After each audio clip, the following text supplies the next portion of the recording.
Being streamed on Sargon's channel. Oh shit! Did I get the wrong channel? Oh, you goofy goober. Streaming on the wrong channel. Oh my god. Are we on Sargon's main channel? We're on the main channel. We're Whoa, taking yes, over. sir. Whoa! I don't think Adam's ever even done anything remotely close. They're streaming on the wrong channel. Well, it doesn't that's say true. live. Okay. Doesn't say fucking live anywhere. Wait. No, it is on Akkad Daily. Chat's full of shit. Do not trust the chat without reserve. Got him. Got him, guys. Fuck's sake, chat. Right, I think I we're saw live as something. well. I assume we're live, or we will be live Okay. shortly.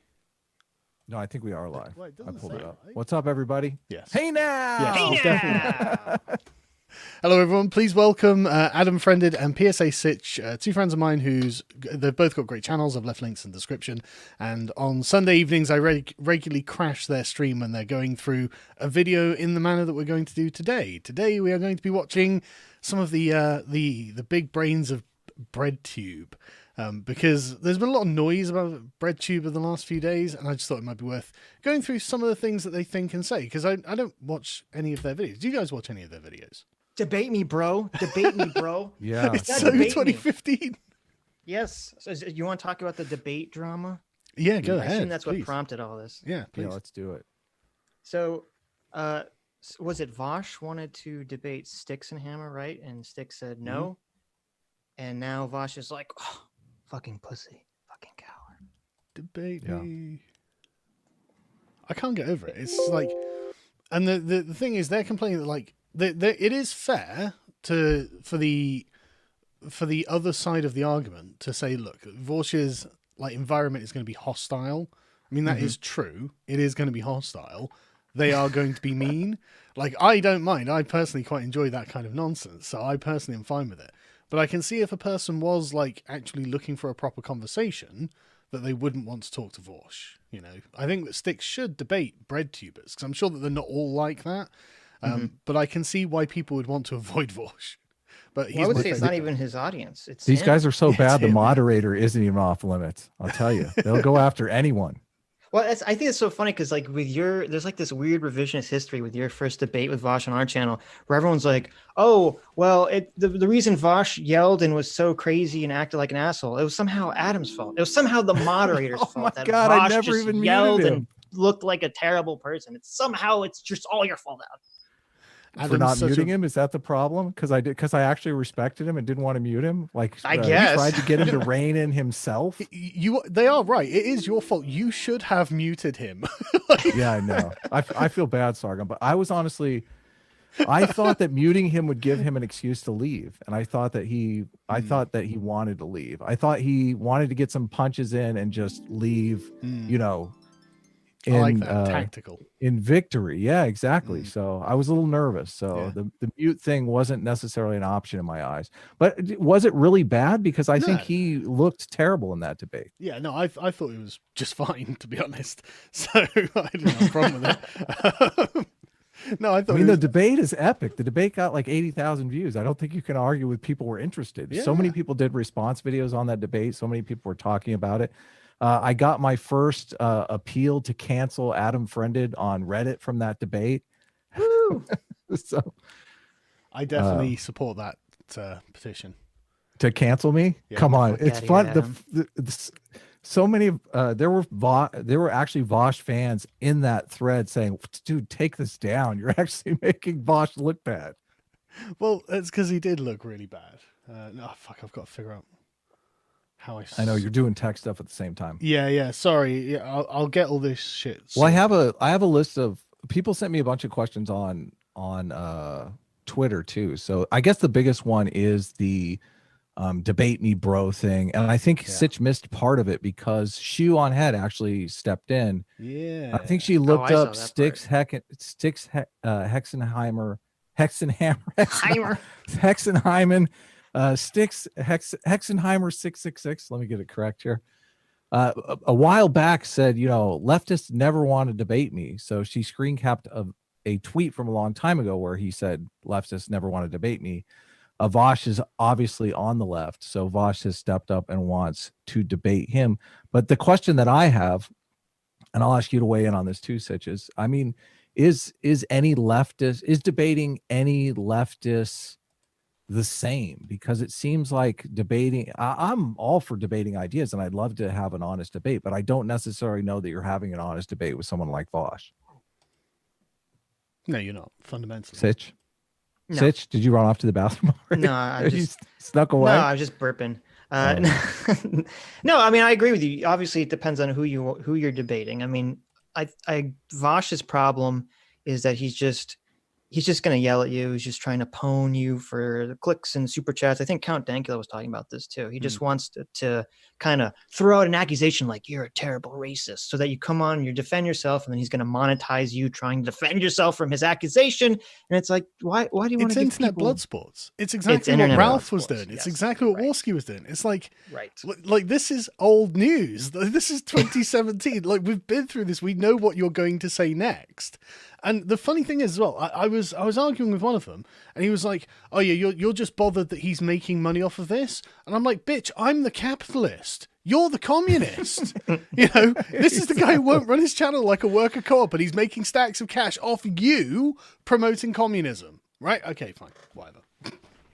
So it was amazing that. I guess he did a debate with Stefan Molyneux, and Stefan Molyneux actually slapped him with that. You know, why don't you implement your own principles? If you're so convinced that worker co-ops is the way to go, why don't you use that formula on your channel?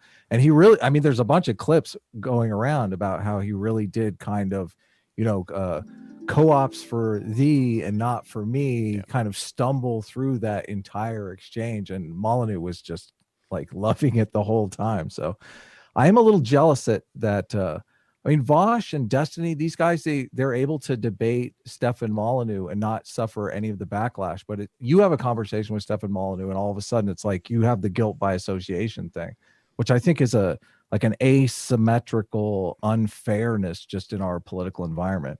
I mean, I don't care. Like, like, you know, it's like I've talked to everyone, literally everyone. I think that running away from or stigmatizing ideas is cowardice. I think you should go and engage with them. So, but I can understand why someone doesn't want to engage personally with someone like Vosh. Again, I think that there are Breadtubers who are nicer, who should also interact with others outside of their bubbles, and I'd like to see that. I mean, like, imagine a conversation between ContraPoints and Sticks. That'd be amazing, wouldn't it? It would, yeah. I'd love to see I'd watch the hell out of that. There'd be mad ratings in it, ContraPoints. I think you should set up a conversation with Shu on our live stream, Sargon. I would love to, but I don't think she'd want to. And I like Shu personally, so I wouldn't want to, like, you know. But I'll be there. Come on, I argue with you all the time. It's like it won't be a thing. But when has Sargon come on our live stream and not just disagree, like us disagree? Well, mostly it's because Sitch is wrong about something. Oh, how dare you? How dare you, Mr. I can't even think. I'll think of something that you said that was wrong. Sargon always wants to come on when he disagrees with us. So yes. I think it's good though. It's good to be able to disagree and not walk away mortal enemies. You did a second debate with Vosh, and the second debate I watched and I thought it went a lot better. He seemed to be willing to engage on ideas, and I actually thought, I know you debate Destiny from time to time, and I love your interactions with him. I think you said in a video recently, you were talking about how, you know, Destiny seems willing to actually entertain your arguments and try to reason through them, which is something that Vosh isn't necessarily going to do. But I thought that there was a turn in that second debate where maybe that was going to happen in the future, and we would see more Vosh Sargon debates. And then Vosh immediately went to his channel and made some video about how he had proved beyond the shadow of a doubt that you are a white nationalist. And I just, like, throw away any principle of charity whatsoever. Well, that's the thing. I mean, like, Vosh can prove me wrong anytime he wants, can't he?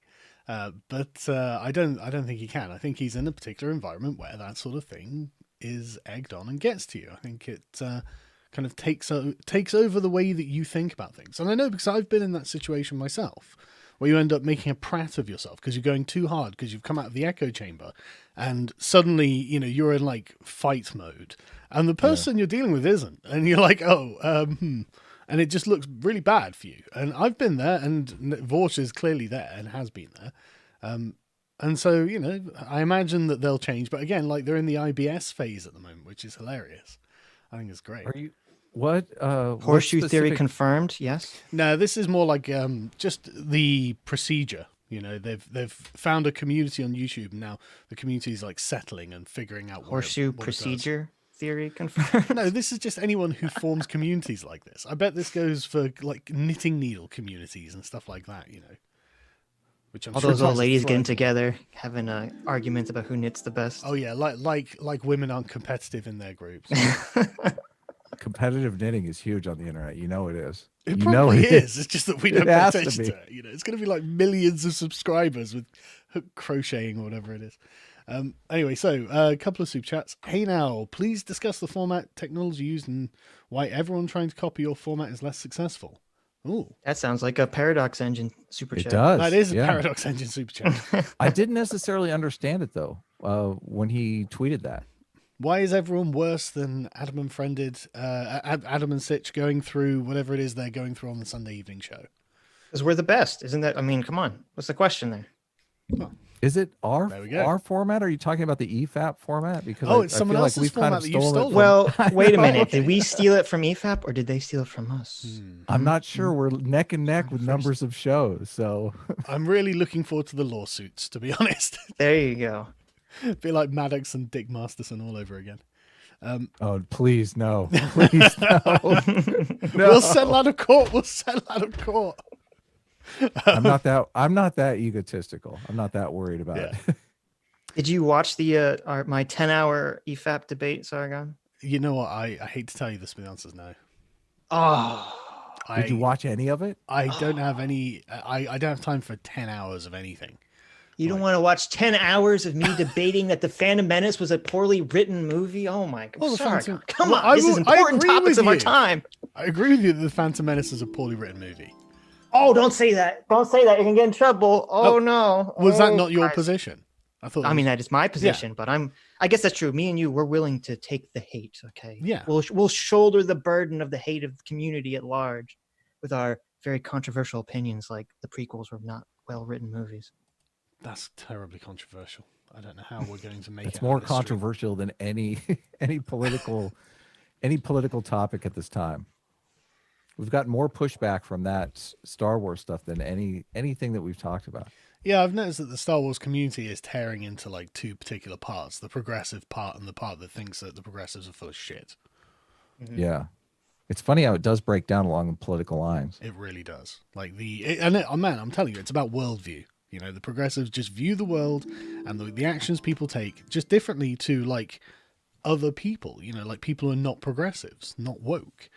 You know, it's totally. And I think that this is a problem, man, because these people believe things that are genuinely fundamentally different to the rest of us. Like Vorsh going on like, I'm a white nationalist because I think ethnicity is inherited. And it's like, how does he think it? You know, it is. That's how people get their ethnic identity, from their parents.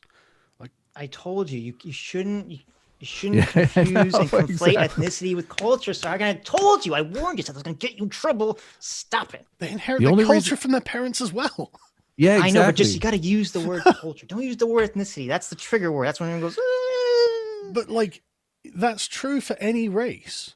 Like, that's not a white nationalist position. Never use the word race either. Oh God. Oh God, I'm just not even if you're at a track meet. I don't care. Use that word again. A running event, yes. Running event. There you go. In fact, this leads on to the next super chat fact. I was arguing with Jeff Holiday earlier, who was pretty much telling everyone not to listen to you because you're apparently a white nationalist. I asked for proof a few times and then he blocked me. Well, I mean, I guess that's what happens. I don't know what I've said here that is particularly controversial. I think. What is your definition of white nationalism? Someone who wants, presumably, a nation state that is comprised almost, presumably entirely, desirably, with white people, but you know, presumably like an overwhelming majority of white people. Yeah, I guess. Yeah, So totally. I assume you're saying you're not in favor of the white ethnicity. No, I don't think that we Yeah. should be kicking people out of the country because of their race. That Yeah. seems- Oh my God! What a Especially- white nationalist! I I know. can't believe you just said that. What, And- especially if they were born here. I can't think of anything more Yeah, I know. clear than that. Well, Jesus. Like Christ. blacks in America is the example, because it's not like blacks were immigrants, you know what I mean? Like, Right. you know, they didn't come willingly. You know, they've been a part of the American story since, you know, very, very close to its founding. In fact, the republic itself was, you know, that had black slaves in it, but as it was being founded, you know, you can't separate the two, you know, so you can't. Yeah. There's no question of it. But even then, like the question seems to be mixed up with the idea, kind of like the French idea, that everyone who's a French citizen is French. Like, we don't really have that in England. Like, the English are an ethnic group, but other ethnic groups can live in England, you know? Like, Indian people can live in England, and that's fine. Like, no one... Right. You want them to culturally assimilate to whatever it means to be English. Whatever the local sort of mores and values are. And I think that's a reasonable thing to want. And I think that if I were to move to another country, I would be expected to do the same, because I'm the one imposing myself on those people, right? Right. So it seems reasonable. And I don't think that's white nationalism. But I'm more than looking forward to Vorsh's response video to that. Yeah, I think Angry. the position. No, Sarkon, that is white nationalism. I would think the position of saying I'm okay with people of different races coming to my country and assimilating to my culture sounds like the exact opposite of white nationalism to me. But what do I know? And the thing is, I am of mixed race descent. This is exactly what my grandfather did during World War II. Like, he came over to fight the Nazis. And turns out he's in like some protected profession, like farming or whatever it was. What's your descent, Sargon? St. Helena, which is just an What island. the fuck does that mean? It's where Napoleon died. It's the island where Napoleon died. But basically, it means that they had like slave ports and stuff like that there. So there's every chance that, you know, at some point in my ancestry on my father's side, one of my ancestors was a slave, and then the British Empire ended slavery, and therefore, you know, so, you know, I personally don't see like the race of it being particularly important. It seems to be, for me, the team you're batting for, you know. But I mean, obviously, I don't want like open borders so everyone from all around the world can just turn up, because it's not like they're going to acclimatize to any kind of culture there, is it? You know, if you mean, we actually have colonies in this country at the moment. I really think you can describe these places as colonies, and it's not just like, you know, Muslims. It's each one, you know. None of them are like they all are keeping the traditions of their homelands, and it's like, okay, that's not really what the thing. It's not the way it was sold to people, you know. And I think there is a fair conversation to be had about that, and I don't think that is white nationalism. But I mean, you wouldn't want like 1 million Americans suddenly moving into the UK. I said to them, like, they're like, oh, you're a white nationalist. Like, dude, I don't want 1 million Germans moving to the UK, you know, or 1 million. Like, London's got 400,000 French people in it. It's like, fuck, man, we have to get rid of them. Fucking French, get out of here. Yes. Like, I'm not even joking. It seems like the arguments of cultural appropriation and cultural assimilation are at odds, though, which I think is a real problem. Right. Yeah. Well, multiculturalism, by definition, is racist and terrible, and we need to throw that shit in the trash. It seems to- Multiculturalism is? Yeah, The idea that like everyone should just retain their own culture, Yeah. as opposed to assimilating into some sort of, you know, whatever the culture of the country is. Yeah, the nation has to The cohere at some melting level. pot. This is America. I mean, not for you, but for us, this is America. Damn it! And we want the melting pot. That's basically it, isn't it? And like, you've got to draw these boundaries between each group now, so there becomes a kind of de facto cultural segregation. And it's like, okay, you know, like in Britain, people get arrested for putting bacon on mosques. That's a hate crime. Wait, what do you mean they put? How do you put like what do they tape it to the wall? Yeah, like someone will put some bacon over the handle of a mosque, and this, Oh my God. this is a hate crime, and you unironically will go to jail for that in Britain. And yeah, I'm sure the Muslims are just like, oh, fuck's sake, you know, that's just disgusting. You know, now I have to spray this off because that was raw meat. You know, Right, I'm sure right. they're not like, oh God, a pig, you know, run the kafara onto us. Yeah. Like, Well, I think so the cultural appropriation thing is because, you know, you have the progressive left that wants to weaponize, you know, so much of minority status, and you can't really like, for example, if white people start having quote unquote black hairstyles, then you can't. Then it shows that the culture is being accepted into the majority culture, and suddenly they can't be otherized. Suddenly they're not the victims anymore. That's part of assimilation, definitely. Yeah, and then but it's a good point. Then they're not the victims anymore. If they're not the victims, they can't complain. They can't have grievances. If they're not the victims, they won't vote for them. Why do they need the SJWs? Yeah, exactly. That's their voting block that they're carefully cultivating. But they're unironically losing as well if they allow them to integrate. What did you guys think about throwing out a subject and accepting debaters who want to argue for position rather than setting up star-studded shout matches? Ralph got ambushed by Vorsh, called a racist, but won the shout match, but started drinking after. Yeah, I thought Ralph took out Vorsh quite handily. I didn't even know they did. Ralph and Vosh did a stream together. Yeah, Vorsh was basically going, yeah, I don't care that I'm a scumbag who promotes pedophilia. And Ralph's like, okay, well, I don't know what to say. What? Promotes pedophilia? Have you not heard about his logical pedophilia? No. I remember him saying something like buying a computer is as ethically neutral as the same ethnically as being a pedophile or something. Yes.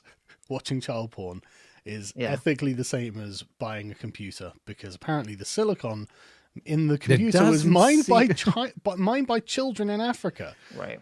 And this was in a call with what's his fucking name? Vegan Gains, right? How can you put those on the same level? Dude, Vegan Gains. You can see the clip. Vegan Gains just like, right. I disagree with that. Vegan Gains and disagree. He's not like, what the fuck are you talking about? No. You can see that he's thinking that, but he doesn't. He's thinking, right, got to pass this carefully because I'm clearly dealing with a lunatic. Right. He's like, and if you can make Vegan Gains look reasonable, man, that's impressive, to be honest. Have you ever debated Vegan Gains? No. Oh, okay. No. Did you see? I didn't like your debate, Adam, recently on objective morality with. Oh yeah. Who did you debate? I debated Vegan Gains a long time ago on actually morality, and it was funny because his audience always likes a shit show, and we ended up being pretty amicable through the debate and really agreeing. I felt like I was winning him over to my position, and his audience just got livid about it. What, you guys are in love now? I thought, aren't we supposed to be persuading people in these debates? Am I doing it wrong? No, you're too nice for your own good, Adam. That's the problem. You'll never make it in internet blood sports with this kind of attitude. I know, exactly. Well, hopefully just being friends with you is enough to piss people off. So so objective morality, I debated Tom jumping in on objective morality. You didn't like the debate, Sitch, even though you were proven right in the debate. Okay, I like that I was proven right a little bit. Yeah. Yes. But I wanted to mention, because we've had Sargon on a couple of times to debate free will, and it seems Sitch like has lost all of those debates. Well, no, you conceded. What are you talking about? You conceded in your simp video. You basically have the same exact position as us. If you're saying that simps do not have free will because they cannot, they cannot fight their own nature, then they have no free will. They can fight their own nature. So are there simps in the world? Yeah, there are simps. Yeah, okay. So you're saying people without free will. Theoretically, people can gain free will, is what you're saying. Yes. Right? No. People have free will. Okay. There is a difference between making a choice and just following your appetites, even though these things might be voluntary. Choice usually involves some kind of deliberation. And if you want to have some sort of virtuous free choice, will, that's what we call it. Yeah, but if you want a good choice, then it's got to involve some kind of self-denial. Like this, I agree. The simps they're free to choose not to do this, but they're going the path of least resistance. And they're not exercising their free will. No, this is a definitional argument, because I think they are exercising their free will. It's making a bad choice. Sargon is labeling someone having the ability to choose his free will, and I think me and Adam are labeling someone making the choice to be not ruled by your emotions as free will. It's the only way that you can demonstrate that you're not. Right. Well, if you're just following your appetites, as you say, aren't you just being led around by your intuition, your but you're animal still doing intuition? it You're doing it voluntarily. I mean, at any point you could turn around and stop. Yeah, I don't know. Do I don't know. animals have free will? I don't necessarily know that No. they do. No, they don't. Okay, so you agree animals don't have free will. No, but humans, Okay. because we are the rational animal that can deliberate, have free will. But there are people that don't rationally deliberate. They're just following around their intuitions, just like Yes, animals but do. these people are still voluntarily doing it. They're not compulsed. Right. You know, I don't know saying- if I agree with that. I that's- think they are Yeah, I compulsed. disagree No, too. no, they have a desire, but it is Uh-huh. not compulsion that makes them do it. As in, like, you know, if there's a car crash coming towards you, you are compelled to jump out of the way. You know, that's Right. not a free will choice. You know, you're going to do that. I agree. You know, so but if they're going to get up and be like, oh, I need another shot of heroin, there is a choice there, and you can argue like heroin's probably a bad example because that's highly addictive, obviously. But like, okay, I like the heroin example. no, but it's like, but even then, it's got to come down to the choice not to do that thing. But you can say, well, that's too difficult because, you know, whatever physical desire. I don't know what heroin's like, but let's say it's a fat person, like there's a donut in the fridge. Sure, totally. You know, it Great would be example. it would be following the desire, voluntarily following the desire to simply eat the donut.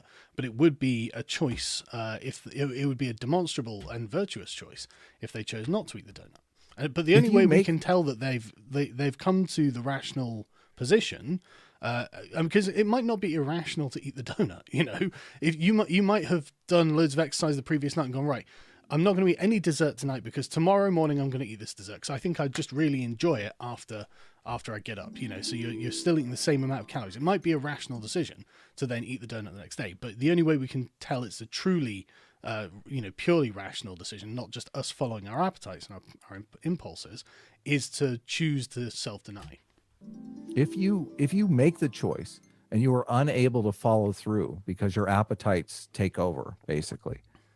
Your appetites, like, you would have to be really hungry, I think, to not, like, you would have Well, to no, be I'm starved saying, like, to on the have any simping rational thing. control of your appetites. Like on the simping thing. Like if you decide, if you Hasn't say, had okay, sex for 6 months. It's like, shit, Adam. my choice, if your free choice is I will not simp, right? Right. But you're unable to stop simping because you're But just like, that's just weakness on your part. There's nothing right, that's, but I would argue that you don't have free will then. Well, no, but I wouldn't be surprised you if still they have find the out. choice of not simping. You're just being weak. Right, but again, I think we're defining free will a little bit differently than you are. Because Possibly. you're talking about like having the ability to have the choice is what it means to be free will. Yeah. I'm We're zeroing in not on saying that, I'm zeroing in on making the choice and being able to follow through Right, on the choice exactly. as being two separate things. Like, sure, I can make the choice not to do heroin, but if I end up doing heroin every day against, I guess, my own will, do I have free will? Well, I mean, also, I wouldn't be surprised if exercise they free find will. out that willpower is like a biochemical something biochemically in your brain is related to willpower, and that certain people have to train it up to make it stronger. Some people are born with Yes. better willpower. Yes. Like I don't think it's just like I don't think you can like logic your way out of being addicted to a drug. Yeah, I don't think so either. Yeah. Definitely, you have to train yourself. Free will is like an exercise. You have It's to ironic work out. because you guys are in complete agreement with Aristotle on all of this. Because that's all my position was Aristotle's position on this, right? Really? Oh yeah, cool. totally. And Well, there he we go. agreed with you completely that these things are done by habituation, and if you habitually get up and take drugs every morning, then you are going to be very difficult to stop. And so you would have to be compelled not to take the drugs and then habituated into a lifestyle that didn't allow you to take drugs every morning until you were continent enough, you had enough self-control so that you could do that yourself. And ideally what you'd be trying to do if you want to be virtuous is to make yourself enjoy doing the right thing, which would be not taking drugs every morning, right? So when you get up and you find a satisfaction and a pleasure in not taking those drugs, and you also don't take those drugs, then you're a virtuous man, and you're happy, and you're leading a happy life. Aristotle just became my favorite philosopher. Dude, everyone should read him. Honestly, it's one of those things I've been studying him a lot recently, and I'm just staggered that we don't spend any time studying any of this, because it's so important and it's so useful. And it's just like, if you can get young men thinking this way, they're just going to make better decisions, I think, and that would be good for everyone. Yeah. Working on your free will is always good. Yes. You want as much of it as possible.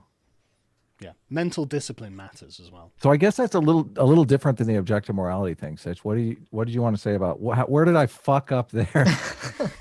Well, first of all, I know I've asked this, Sargon, but I forgot your answer. You don't believe in objective morality, right? Well, I mean, objective morality has to come from an eternal and unchanging source. So that's my argument. Yes. If universal you want, morality. If you want objective morality, it has to come from God. Thank you. Oh my God. And so, you know, and these are just, essentially arbitrary. You know, they're without reason. There's just declarations from God. I don't think that there is a God, so I don't think there's been objective morality decreed by him, and so I think that morality is subjective. Yeah. So the guy that Adam was arguing with, T-Jump, all his arguments are that he's in favor of objective morality, but he's an atheist. He's in favor of the idea of an objective morality. It makes no sense. His argument makes no fucking sense. No. It's desire. It's not is, but ought. You know, there ought to be an objective morality. So yeah, that would make things a lot fucking easier. He's trying to say it's not just prescriptive. He's saying it's descriptive. That there's some moral particle that exists out in the universe that's yet to be discovered. Well, maybe, but I don't see how we define it. Like, I'm not gonna rule out that there isn't, but I would love to see the evidence. I'd love to see how he's deriving that from whatever he finds. You know. Well, that was my criticism of your conversation with him, Adam. Is that his evidence is he says moral progress and moral intuition somehow is evidence of objective morality. Yeah, that's bonkers. What the fuck does that mean? Why? Why is that true?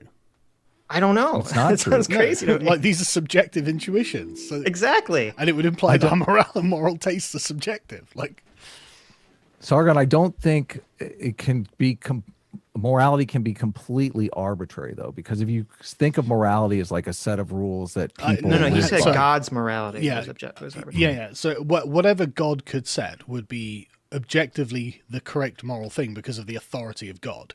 But these things could be completely arbitrary, you know, without reason. Right. And arbitrary also, like the sense I'm trying to use it is without accountability. As in, you know, a tyrant governs arbitrarily. It doesn't mean there isn't actually a reason for what they're doing. It just means you've got no way of fucking accounting. We could say like kosher laws would be a perfect example. That's kind of. So you're saying it seems arbitrary? No. There's no way to challenge it. Okay. So it is as it is, and it doesn't matter what the reasons are because you can't change it anyway. So fucking just do it. You know, that's what I mean by arbitrary there. I conceptualize morality as a system of rules that binds people into a cooperative group. And if you look at morality that way, then sure, there are going to be certain arbitrary rules, but over time, you're going to realize which rules foster a better society, foster a more prosperous society. And I think nature is just kind of configured in this utilitarian way where, you know, different groups are trying to optimize the most happiness, the most resources, the most freedom for the most number of people. So I do think that if you're looking at moral systems side by side, you can gauge them on different objective metrics. So, but I'm going into these different debates. Before you move on from that, doesn't your standard there validate any moral system? Any moral system that can bind a group together and give it purpose and direction is surely a moral system that meets the criteria of being a moral system, and therefore, you know, your value judgment is just your judgment, isn't it? It's just your opinion. You know, and this is a problem when I'm debating this kind of. Well, no, didn't mean to bring up problems. Well, one of the I just use group size because it's an objective measurement that seems to be the clearest. Like if you have a group that's, you know, I think there's 300 million Americans, and you have a group. How many English people are there? Like 100,000 or something? 55 million. So I'm just saying, like, if you've got 55 million and you've got 300 million, you can say, like, obviously which group is better or more successful than the other group. Oh, I don't know, man. If you guys kind of have a land constraint, but dude, you by that metric, China's kicking your ass, isn't it? You know, I know, and that's the not problem true. because Like, everyone will say the quality do they have of their life, I think, system? Matters. Exactly, and that's why I'm saying, like, if you want to bring into the quality of life, then all of a sudden. But that's only because we care about quality of life. If you cared about adherence to Islamic principle, then we're fucking terrible. We are the worst civilizations that have ever lived. Yeah. And any Muslim country is far superior to ours in every way because that's the way they're measuring success. What? No, not. No, you have to understand that Adam has a very weird way of defining objective morality that confuses everyone because he doesn't mean it the way that you think that everyone else means it. He means like if you were to set a goal, right? He means like if you were to set a goal like the most well-being for the most amount of people, that there should be some objective way to reach that goal. Yes, some measurement. Yeah, but that's just utilitarianism. Yes. Right. But for some reason, Adam's determined to call that objective morality, even though it's fucking not. Well, so most people talking about objective morality really mean universal morality. You even said that yourself. Sorry, I did. Well, he said, he said, God has to be the source of it, which is a way of making it universal. So yeah, right, because he knows what the word objective morality means. But now now that I understand that people are arguing for the universality of it. Obviously, I'm more equipped to argue against that. So that's the next thing I'm going to take down, that universality stuff. Okay, I'll send you over some stuff I think might help.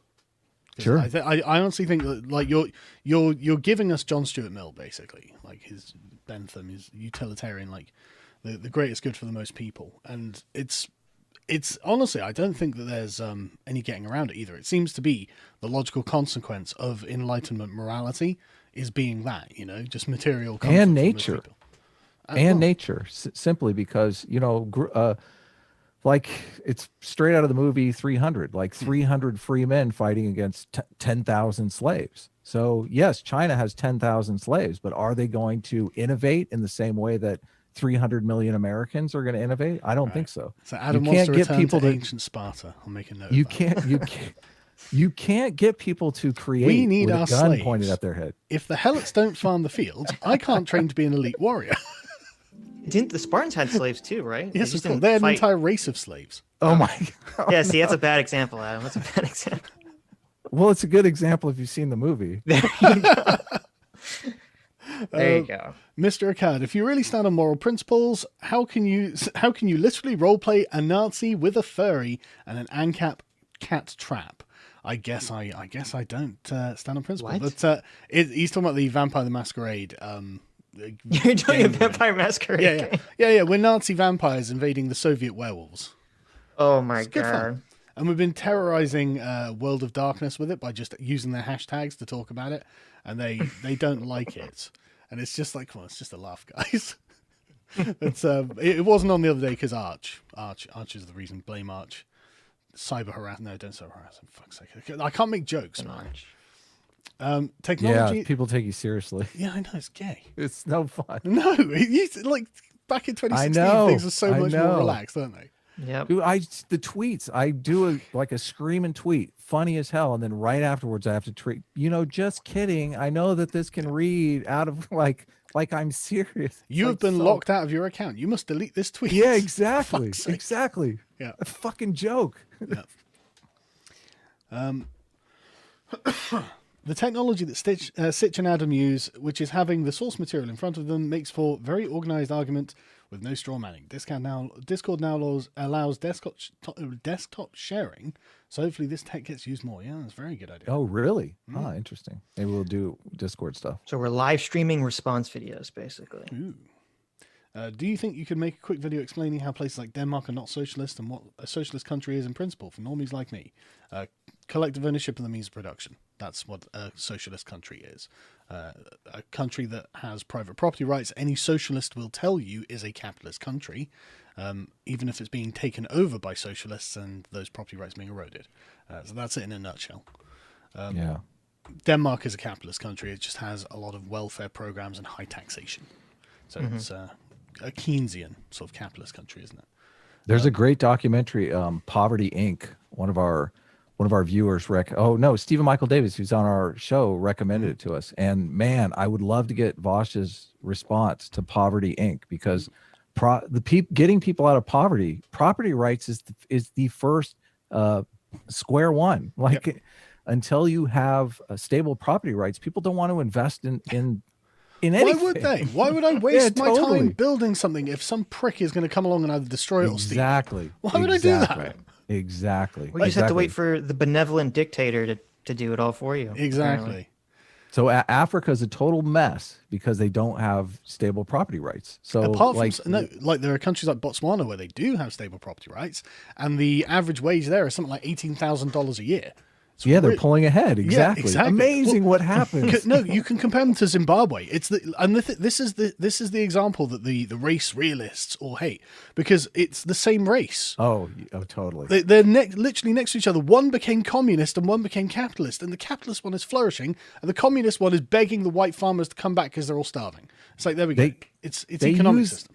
They use these examples all the time in that book, Why Nations Fail. I brought that up in my first debate with Vosh. They always say, like, there's two ethnically homogenous populations living side by side, and the only thing that separates them is a border. And you have different institutions on this side and different institutions on this side. This side is, wealthy. This side lives in poverty. The reason is the institutions.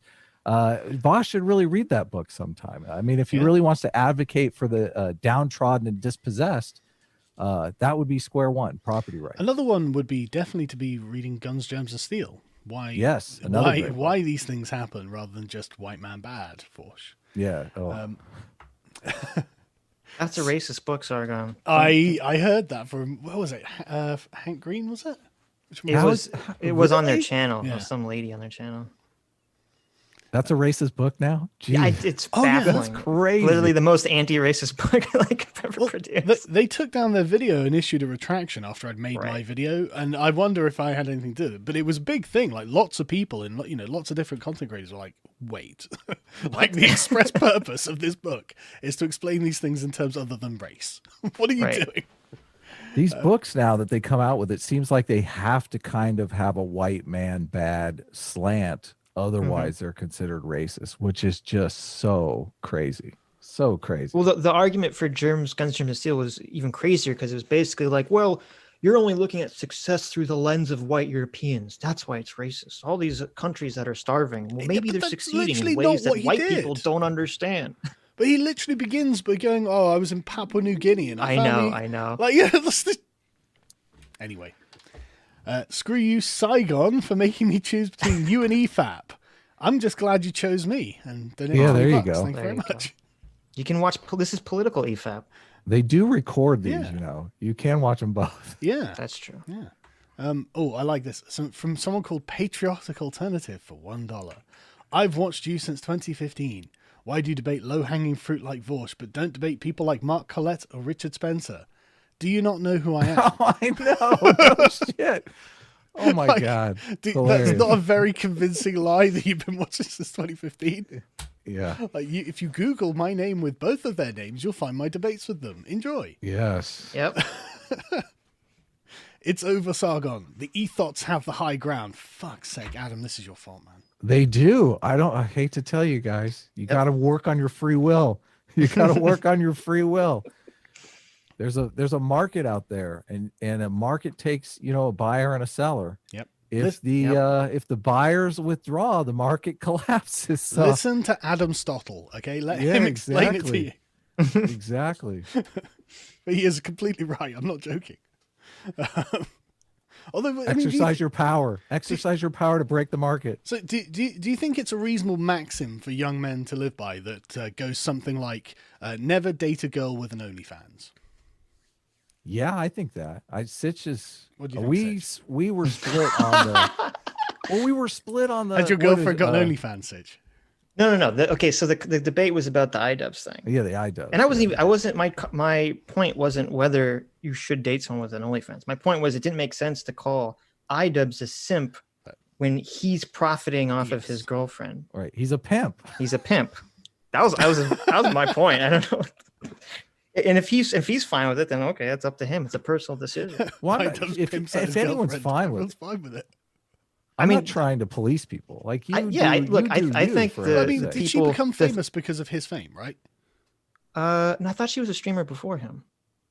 But surely it gave her prominence. I mean, she wasn't bigger than he was, right? Someone said he paid for her boob job, which I think made her bigger in some ways. I guess. But I mean, I blame the simps a lot more than I blame the thoughts. The thoughts are just capitalist entrepreneurs. There's always going to be people that are taking advantage of people for money. I'm conflicted. I blame the simps. I mean, I don't even understand it. It's like there's a world of free porn out there. Why are you just sending your money to some random person who doesn't know who you are, doesn't care about you? Here, let me pose this moral quandary to you guys. If the thoughts are, motivating these simps to become higher earners, isn't their future going to be more bright than the actual e-thought? It seems like it would be. But they're wasting all of this money. So but that could stop any time. Well, sure, but like any investment that they'd made, they've lost. And so, I mean, presumably, you could say that they're working hard, like good little worker bees. So they'll have got a good CV, presumably. Yeah, totally.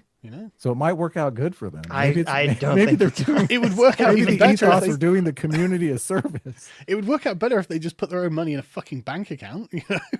Right. True. And had like an actual physical relationship. Yeah, find a girlfriend. Exactly. When you've got that much money, women will come to you guys. It's not invest in a girlfriend.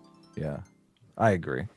The marriage market is screwed these days. The internet's messed everything up. Well, the question is, do women bear some responsibility not to become ethos? Oh, sure. Well, everyone bears responsibility not to do something that's morally bad, right? So we agree it's morally bad. Well, no, see, I don't have a problem. Is it morally repugnant? Here we go. Well, no, wait a minute. To be an ethos. I don't have a problem with people doing porn for money. I do have a problem with this sort of parasocial behavior where you're like a cam girl who maybe you're not even doing porn. You're just like an attractive girl who people just give money to for no fucking reason. Like you're not even providing a service. But a lot of them are obviously hamming it up as well, though. Like, like they understand that they're selling a pretend girlfriend service. Right? Yeah, see that's what I think is immoral because it's obviously psychologically damaging to people. Yeah, they should call it the pretend girlfriend service. That's like the perfect. That's the perfect name for it. It is, yeah, it is. But without even, it's so funny because like in Japan we were mocking them because they have literal pretend girlfriend services where you can go to a place and like pay someone to cuddle you for an hour. And we're mocking that while we're doing the same thing, but without even physical contact. I mean, I would respect that more. I know. But okay, well, we agree that the simps and the thoughts are both doing things wrong. I think that's good. I think it's good concord to come to. So gas. What is the solution to the Armenian problem? Honestly, the Turkish problem is far more pressing at this point. Vorsh is watching as we speak. Say hi. Thanks for the 363. Vorsh, looking forward to your response video. Make sure you send it. Is he stream sniping us right now? Yeah. Oh my God. Vosh, why? He's literally got nothing better to do in his Beverly Hills house. There you go. Sorry, his dad's Beverly Hills house, I assume. Are you allowed to talk about UBI at all? Or no. I know we keep wanting you to talk about UBI, but why? I mean, you brought up. You want to red pill Vorsh on UBI, right? Okay, go on. Vosh? Go on, make your pitch. No, I'm just... Wait. It's so funny because I'm like in the DM. I've been like, I was sick most of the day, so I wasn't like responding to the DMs. And I just see like in the DMs, Adam going like, let's talk about UBI. Let's talk about UBI. And Sarah's like, no, Adam, no, stop it. I want to do something fun. I want to talk about a fun video. Adam's like, UBI. Brought it up. Well, it kills me. It kills. It's just. I'm just bringing it up because people are saying Vosh is listening, and it kills me that Vosh is against UBI because I don't know how you can say that there is systemic racism, there is structural racism embedded into society, and the one policy that would give every man, woman, and child, regardless of race, some sort of basic income, you're against. It doesn't make any sense at all. Like it seems like that policy would erase any kind of claim to structural racism. Yeah, but that's bad. Look, Vosh has UBI. Does Vosh have UBI? He does because he has parents that are not going to let him starve to death. That's the equivalent of UBI. Like why doesn't everybody have UBI? You're so totally safe. You're in the perfect position to start your worker co-op.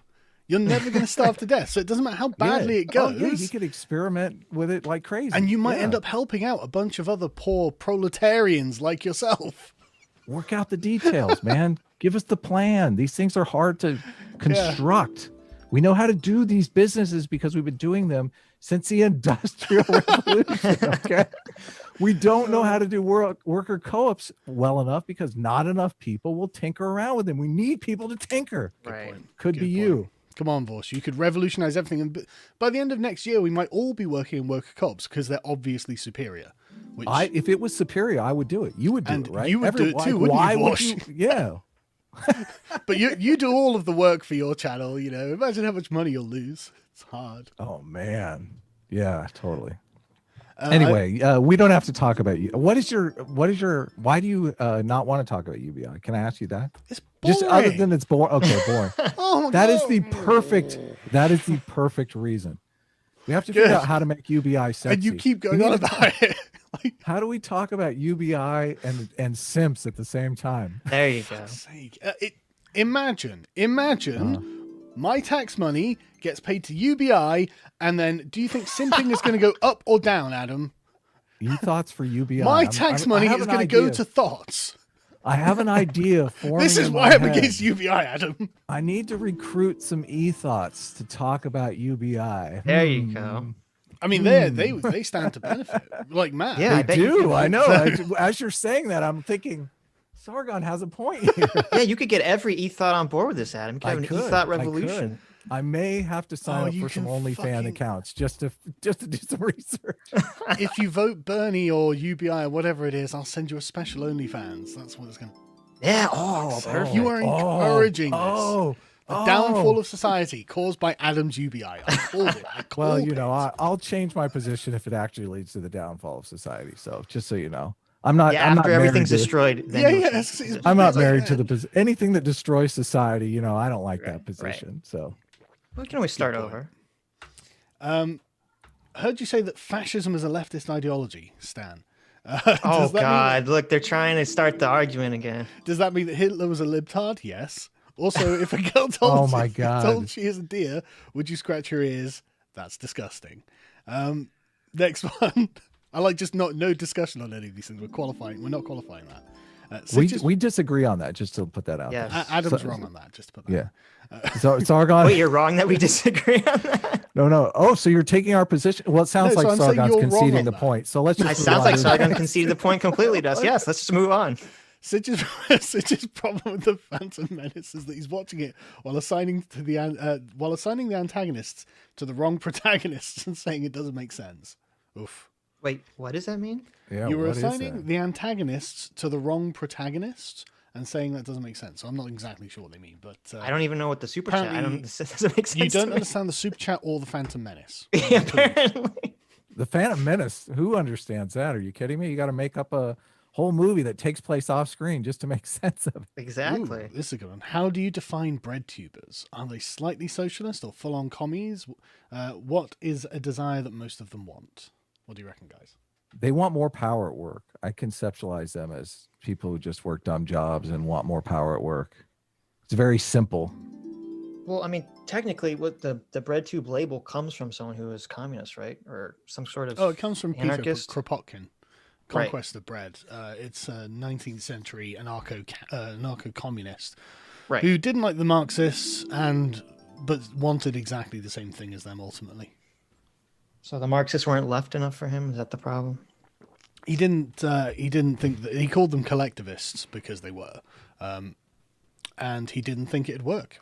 He thought what was the quote? The revolution will be Televised? No, it'll be communist or it'll be drowned in blood or something. Yeah, it's just But, laughing at no, me. he had his own view on how to do the revolution. It was different to Marx, and therefore, but yeah, it's anachronistic. I mean, we're not short of bread.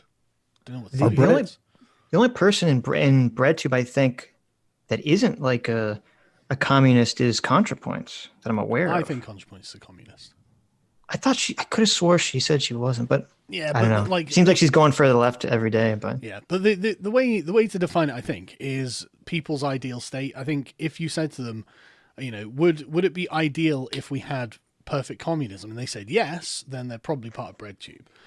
Or they're probably sympathetic to that, even if they're like, yeah, but I don't think it can go that far for practical reasons. Yeah, but that's only a contingent reason. Ultimately and abstractly, you would like it if there was no literally you've just given UBI all the time and all the resources you could ever need, and you would somehow actualize Take a into shot. person. UBI. Yeah, but I mean, take a shot. and lots of people could be Communist sympathetic enabler. to. A lot of people could be sympathetic to like the hypothetical Star Trek future, Yeah. right? Without being communist. UBI is super capitalism, Sargon. I correct you on that. Communist It's super seriously. I think the reason why the Voshes of the world do not like UBI is because it is buttresses. it's super capitalism. Yes, that's correct. Do you believe it takes money to make money? It seems like that is the foundation of capitalism. UBI is just putting money into people's coffers to make money. It takes money to make money. This is why people who have rich parents tend to succeed, because they have capital You to have invest in starting a business. So exactly. Help out one of your fellow proles by starting a co-op, Vorsh. So is Breadtube? There's a split on the communist side between the revolutionaries and the Democrats. Oh, dude, there are fucking it's a myriad of splits. Eventually, everyone goes, no, actually, I'm a anarcho-syndicalist, eco, and they get, it's like, look, this is this is a unique niche I've carved out for myself. So I don't give a fuck, like the fact that you're a communist is enough. We'll stop there. But yeah, I think they it's can't have communist, one of 72 genders. They have to actually divide their economics into 72 varieties as well. It is an expression of their personalities. That's exactly how they view it. That's exactly. I agree. The left is openness to experience. Like they want to be the individual. But it seems like Breadtube is all revolutionaries. I don't see many. Like a Democrat, I would think of as like David Pakman. Yeah, like David Pakman seems like David Pakman. Not allowed seems on like Breadtube. Socialist. Yeah. Is David Pakman a socialist? Would you? No, I don't think so. Not at all. No, he's a social liberal, David. Right. He's not part of Breadtube. Kyle But Kalinske isn't part of Breadtube really, but he's very much on the edge. Shu again is not part of Breadtube really, but she's very much on the edge. But they're the Democrats. They're the ones in favor of change democratically, not revolutionarily. Well, I don't know if Kyle Kalinske is. Well, okay, maybe now he's a is. revolutionary. I think so. He's think radicalizing. He's definitely radicalizing. He's Really? definitely a Bernie or bust guy. No. He's shitting on Bernie now. Well, yeah, it's so Bernie's funny, weak. because I love it, because you had him and Jimmy Dore and all these people who were so like Bernie or bust, and then when Bernie comes out, he's like, you got to work in the system and try to make positive change. They're like, oh my god, traitor! How dare That's he? sad.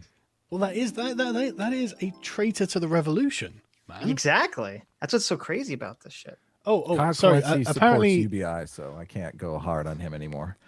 Callum sent me a message with a screenshot of the chat, and he's like, "Horseshoe theory proven correct." Right? The chat, it goes like this: debate Vorsh, debate Colette. Read the chat and debate Vorsh, debate Colette. It's like, nothing. You like debated the Vosh twice. I'm what not the debating hell? Colette. I've debated them all. Yeah. Like I don't know what they're asking for. It's like, Vorsh is here. Maybe we can chat Vorsh. Horseshoe theory proven true again. I don't know how to get to you every day. But I tell you, we'll watch your video and then we can chat to you afterwards. How about that? Is this Vorsh's video? No, this is the Surfs. Do we have a video by Vorsh? No. I think we have a video by Vorsh. Yes, we didn't have a Vosh video. No, we don't. Do we not? We don't have a Vosh video. Oh, okay. All right. Well, we'll just watch this one by the Surfs because we've been doing this for ages, and we haven't done anything yet, have we? Just Feel free to pause it whenever you like, chaps. We will be. We'll be pausing it. Look, I'm Right gonna pause there. it right now. Just damn it, he beat me to I it. beat you too. Look at that. Look at that. Sargon of Akkad right there on the tombstone. Right. God. Oh my God, I didn't notice that. Did you not notice that? His Dave- name's right there. Dave Rubin's career. Yep. Tim Pool's beanie. Oh, not his Oh beanie. my God. Oh, just the beanie. Honestly, Tim. I'm going to get Tim Pool a MAGA beanie for Christmas, man. He's earned it. They, Oh, God. that would be awesome. That would be totally awesome. Will he wear it though? I don't know. No, he won't. No, he But won't wear it. it'd be great if he did. His audience would go nuts for I it. know. They're wild. Finally, he's off the fence. Our prayers have been answered. Oh. We're in the Uh-oh. graveyard of ideas. Oh, What's that? What is they always say the free market of ideas? Is that what it is? That feels a little Oh, off. clever. I think he's Clever. making a play on that. He is. The I love- marketplace of ideas. That's what it is. I love that the communist lives in the graveyard of ideas. That's the setting. That's the setting. That's I'm where he getting hangs out. here. Yeah. He just got done burying Tim Pool's beanie. Are you kidding? He's like he's having a monster. He's deciding what his next move is. the reason we call him the Mr. Magoo of racism. He seems to be like he keeps stumbling into these scenarios, right? It's not his fault. He just happens to be in the wrong place at the wrong time. Whether that's paying people poorer than him to say death to all Jews, whether that's paying people poor. That wasn't okay, that triggers me so much because the whole joke is that it was a bad thing to say. Yes. That's the joke. That you shouldn't say it. Yeah, all this stuff that he brings up to are things that PewDiePie has apologized for many, many times. So, but he shouldn't have apologized for it. It was a really funny joke. I know. Yeah, you can't apologize for shit. We know that. Yeah, it doesn't work, and it was funny, which means mission accomplished. Yeah. More than him to say Hitler did nothing wrong, whether that's him saying the N-word, the hard N in an online. Did he really say Hitler did nothing hard wrong? N? No. Yeah, I don't remember the Hitler did nothing wrong one. Yeah, me neither. It seems like that would be New York Times front page news. Yeah, Wall Street Journal scoop. Yeah, unearthed the video that no one else has Mm-hmm. seen that PewDiePie said Hitler did nothing wrong. It's like, right. They'd Photoshop a picture of PewDiePie with his arm around Hitler. Like it. Is this charming Extreme, Swedish boy whether that's him Hitler? Oh, it was part of the same thing. He got, remember there was a guy on Fiverr who looked like Jesus? Yes. Who would say, oh, yeah, yeah. yeah, that guy to say Hitler didn't. Yeah, it was part of the same video. Yeah. But it all got overshadowed for some reason by the Jews thing. one. I mean, it's So effectively he the same didn't. message. He didn't actually say it though. That's a little conflation there. How dare he? Right. So we're Yeah. going through PewDiePie's joke crimes against progressivism. Good to Oh, know. exactly. Yes. Doing it almost a second time, or whether it's him promoting a channel that's basically an alt-right red pill channel known as E::R. These are just humble Oh, poor ER. I know. mistakes. It was I take it you guys like that channel, man. I like ER. Yeah, Fucking Nazi, I knew it. I know. The rare Jewish Nazi. I know. Stitch has the immunity idol, so he's That's allowed true, to. that's He's true. allowed to like full on Nazi channels and not Well, yeah, as a person of shadow, we have to stand up for each other. So Yeah, me and Adam aren't allowed to like ER, sorry. No. So we were going to, but then the serfs told I us do. we I should. do secretly. So I don't know. Is he? I mean, I don't. These people are always conflating people with racist. Like that seems to be their go-to move, is just to call everyone racist. So they know it's it's actually something that hurts people. We call people commies a lot. And I was thinking about that because, like, I tweeted out today, what are the commies up to? Send us some videos that we can watch, some Breadtube videos, right? And I was thinking, commies isn't bad. It's almost cartoonish compared to racist. Like, racist really hurts people. Mhm. Racist is a blow that hurts people. So Yeah, we should call them slavers. slavers, that's pretty good. That Well, does seem painful. Who's the slaver? Well, a communist. Okay. Someone who wants to take away your property, wants to say that I they have a like claim that. to your fucking labor. Like, I got this property through my hard work. You've got no claim over this whatsoever. We're not collectivizing anything. You can get bent, get in the helicopter. Slavers. That I is like it. essentially enslaving me, is it not? Saying that your labor is my labor and I can just take it at will because I have reasons. It's like, no, fuck you. I Communist bring this up scum. because I would be cautious about calling people racist, especially since it does do damage. And Sargon immediately flips it around to, how can we actually make commie into something that does damage? Communists are basically the same people who Oh, I like kidnapped it. people from Africa and took them to the Americas.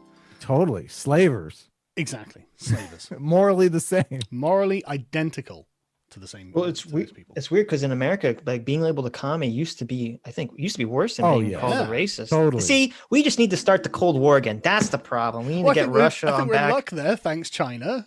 Yeah, there you go. We'll just go with China now. Isn't it true? Like back in the 50s, you call someone a racist and they're like, yes, so what? Commie?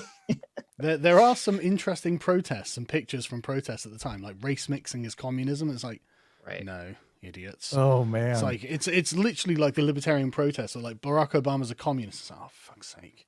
It's like you were saying, we call people communists. I think we only call people communists if they say that they are communists or like are sympathetic to that position, right? Like, I'm not just randomly calling anyone a communist. Yeah, if Like, someone says, Hillary no, Clinton- I believe in capitalism, it's like, Yeah, okay. you're not a communist. Like, Hillary Clinton academic is a agent communist, right. Yeah. Like, Academic agent calls me a communist all the time. I laugh. I'm like, dude, I debate communists all the time. What are you academic talking agent calls everyone a communist. I who's know. a radical free marketer. Like, it's one of the reasons. It's one of the things I like about him. He's a neoliberal, right? He's the Mises of the group. Like, You're all a bunch of socialists. Yeah. I just want to go through a few more super chats because Go ahead. a bunch Do it of up. them are stacked up. I realized this was the worst frame to pause on. Oh my God. What are we He doing? shouldn't have put that in his video. Move it. No. Move it away. It wasn't his fault, of course. He's just, again, stumbling into all these scenarios. Oh, and then, of course, there was the God, it promoting just seems like it's Here we go, gratuitous that perfect. he's keeping that up on the screen there, doesn't it? Yes, he's promoting The himself. serfs, my you're God. promoting the message, death to all Jews. That's a horrible thing to do, the serfs. I never heard of the channel E::R until the serfs brought it up. Good point. Yeah. I He's didn't even know who radicalized me PewDiePie now. was. This is weird. He's part of the Like, you're hype signal man. boosting racism. Why are you doing this? Yeah. But I tell you what, they look really great. I'm going to go subscribe to their channels. There you go. But I like the way you've made it worse, Adam. It's way more Why? readable now.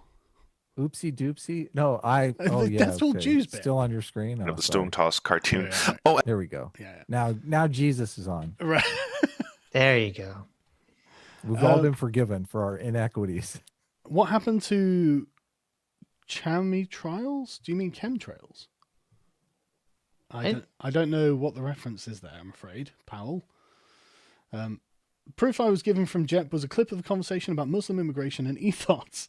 He said there's something about that Stefan stream, asked for a specific point or timestamp, having already seen it, but he refused. Right, so he had no reason. Jeff, I am actually not a white supremacist. I feel silly having to say that, to be honest. Yeah. And it's even weirder that, we hung out and it's like, we were hanging out with mixed, a plurality of races. Race never came up in any of the Remember when you got conversations kicked off of Patreon for insulting white nationalists? Yeah. we had. That's how you know I'm one of them. I know. That's what a white nationalist would say, isn't it? Yep. Thanks, ContraPoint, for that pearl of wisdom. Thoughts on Britain First, Paul Golding's court trial? I don't know anything about it, I'm afraid. I haven't been following it. To be honest with you, Paul Golding and Britain First probably is what they think of as a fascist. He probably is, that's what they're talking about. But he also probably is being persecuted by the British state. So I don't know. I don't want to come down on one side or another because I don't know who's right or wrong in that case.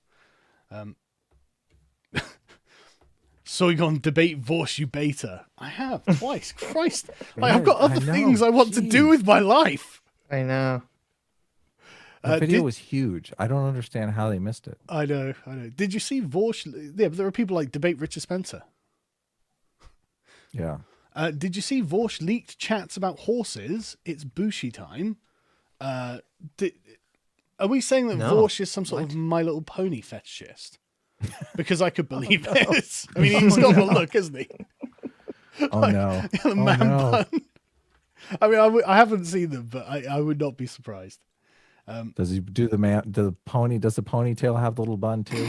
I don't know. This all falling. It's all It's the coming together, look. isn't it? But thank you, Robin Hood. Canadian Conservative. Vegan gains has nothing to do with me in Toronto. Okay. Okay. Debate Voosh, you coward. I like you. You guys can keep giving me money to ask me to do something I've already done. Yeah, there you I'm go. Totally up with this. And the thing is, I'm more than happy to talk to Vorsh at some point in the future. I think Vorsh is funny. I think that debating with Vorsh and Destiny is fun. I think it's interesting. It's stimulating. It's I never know what they're going to come out with. Like the first debate I had with Destiny, I never realized he would be in favor of exploiting people in foreign countries. Like just because they're in foreign countries, you didn't realize that gold, that nugget of gold that you had to mine down to would be there, but there it was. So I'm all for it. Vosh doesn't understand what the appeal to authority fallacy is. We got him for like 10 minutes in the first debate trying to explain to him what the appeal to authority fallacy is. So yeah, you get those gems out of there. You do. Is that the ultimate form of simping? Is having Vosh's simps pay you money to try to debate him, Oh even though my you've already God. debated him twice? Yes, I think it might be. Like, what fucking simps giving me money God. on his behalf? to the ideological enemy. Yeah. Like, keep going. Like, this is. Have you guys seen the film Four Lions? No. There's this one bit in it where these four jihadis are in like Birmingham or whatever, thinking about how they can start the great end jihad. And one of them's come up with the brilliant idea of bombing the mosques to radicalize the moderates. And this seems to follow that same sort of energy. Oh, It's wow. like, we'll do the worst thing we can do, like enrich our enemy. Why? Because it benefits us. It's like, that's okay. Please tell me this movie is a comedy. Oh yeah, it's hilarious. Okay, it was good. made in, no, seriously, you should check it out because it's really interesting, and there are some truths woven in to it. This is very, very All good interesting. comedy. All good comedy has truth woven in. You may know there's a legit communist party in the Greek parliament. Yeah, it wasn't Syriza? I think it's called Syriza. But like Varoufakis is a communist, and he was the finance minister. Like there was a coalition of leftists, in fact. During the lockdown, May the 1st, they organised a march without masks, measuring proper physical distance, standing on pre-measured spots, etc. It was illegal but not enforced. Thoughts? I mean, I don't actually think that the state should be able to lock you down, regardless of what the problem is. I think that is beyond the remit of the state to coop you up in your house for your own good, because anything can be declared to be for your own good. So I think it's all illegitimate, and any protest against it, I think, is valid. I think you have the freedom to go out of your house if the state doesn't like it, even if it's dangerous out there. So you take on that responsibility. Are you in lockdown right now in Great Britain? Probably like You don't know? well no Yeah. like some things have been reopening up. It doesn't look like anything's being enforced, or if it is, it's not being enforced consistently. And you know, the government has been like, right, we're releasing so you can go out like as many times a day as you want. You can go and hang out at the beach or whatever, or in the park. And it's like, well, everyone was doing that anyway. Like the pigs and parks full of people because it's been glorious weather here, which is why I've got a tan. So I mean, technically yes, but it's always been a bit weak. But most businesses are shut, like they can't take customers. But some have been reopening, etc., etc. You have a tan? Looks more like a sunburn white boy. I don't know. Oh no.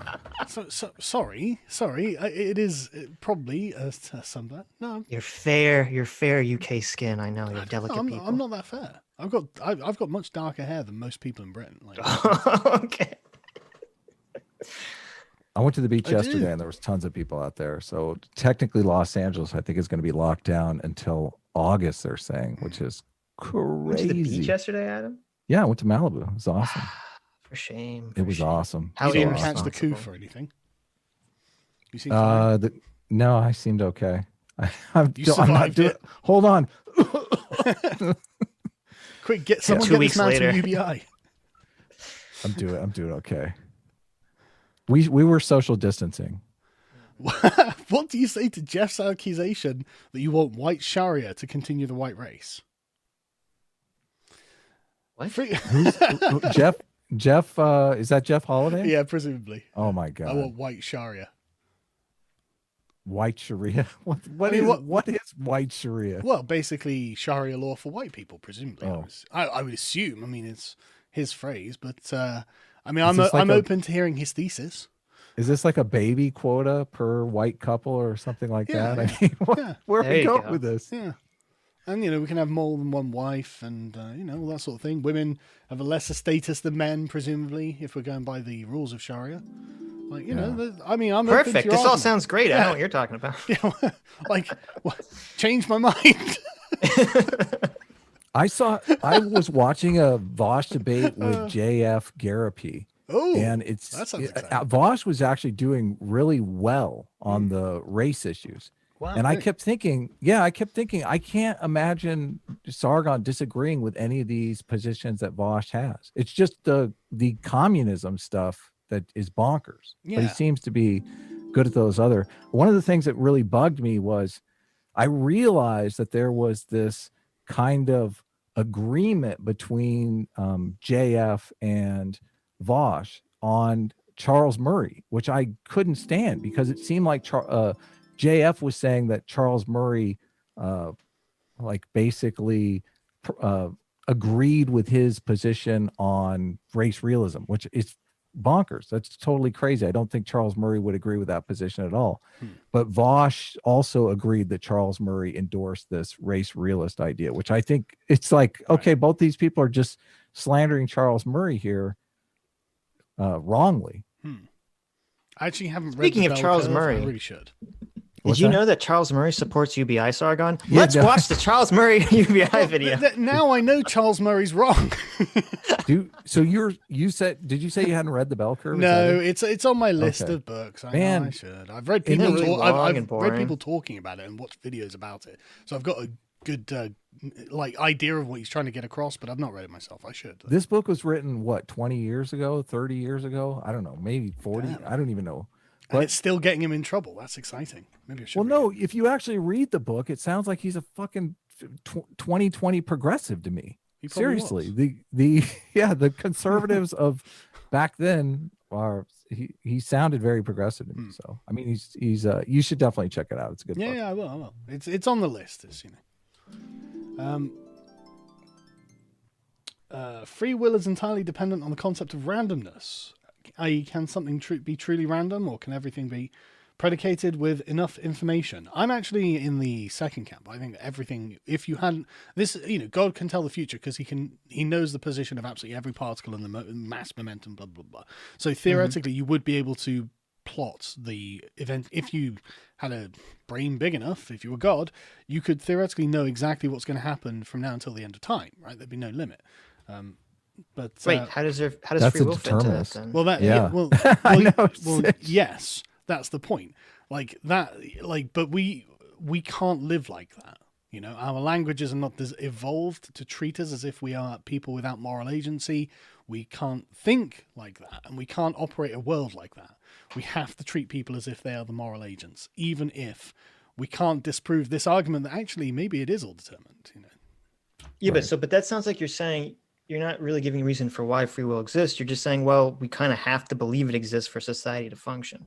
No, not even for society to function. For you to talk, well, no, to you, Well, for for you people to to function, for yeah, individuals. for to an function. individual to function, but also Right. for society to function. We don't have a choice. We're going to act that way regardless of what we think of it. So we may as well just accept that there's something here that we aren't aware of. I mean, there's obviously some reason that I don't know. But if we believe that we're going to fail at something, then we probably end up won't we? Yeah, but I mean, I could agree with that. I agree that people individually and society needs to have a concept of free will, but that doesn't mean I believe that it exists. Dunno You can then. believe both those things, Sargon. Well, these are things that both appear to be true, right? Like it appears that if you were capable of mapping all of the matter in the universe and the way it was interacting, then why wouldn't you? I mean, maybe there's some physicist who's going to be like, well, there's a probability thing. Well, But I thought the problem with quantum physics, it's all probability. It's not deterministic. But isn't any probability based on the fact that there are extraneous factors we can't identify that will make the decision that then turns out to be heads or tails, right? well, I don't know. They don't know that yet. So I guess that's the question. sure, but anything based on probability is surely because there is. It's not they're saying there's no reason. It's just we don't know the reason, right? Yeah, right. I understand. Yeah. That's what. Like technically, yeah. If you knew the position of all air molecules, you should know what when you flip a coin, what heads or tails every time. And if that is true, then you can take anything to its logical conclusion. If you were say God, you could map out everything. You wouldn't have a choice, I guess. But Doesn't randomness destroy determinism? The fact that there is randomness, I don't know if there is randomness. That's the thing. Yeah, there might not be randomness. right? Well, thanks for making our argument for us. That's fine. Well, it's you're welcome. Dying of the Light 2014 Kick Cage movie that was highly edited by the producers to the point where the actors and directors boycotted the movie. It's a B-rated movie, but the ending is a pretty spicy take on Islam's identity crisis. Right up your alley. Dying of the Light. Okay, Callum, remind me about that. So Callum was like, "Yeah, we should call Breadtube Slave Tube," and I think that's a good way of phrasing it, because they actually don't want to be independent, autonomous people. They actually want the group of people to tell them what to do, because they obviously they're holding fancies that they'll be the ones in charge, but they won't. Yeah. $5 Debate Vorsh from Debate Vorsh. Thanks. Keep it rolling in, because I've been demonetized, guys, right? Like, unlike Vorsh, I don't get ads on my videos, so just keep rolling them in. Free will is an illusion of personal restraint. Would be entirely dependent on the activity of your frontal lobe, specifically the ventromedial prefrontal cortex and the dorsolateral. So I'm going to increase the size of this because these are words I'm not used to. Yeah, that's brain talk there. Well, yeah, I don't know. Yeah, so the dorsolateral prefrontal cortex, which play a role in inhibition. Well, sure. There you go. There we go. Okay. I'll be right back. I'm going to turn some AC on. Okay. I believe that no person advocates for communism who is acting in good faith. Everyone that does sees themselves as an organizer. I just said that. And really looks for a bureaucratic position rather than the hard labor and subjugation of the common worker. True. That's why Vorsh is enjoying his position as the sole owner of the Vorsh channel and not operating a cooperative. Isn't that right, Vorsh? Vorsh humbly and respectfully requests an audience. He can have one at my leisure, at my discretion. I like the idea that he just like kicks the door down and he's like, debate me, bro, like right this second. It's like okay, like hold on a second. Vorsh, you're making dinner for the kids, man. Like, calm down. This is very important. We must debate. You don't debate me right this second. You're a coward. If he wants to debate UBI, okay, we're having a conversation, dude. Yeah, Vorsh, I'm just trying to chill. Civic nationalism. Yeah, you guys should debate about how you both don't like UBI. No. Yes. Yeah. Right. Yeah. Adam, you can Don't let that happen. Civic nationalism is the best form of nationalism. Society based on libertarian values with a strong sense of nation. Anyone who's allowed to do so is allowed so long as they adopt the culture and values of the nation they move to. Well, essentially. Debate Vorsh. Thank you. I honestly keep like they're sending loads of money my way. I mean, I can see why people are incentivized to join blood sports because they're sending a lot of money over. So right. You know, I'm just gonna let them keep going. The Vosh Simp Brigade, bring it on. Hey man, loving the content, but Vorsh isn't. He's currently frothing at the mouth, trying to get in touch with you so we can autistically screech, get up the good work. Vorsh, just chill, man. Like, send Callum a message. Callum will get. He's at Secretary of Akkad. Send Callum a message. We'll arrange a chat. It'll be some fun. We can even do it on your channel, and you can even profit like the communist you are. Ooh. We want lots of yelling, though. Yeah. Lots of screaming and Yeah. waving hands chest around beating and as well. Yeah, like Right. That's a given, though. yeah. Don't go easier on me either, Vorsh. I want you to go as hard as you can. Like try and punch me through the screen if possible. Oh no. You guys should have a talk to Shu. I love her content, but she seems to be falling down the radical left rabbit hole. Vorsh is a closed-minded grifter who calls his opponent fascists and Nazis. Well, I'm confused why she would defend him. Well, that's a good question. What do you guys make of the Shu situation? What's the probability that you can have a conversation with her? I did ask before any of this happened, just a while ago. I just thought it'd be funny for us to dunk on Joe Biden, to be honest. Because we both don't like Joe Biden. So I thought it'd be a fun stream, but she said, I don't know, I'll think about it. And it's like, right, okay, that's, I'll get in trouble with leftists if I do that. So, yeah. But we'd be dunking on Biden, man. Like, fucking, he's basically a corpse. Like, Sargon Man is bad. Yeah, totally. You're platforming hate. You're platforming hate. Imagine taking lectures from a slaver.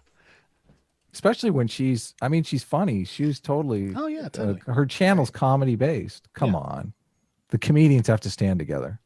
Yes. Well, I think that the problem was because she was very anti-SJW back when that was a thing, and she saw a lot of people who would get either pushed to the right or just kind of fade off into other topics. And her and Chris Reagan, and even me to some extent, we felt like we were like the lone people, like being anti-SJW, but we're, more on the left, more in the center. And it's like weird because then it's everyone like so people are so thirsty to like find a group, find a niche to fit into. So it's almost like, well, now I have to get sucked into this far left anti-SJW sphere, which is kind of like the weird anti-SJW communist bent that Vosh kind of inhabits. Hey Sargon, please watch The Foundations of Star Wars. It's 100 minutes or so video, and a good part explains the issues with your take on Star Wars. No, I have declared my position on Star Wars. The Sith did nothing wrong. The Jedi were evil, and Sitch agrees. Oh, that heavy sigh. Sargon, will you please go to North Korea? I guess this is... What? This was sent across by Callum, who wants to go to North Korea. No, wasn't sent by Callum. But I no, think your secretary is trying to get you killed so he can inherit your channel. but he Uh-oh. won't. But I still don't want to go to North Korea particularly. I don't know why I have to say that. Who does want to go to North Korea? I mean, how would you even do it? Like, what, are there like North Korea? In fact, Callum's going to jump in and go, by the way, you can do this by here's the link to the travel agency. It'll take you to Beijing or something. Oh, fuck's sake. I mean, I'm definitely... Wasn't there some college kid, some fraternity kid that stole a poster in North Korea and got incarcerated and died? And he stole bunting. Bunting? You know, flags like you put up. He stole some little bunting flags, and yeah, he died in jail. They beat the guy to death, and then they were like, "Oh, I think he's dead. Let's return him now, quick!" Yeah. Terrible situation. I don't want to go to North Korea. I don't want to get beaten to death in a North Korean jail. I would choose EFAP, but I can't find it on Mauler's channel or in my soapbox. Fuck you, YouTube. Well, I'm glad you found this one. Yeah. Thank you, YouTube. Yeah. Sargon of PSA dudes, I want to know your opinions on the current lockdown measures in California and Michigan. Lawsuits are already underway, striking them down. Wisconsin's orders just got removed by a judge. 2020 election could be nuts. I guess, Adam, Sitch, are you in LA? No. Right. On the other side of the U.S. Right. Yeah. So, Adam, how's We've got California? the U.S. surrounded. Yeah. Sitch and I do. How's California at the moment?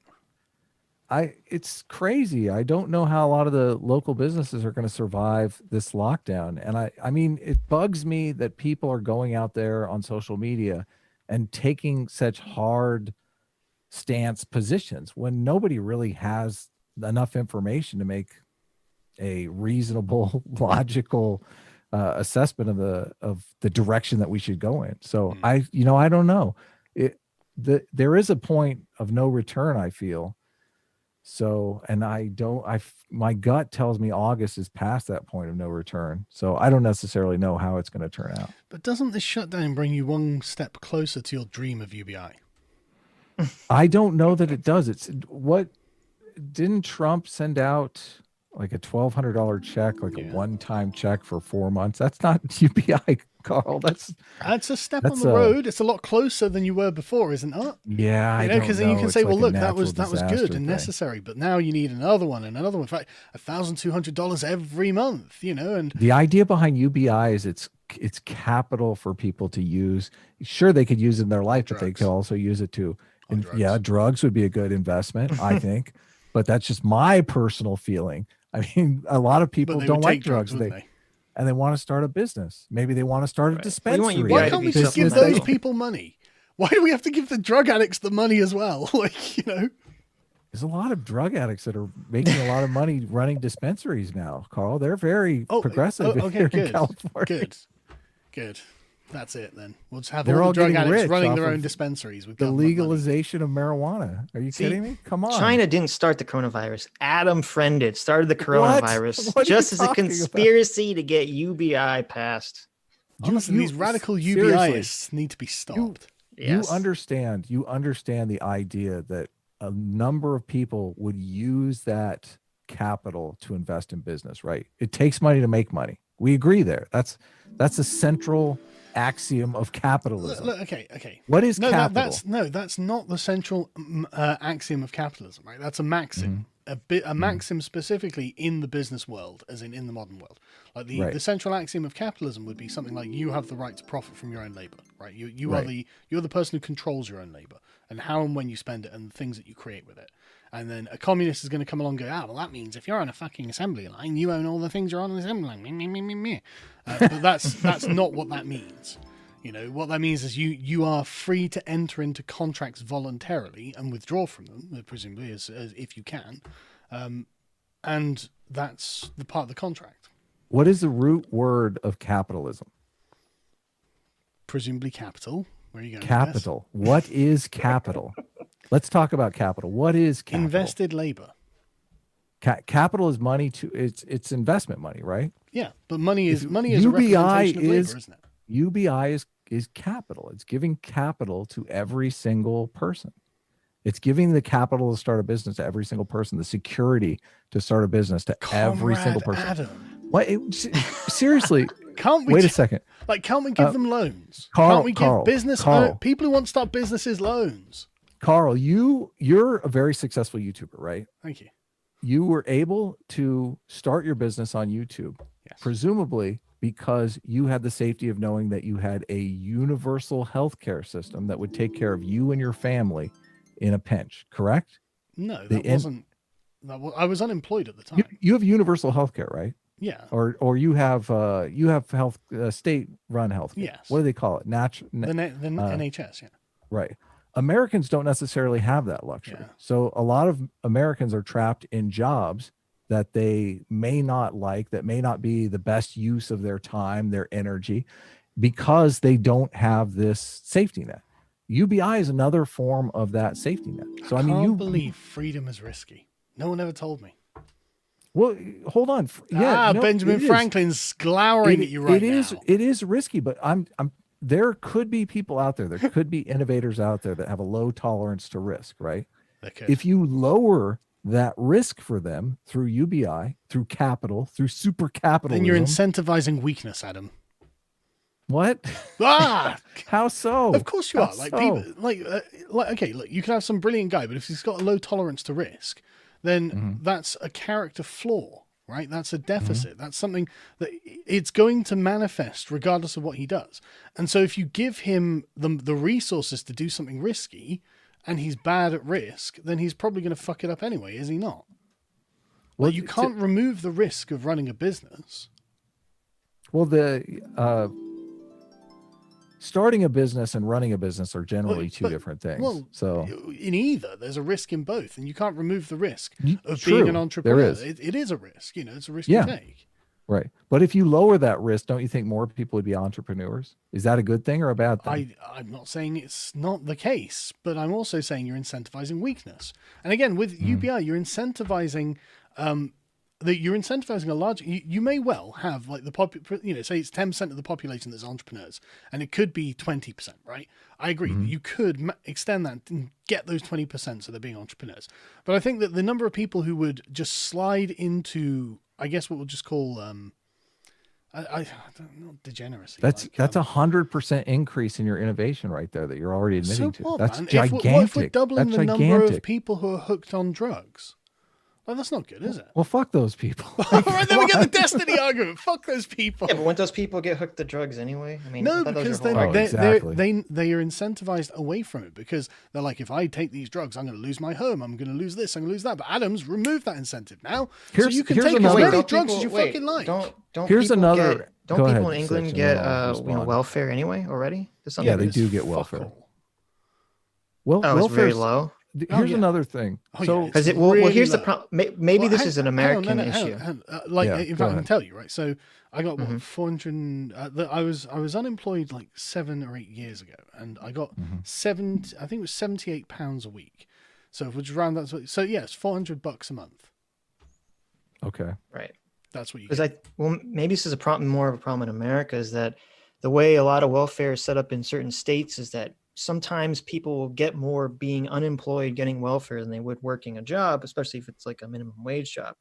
And part of the appeal to UBI is, okay, well, if you remove the means testing aspect from it, you're not going to have someone say, oh, I'm not going to work a job because I would get more money not working. Working would always just supplement whatever income they get. But why would I work a shit job that was not very well paid? Because you get to keep both the money from the job and the UBI. You double your income. Sure, but I only work that job because otherwise I'll have zero money. Like, I would never work a shit... Like, I used to do kitchen portering, right? For anyone who doesn't know, that's you working in a restaurant and you're cleaning the dishes and loading dishwashers and stuff like this. Oh, no. And it's not a prestigious job. And if I'd had $1,200 a month, I wouldn't have done it. Like, even if it's supplemented by like £800 a month or whatever I was earning.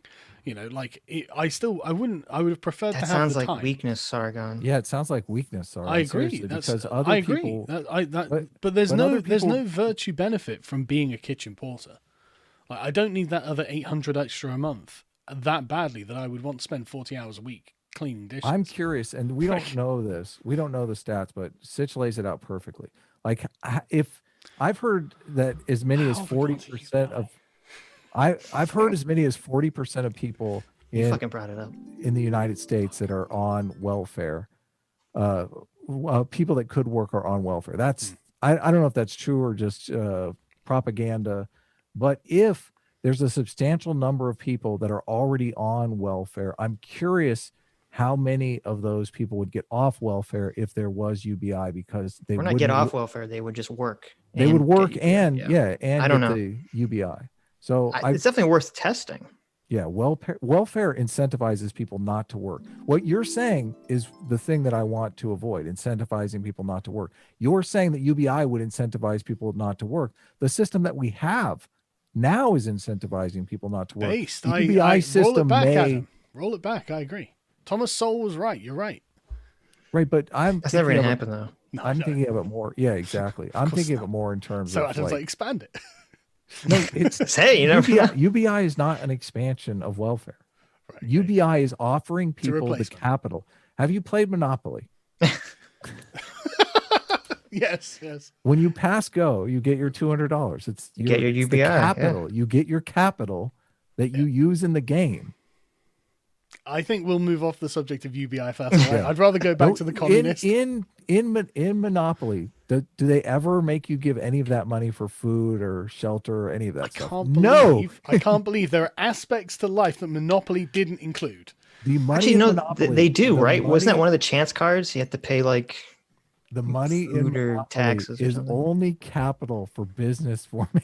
There you go. Actually, it's for rent-seeking behavior. I don't know why we can't Monopoly just have. For a second. I mean, I'm not against the idea of incentivizing entrepreneurship, but why can't we just have, any person once in their life from the age of, I don't know, 25 to whatever, 50 or 70 or whatever we want to set the cap to.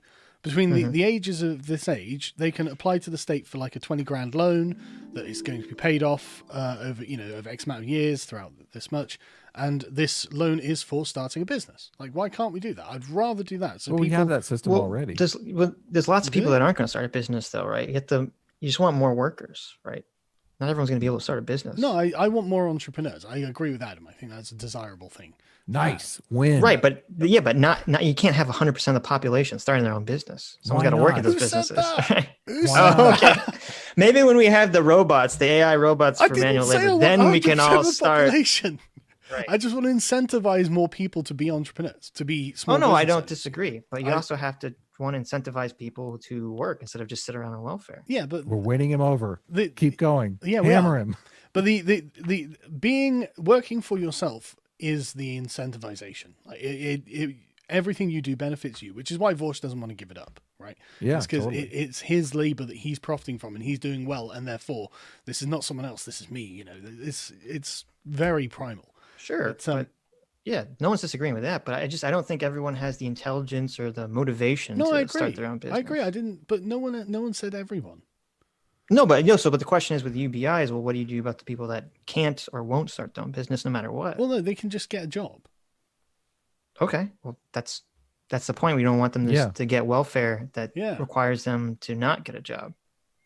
So, I want the people against UBI often cite inflation as a problem, and I just want to let those people know that if UBI were implemented and the results were disastrous, I would change my position. I'm not married to UBI because I love UBI and I love giving people. You don't have an ideological view of this. It's totally pragmatic. Yeah, exactly. Ideological. He loves it. No, seriously, we tried. In the United States, we made drinking illegal. Drinking, it ended up disastrous. Okay. We turned around and we went and we changed it. So I just think society has so many different working parts. The question that I have is, would there be less people on welfare not working, which is a problem that I think we both agree that welfare incentivizes sloth, which we both hate. Would that lessen with UBI? I think it might, and I think it's worth exploring. And also, would there be more innovation? Would we double our innovation? I honestly, at this point, think it's more important to explore whether PewDiePie's a Nazi. Let's carry on. Okay, I agree completely. What we were watching a video. And then there was also the donation to the ADL, which he then withdrew. So that $50,000, we don't know where it went, but I forgot about that. Do you remember The ADL thing? Yeah, PewDiePie was going to give 50 grand to the ADL, and everyone's like, "Don't! The ADL's fucking awful." And he was like, "Oh, They're well." racist. Yeah. the Well, ADL and is specifically, horrible. didn't they specifically smeared him, and that's Yeah. why he retracted the donation. Yeah, fuck Yeah. that. That's not proof of him being racist. He If you realized the don't ADL donate was to the ADL, scumbags. you're a racist. If you don't donate to the organization that smears you as a Nazi, then nope, that means you're a Nazi. Doesn't What the fuck? Doesn't It's a great ADL racket, that, stand isn't for it? Christ. Yeah, exactly. what does ADL stand for? Anti-Defamation League. Yeah. Yeah, amazing, isn't it? How Incredible. ironic is that? 10 out of 10 irony. Right. The group Yeah, that as soon as- that is actually defaming you. It's called the Anti-Defamation League. His fan base found out about it and got really mad, or maybe he found out about what the ADL actually is. What is the ADL actually, Mr. Yeah. Surf? What We'd like to know. what the ADL actually is? Sitch, what's the ADL? What is it actually? I think wasn't you're the listening. only I was reading person- Twitter. You're the only Is person this- who's allowed to tell us what the ADL actually is, I think. It's Yeah, the Jewish the one with the immunity Anti-Defamation idol, League. Yeah. right? Yeah. So what's he mean? Like he found out what it actually is. Like, Oh, I got you. He's saying, okay, I got you. Surf's is the saying, dog whistle Right. translation okay. for yeah, it. Surf's is saying PewDiePie found out that the ADL is actually a Jewish Jewish, organization, and since he's a he was horrible, like, "You're not terrible having that, buddy, Nazi, Shlomo." he's like, I gotta pull my money from them. What an allegation. I'm sure that's exactly what happened. Yeah. Oh, I love it. What a man. What They the dog ADL whistle on the actually left is. too, don't they? Oh, dude, they hate the Jews on the left. They actually do. Yep. Like the Everyone Jews hates in, us. Do you know what's really funny? Is Jews in Britain are 75% vote Conservative, and the rest of them pretend that Labour isn't anti-Jewish. Either way, PewDiePie, not a racist. These are all just random incidents. They're jokes, dude. I mean, what Yeah, do I say? What's the argument?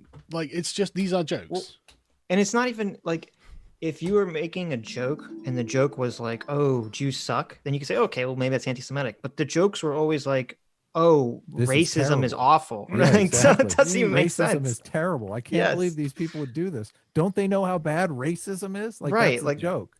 Yeah, they're all predicated on that, aren't they? You know, if racism wasn't bad, none of this would be funny.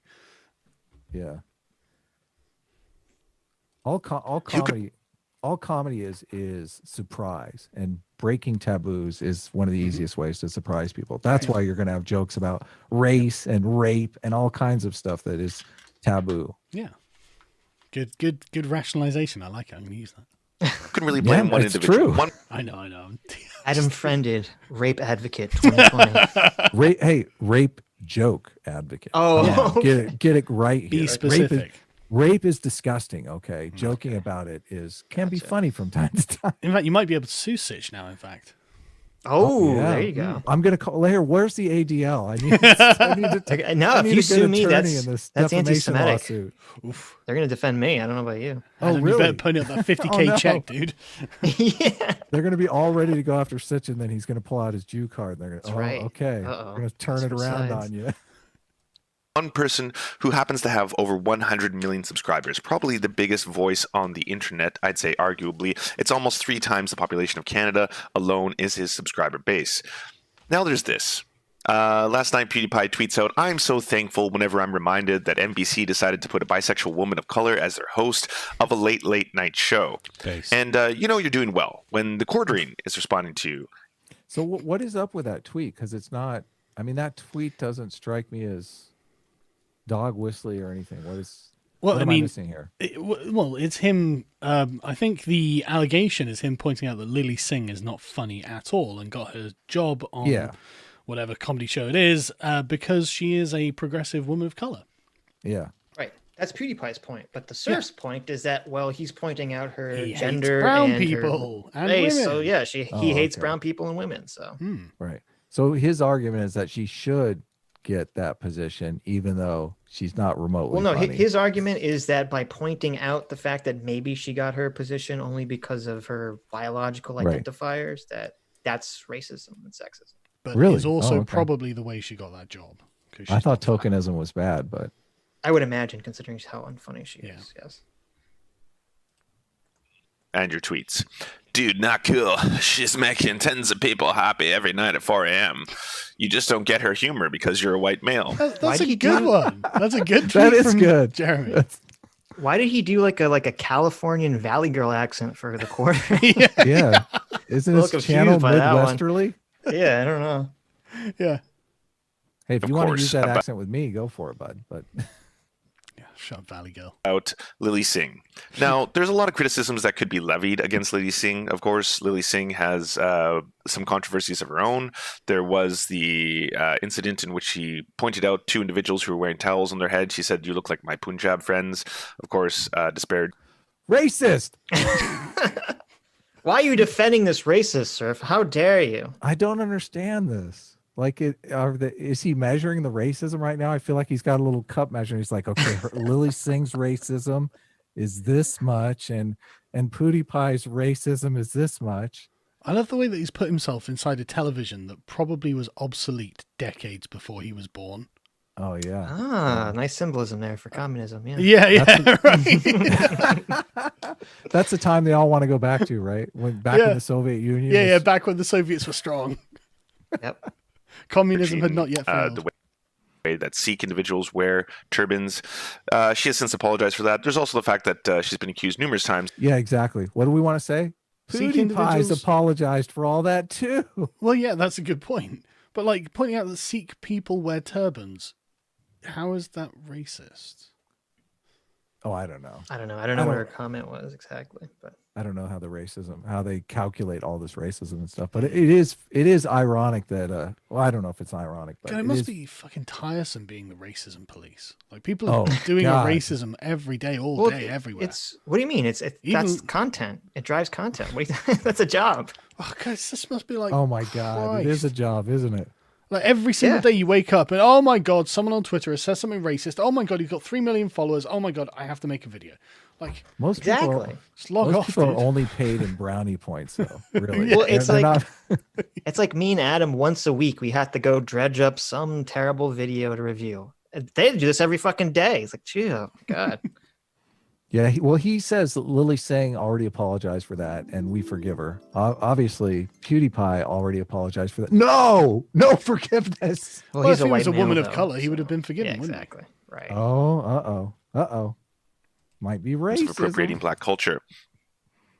We're not here to defend Lily Singh. We're here to point out that PewDiePie, in his wisdom, has said for some time that he's going to stay away from politics, that he's going to try and be more apolitical, and yet is still tweeting out things of this nature. Now, Oh, so shut your fucking mouth, PewDiePie, and stay in I your know. lane. Right, okay, gotcha. Did I you know. catch that very sexist clip from Lily Singer? She has some buff, attractive black man come out like a What? piece of meat Ooh. for the audience to ogle at. And I think that's actually what's it called when you like fetish? It's a Yeah, fetishization yeah. of the black man. Oh my Yeah, god! stereotyping and Objectification. fetishization. That's terrible. And he's like it's totally tying into like slavery and Yeah, aspects and of servitude. appropriating Oh my black God. culture at the same time. Like she's Lily Singer. Oof, sing. But we're not whatever here you to defend fucking- Lily Singh, so you know. No, that's true. That's true. this is directly from, I'd say, a right-wing talking point. You could also say it's part of the red pilling community, and it's basically implying that PewDiePie thinks that Lily Singh was hired as a tokenization. Lily Singh So wait, he said it's a right wing talking point. So I guess he's already conflating right wing with racism. Yeah, this is Right out of the what gate. drives me nuts. Gotcha. Oh God, was this is hired- what That's drives what they think, conservatives though. nuts. That's definitely what they think, though. Like right wing. Oh yeah, definitely, sure. It's politically advantageous for them to think that, which is even worse. for the reasons being that Lily Singh is a woman of color and that she is openly bisexual, and so it Okay, I'm gonna take a stand here. It's a controversial take. Okay, bisexual women are not oppressed. They are the most privileged I know. group in America. Every male in America wants a bisexual woman. Okay, they should not count. Being bisexual does not give you any oppression points. Get out of here with that. I would have thought was being think- paid millions of dollars by Comedy Central or whatever was one of the. Well, that's so that's, Like class that, doesn't well. matter. Sorry, that doesn't matter. yeah. I was thinking the same thing. I'm so glad that you brought it up because when he said that, I was like, "Well, I love bisexual women. What are you talking about? What is this guy even? Come on! Why would you Or want to oppress oppressed. bisexual women?" Yes, the poor oppressed bisexual woman running around. Oh, I know. So Right, tragic. Give me 2 seconds. I'm going to go get another cup of tea and go take a piss, but I'll be like 5 minutes. We won't watch the video. No, we'll no. just talk about Feel it. free, because I mean, let's be honest. If I predict that he's going to whine further that PewDiePie is a Nazi and has said racist jokes, then I'm probably going to be right, and I don't think I'll have missed much. So Okay, you can we'll just fill me in when I get back. I'll be back We in a shall sec. continue. What's Was up, it really Sitch? based on- We're on Sargon's channel. Let's talk my some God. shit. Let's immediately start talking about things that get the channel suspended and kicked off of YouTube. No, come on. Well, maybe. What do you want? Hey, UBI. Get that UBI video up here. We're going to talk about UBI. We're going to talk about how free will is a myth. We're going to talk about how the Sith were wrong. The Sith were evil and wrong and probably racist. Did you And know you that the guys- Sith were probably racist? Sargon's taking such a hard position on this simping thing. I Okay, know. come on. I know. Jedi for life. Okay. Meritocracy, if you will. It was based on the simple fact that there was a status quo. NBC was trying to fill a void and trying to get some woke points in the. What did he just say Wait. that they were tokenizing? It seems like he gave just into their agreed. argument. I know. He just fucking agreed. What? He just agreed. What What are you doing? Hold on. You can't give somebody a hard time for tweeting out a take that you disagree with and then agree with it. Oh, No, but my- you see, he said it. He said it in a nicer way. Okay. oh, I got it. That's the issue. He said it in a nicer way than the tweet. I mean, he only, Right. Yeah, I know. It was the same thing with the Nuance Bro recently, where people were criticizing, I forget, he had some tweet or said something that everyone was criticizing him. And then every person he talks to, they just say, oh, I actually agree with everything you're saying, Nuance Bro. But the way you said it, it was just, the tone trigger. policing. That is tone policing, right?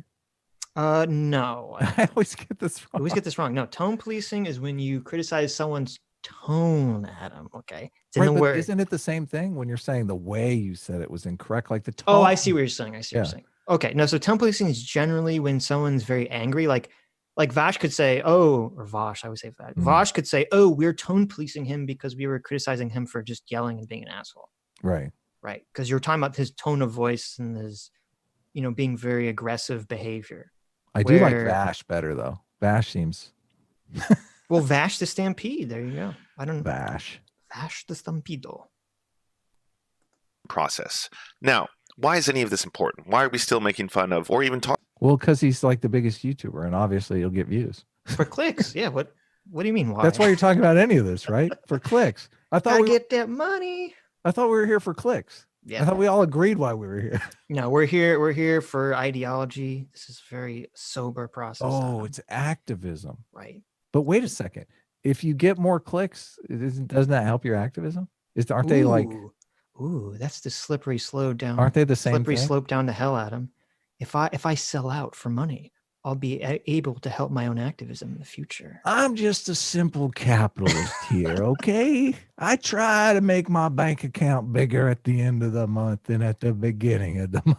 Look, Okay? it's okay for me to be an internet communist, okay, and be the sole proprietor and sole owner of my own YouTube channel and make lots of money. It's okay for that to happen, Adam, even though it violates my ideology. Because one day in the future, I don't know when, but at some point in the future, in the murky future, I will use that money, maybe, possibly, maybe, to invest in a co-op or something like that. Who would want to work for a co-op? Yeah. It sounds like a nightmare to me.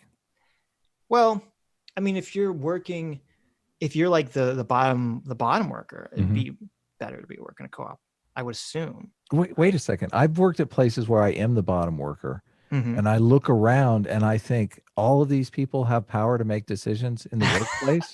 I think my job as the bottom worker is going to get 10 times harder. You I kidding? see. When you were washing dishes, you're like, I don't trust these fuckers to tell I this know, exactly. business what to do. You let these idiots make Right. decisions? Come on. Right. What are you, crazy? Yep.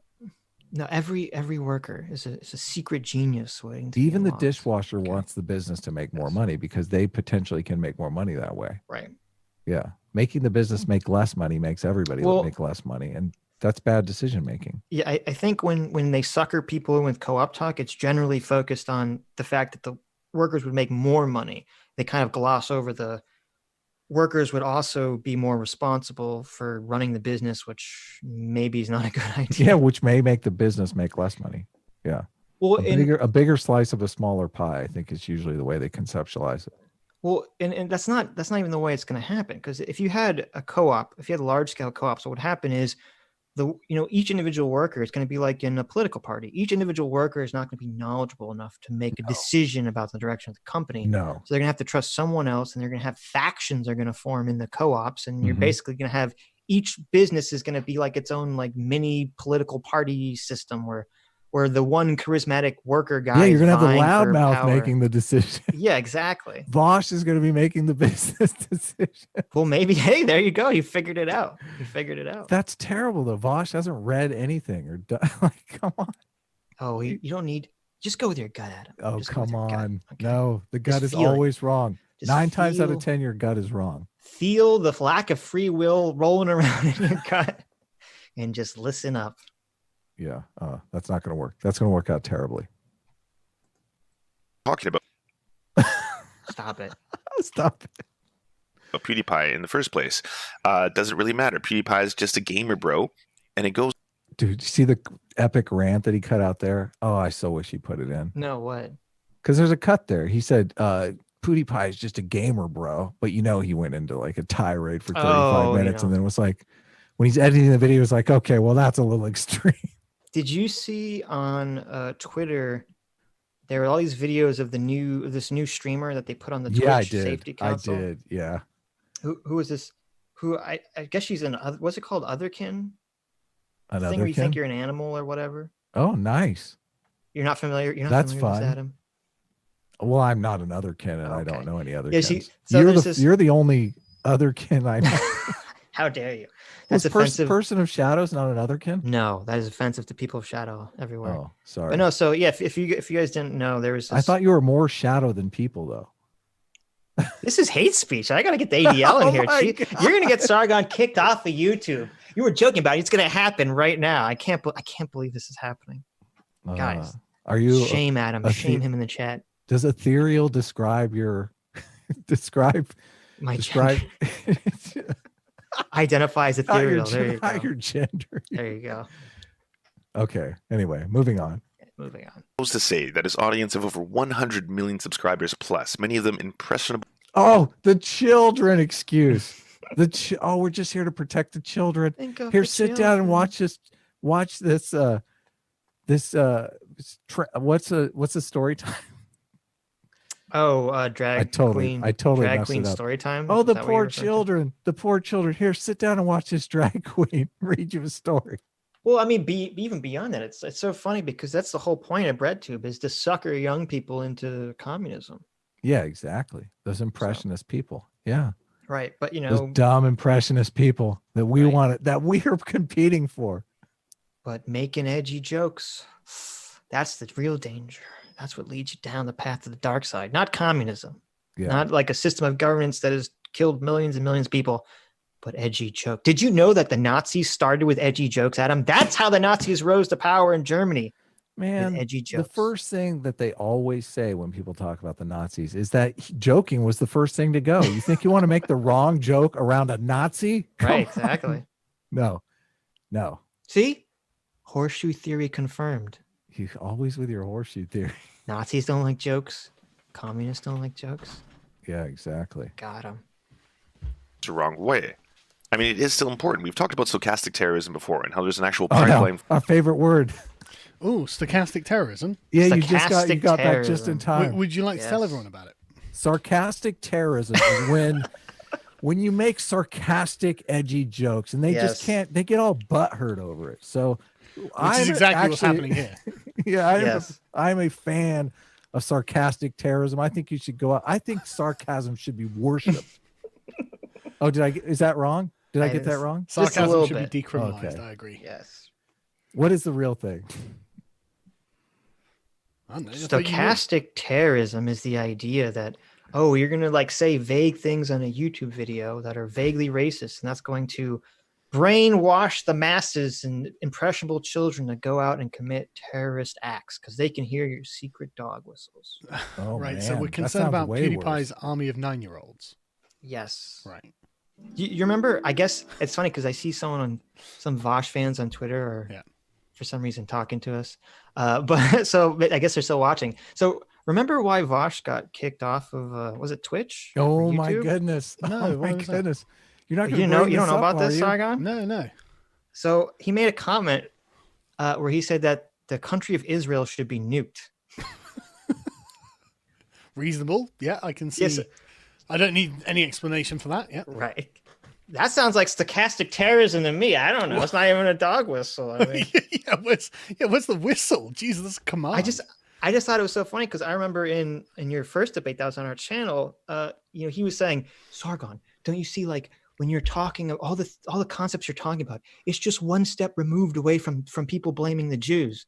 And then I said to him, we're talking about you're one step away from blaming the Jews. And it's like, no, I'm not. And he's literally talking about nuking fucking the country of Israel. Like, what's happening here?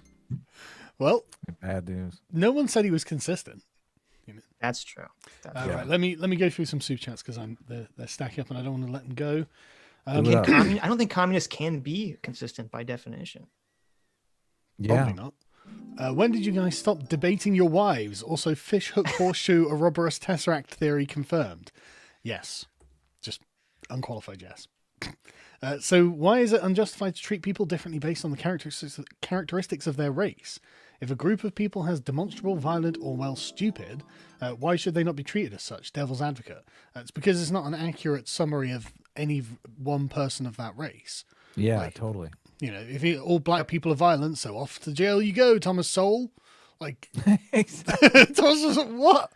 Sorry, we've figured it out. You know, there's actually a fallacy. It's called the ecological fallacy, where you're saying that an attribute of a group automatically applies to the attributes of any individual in that group, which is wrong. It's bad reasoning. It's bad logic. You can't say.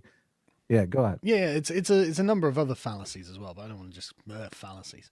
Yeah. You know, I always hate that. Where is my yeah, exactly. Get my fedora. Fucking hell. You know, it is cringe, man. When people like on whatever platform it's like fallacy, I'm like, oh, just don't. It's cringe. The what's his name? Talib calls it a round trip fallacy too. Everyone has a different name for this fallacy. So like fallacy of composition, fallacy. Yeah, exactly. All these other things like, yeah, it's wrong. Just say explain how it's wrong. Do it. You have to judge people on individual basis, not on group basis. Expect to see future gender studies dissertations on simp shaming. Yeah, I'm sure that there will be. There probably already are if we went and looked. Yeah, they're probably in the works. Vorsh is stream degrees for sniping thoughting. Sorry? We should have degrees for thoughting in general. Yes. But they no. I can we not just outlaw thoughting? Can we not just we can ban that, right? You can't do that, Sargon. Come on. Why? Freedom, liberty. Yeah, but I was all for freedom and liberty, and then I realized that literally no one else is for freedom and liberty. Everyone else is for state so you're control. Give up? Well, stand by your principles. Yeah. Sargon. Don't make it illegal. You shame when we're them. being oppressed, then you can be like, yeah, but at least principally you're in favor of not being oppressed. I'm like, yeah, that's a good point. But you know, well, okay. When the thought authoritarian regime of thoughts comes in and oppresses us, oppresses us and forces us to simp for them, then I'll agree with you. Then we should outlaw thought. Revolt against the thoughts. Yeah. Yes. Vortius stream thank you guys. My feel when my face when a commie is making money off a capitalist feels good. Rubs face meme. Vortius hella capitalist, man. Don't give me any of this shit. He is 100% committed to capitalism, and it shows. And I think that's great because I'm a capitalist too, and I don't want to see people becoming communists. So, it's always funny to me when you have someone who's a communist who's very egotistical. Yeah. Like you just mention his name in the beginning for 5 minutes. He's like, "Oh, I got to be involved in this now." Get in on this, yeah. It's like I thought you're supposed to be for collectivism and ego death and all that stuff. This is Vosh, who never would think to comment among the plebs. I forgot about that. Comment section. My God. I forgot about that. You want me to stoop down to the level of my simps?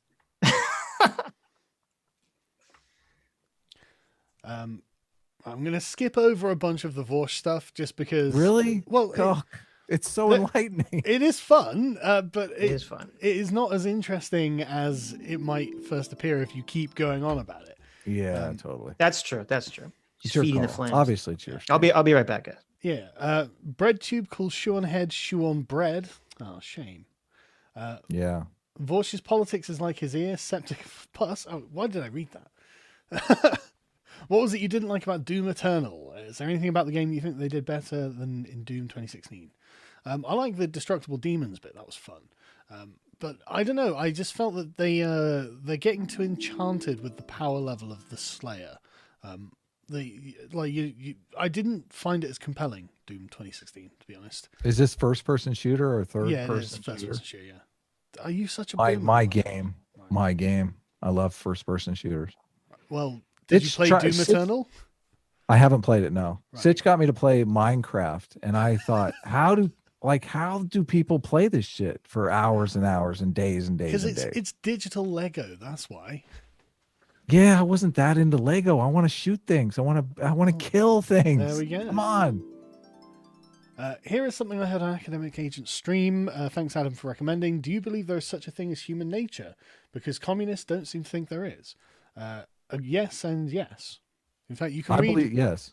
It depends on the branch of communist. But the ones that are purely materialist, if you think about it, they've got really empty philosophy.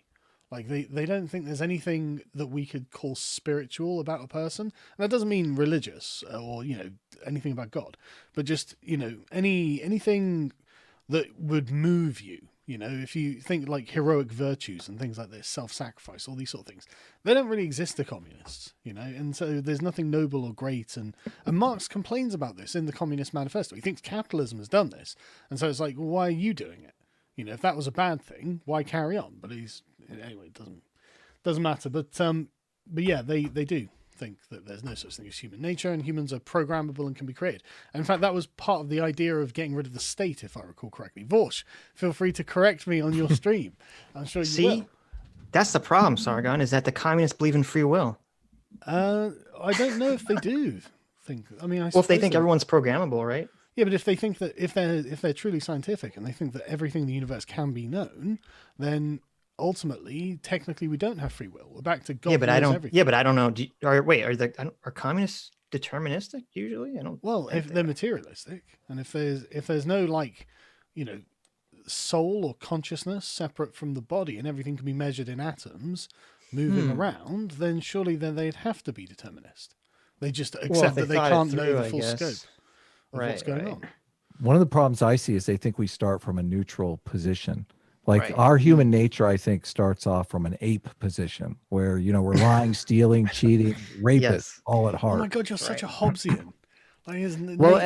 State of nature is nasty. Monarchy now. This is part of our socialization process. So I think one of the problems. The state of nature was like that. I think that people are a lot more cooperative and peaceful generally.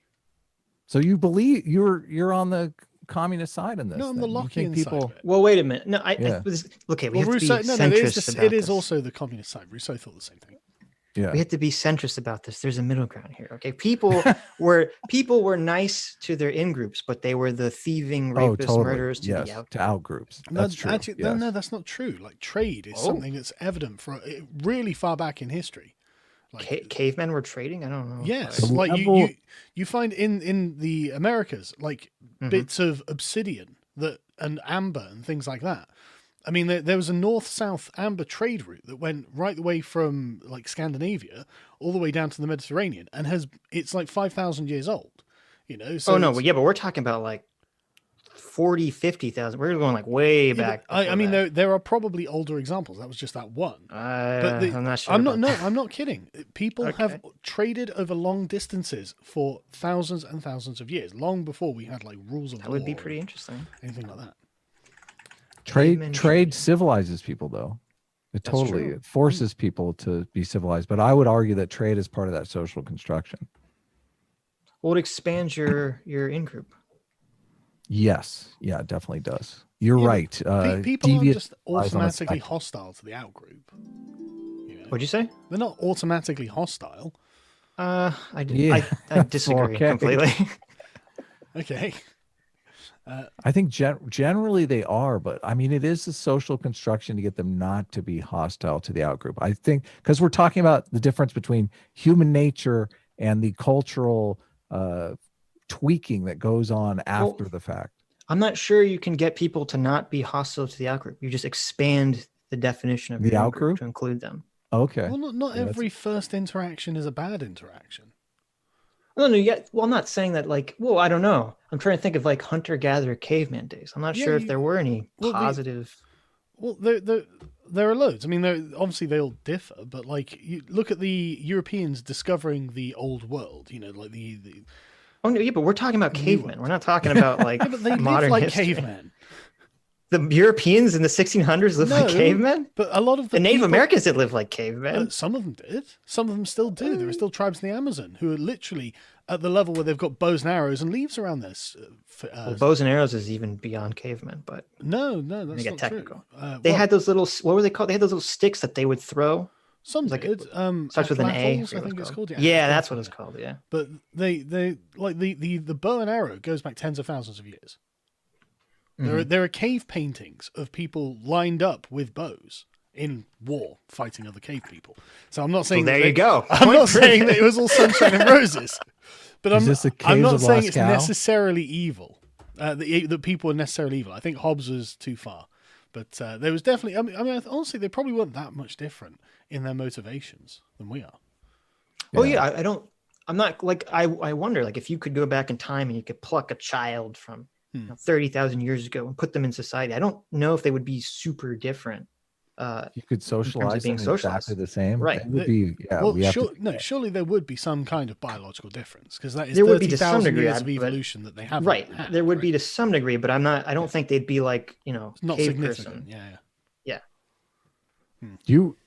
The social constructionists also like to play around with the gender stuff. Something occurred to me the other day.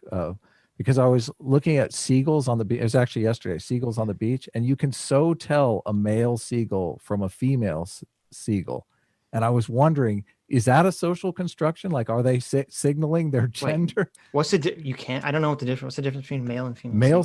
Male seagulls have, they have like a gray head and a very white body, and female seagulls are patchy, but you can see this in other birds too, like cardinals, or the males are red. Yeah, exactly. Mallard ducks, you can see the big difference. And the females are just brown. Is that gender expression in male cardinals? Is that like a social construction? Because it seems like that's biological to me. It seems like you could even argue that it's 100% biological. Yeah, but the idea of a social construct isn't something that is disconnected from biology, and this is the problem that we all the left have. I mean, that's the way they argue it, though. Yeah, but exactly. But that means that they're wrong. They are necessarily wrong. Like the aspect of being male, like the physical features and attributes, and the physical features and attributes of being female, the construct is designed to deal with those. Like that's the point of it. Right. If you weren't male or female, why would the construct apply to you? It wouldn't make sense, for breeding purposes, frankly, obviously. Yeah. Right. Somewhere out there's a male cardinal that's like trying to fit into a white feather coat. I don't think I got my stream taken down, so I'm not going to explore that. Oh, right. Yeah. Horrible racist. What are you when you were gone, about? you missed it. When you were gone, Adam was saying all sorts of bigoted things about people of shadow. It was just so Adam, how could you do that? That's the search What's job. it? I beat up on him every single week. That's like my job. Are you kidding me? Come on. So offensive. Azarath says, Sargon, e-thoughts are a form of drug dealing. Agree. You're literally selling people delusion and altered reality. Agree. It shouldn't be illegal. Are more fun. Nor should drug dealing or any sex work, but it is degenerate, and we should look down on the dealers and simps. I like that. The problem is video games are a form of drug dealing too, though. That's true. Uh-oh. I know. Well, I'm willing to accept that. I'm willing to accept that video games are also a form of drug dealing. It's a vice, if you will. Drugs, thoughts, video games, these are all vices. That's true, I think, probably. So if you had the button, Sargon, the button that says remove all thoughts, but it also removes all video games, you would press it. I don't remove all vices is essentially what you're saying, isn't it? How can you call entertainment a vice, though? I don't know that that's accurate. Because, I mean, movies and video games are entertainment. I think movies and video games have very different impacts on your brain. Mm-hmm. How it impacts your brain? Whether or not it's entertainment? I don't know. I mean, video games hijacks your short-term goal response in your brain. I don't think movies do that. Hang on. Okay. Either way, you're that's a good question, Adam, actually. And if you want to go to Aristotle, he would say something like, we don't toil and suffer all day just to be entertained. Because we don't. There you go. That's not the reason we do it. He would say a virtuous person is doing it to be that virtuous person, to become that thing. So that's. I'm not saying I agree with neither, because actually I think that I do toil all day to be entertained. But then I'm not a virtuous man as Aristotle defined him. I think at best I could call myself a continent man, which means that generally I know right from wrong, and I generally do the right thing. That's good enough for me. You know? Good enough. 51% of the time you're doing good. Yeah. So yeah. There you go. What more can you ask for being a good guy 51% of the time? I mean, we're not Jesus. Come on. Exactly. Yeah, exactly. Get realistic standards, and you'll always meet them. Hi, Sargon. I'm a fan for you for a long time. I recently finished reading Areopagitica and the Prince. Do you have any other books you suggest? Well, I guess On Liberty would be next if you read Areopagitica. Be a good start. And then what was it Jefferson wrote? I can't remember the name of it. Is he the Federalist Papers? Yeah, the Prince is Machiavelli. maybe. Yeah, I know that's Machiavelli. Yeah. But there's something afterwards that Callum was reading, like getting me to do, and I'm like, oh god, I haven't done it yet, Callum. But anyway, yeah. So go for On Liberty, and then go for something by Thomas Jefferson. It'll be fun. South Africa has become a willing police state because of the lockdown, and the communists are taking it over in every way. We need people to talk about us to get it out. To talk about it to get out of it. Honestly, I don't have much hope for South Africa because it does look like it's been taken over by racialized communism, and I think that is bad for the people who are going to be the targeted minority, whoever that people happen to be. And I would recommend they leave. I'm actually serious about that. I really, really don't like the trajectory South Africa's on. I don't think it can be changed. I don't think it's going to be changed. I don't think we're gonna persuade the ANC. It is the ANC, isn't it? And then the PFF, isn't it? The Freedom Fighters, who are the even more radical communists, who got like 1 million fucking followers in a couple of months. And it was like, shit. You could just get out. Just get out. I don't think you're going to persuade them that actually, because you're white, maybe you shouldn't be killed. So just get out, lads. When it reaches that point. Yeah. But It's honestly, like racism and communism, two of the worst things. Yeah. combined. Yeah. Really bad things. Like the complete opposite of the way you would want to run a country, and they're totally taken over South Africa. So yeah, that's. Wait, what I would thought do. only capitalists could be racist. What are you talking about? Well, there we go. I mean, they're not real communists, obviously. Oh, I forgot. Yeah, there you go. But for anyone who wants to know why I would say something like that, go look up the farm murders in South Africa, and you'll read story after story after story of just the worst things that human beings can do to one another. And it's being done out of a sense of racial vengeance against the white farmers, and I think it's pretty bad, and I don't care whether you think it's justified by the history. These people are not the people who are doing the things that you're angry with, and is why I don't approve of racial politics in general. In fact, so yeah, sounds like you're becoming a Hobbesian here. That Rousseauian stuff is just melting away. Well, it's not just Rousseau either. Locke thought this, but Locke was wrong about the blank slate too. So maybe he was wrong about this. Maybe we do need to be a bit more Hobbesian. Sorry, Adam. They go hard on Hobbes in that the new book from the same authors as the Why Nations Fail. So they detail Humans where are Hobbes got it naturally wrong, cooperative. So, yeah. But if we treat them like they're not, sometimes they're cooperative though in bad ways, which is what they point out in the book. Yeah, like the cage of norms, they call it. So it's amazing how many places around the world are actually slipping back into the really terrible stuff that we thought we'd left behind in the 20th. I know, it's awful. China, South Africa. There are probably other places around fucking Africa that aren't good, and Asia. Because those damn kids North don't Korea. learn their history. Yeah, They just well, keep repeating it. I wonder if technology facilitates it. I wonder if we're at a turning point when things can get real grim. I tell you, the social credit system in China terrifies me. I know. That's exactly what I'm talking horrific. about. Yeah, Exactly. that's true. Horrific. Yes. Yeah. Really is bad. But anyway, let me get through a few more of these, right? So yeah, sorry, Sash man. I wish I had better advice, and I wish I could talk about it more. But honestly, it's just get out. You know, and I'm sure that the rest of the Anglosphere would be more than willing to have you chaps. It's not. I don't think anyone's going to complain about it. Apart from the leftists, actually, who'll call you racist for not wanting to be killed because of your race. Hi, Carl, as a budding psychologist and former competitive debater, I can assure you there'll be too much cognitive dissonance and confirmation bias in any debate with Breadtube to achieve anything. Don't waste your time. Yeah, but I kind of enjoy it. You know, it's a vice I indulge in. Polish Jew says, I personally find anti-Semitic jokes funny. Absurdism is severely lacking as of the past few years. Yeah, it's been completely stamped out by the politically correct brigade, hasn't it? Because of videos like this guy, in fact. Look at this. PewDiePie just happens to be saying jokes, therefore he must be a Nazi. Shu's recent behavior is a stark reminder how women are purely status-seeking organisms who should never have been granted the right to vote. They will side with whoever gives them the most money or praise. Keep doing the good work, guys. What's your response, Adam? Just women are status, because where I come from, like all of us are status-seeking. Just women? Come on, I don't know. Very good. Yep. We're all looking for some status out there. So yeah. And I think that's unfair as well. Like I don't want to ascribe like these kind of negative intentions to her. I don't think that's true. I just think that she doesn't really understand the full implications of what these people are asking for.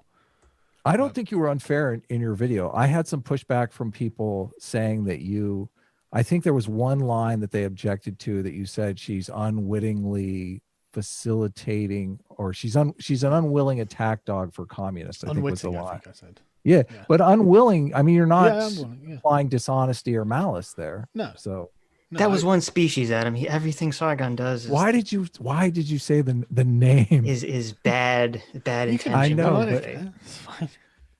Like, but but that's fine. I mean, these are people who are just uncharitable about everything that's ever said ever. So it's like, totally. You know. Yes, yeah. But, I thought you were charitable. I'm just saying, I thought you were charitable. Shu, obviously, I thought so. If Shu disagrees, she's welcome to. You know, she has a nice big platform. She's welcome to speak her mind. Yeah, she's welcome to make a Sargon destroyed video. Oh, Jesus. Yeah, she doesn't need you white knighting for her by any means. Right, and you were incredibly charitable to Hunter Avalon after he attacked you. So yes, more credible than us because we're. I'm just that kind of idiot, I suppose. I know, you're such a nice guy. You were nicer, except to the thoughts, but everyone else, they deserve it. Oh, okay. Oh my God. Just call communists what they are: fascists with guilty consciences. I think I'm going to call them slavers. I like slaver. They are trying to steal my fucking labor, and they can go hang. Slaver in Scott means drool or talking shite, so it works on multiple levels. Oh, that's a good point, Dale. There you go. Thank you, some Welshman. Some Welshman donated in dollars. That's weird. Well, we're the superior currency, so it makes sense. Yeah.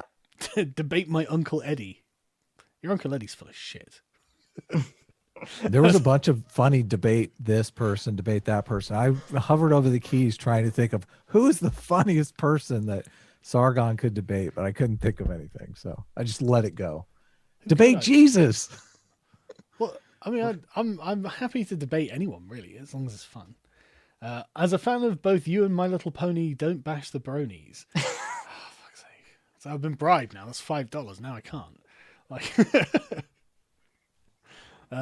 but no, like, I don't have any particular animus against My Little Pony at all, actually. I don't care about it. And it is cringe, but that's fine. You know, you can go and enjoy your cringe in peace. You know, I watch a bunch of the Jurassic Park channels on YouTube. I love Jurassic Park. I love dinosaurs and stuff like that. So but that's my cringe. You know, that's not something that I'm going to be like, hey, you know. Wait, there was only one good Jurassic Park movie ever. The first one? Basically, yeah. Yeah, the first one. Yeah. I thought you were going to be like a diehard Jurassic Park fan. No, I still like the movies and the ideas of the movies, the concept of, you know, let's see it's great. What can happen. But they are like shit movies. Like, it's frustrating, you know. Although Jurassic World wasn't terrible, actually. As modern Hollywood movies go, it was actually not too bad, but the sequel was shite. Right. Like, you know, but the Jurassic World was watchable, you know.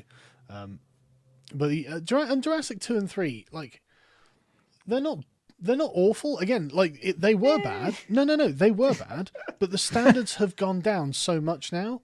Like I see what the you're quality of Hollywood movies. I mean, honestly, the prequels, man, go back 10 years, and Hollywood movies were not as shit as they are now. The prequels look terrible.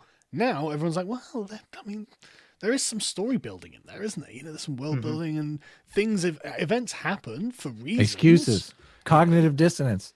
No, it's still shit, but it's badly written. But at least it is a story. You know, it's not subvert your expectations. Subvert your expectations. Right. So It seems like Hollywood has done better at making things look prettier, but they've kind of totally failed on the story and writing standpoint. Yeah, I don't care about it at all anymore. Subverting your expectations only works if the way that you subvert those expectations actually like furthers the story, develops the character. Like makes you sense can subvert within the logic yeah, of the exactly. world.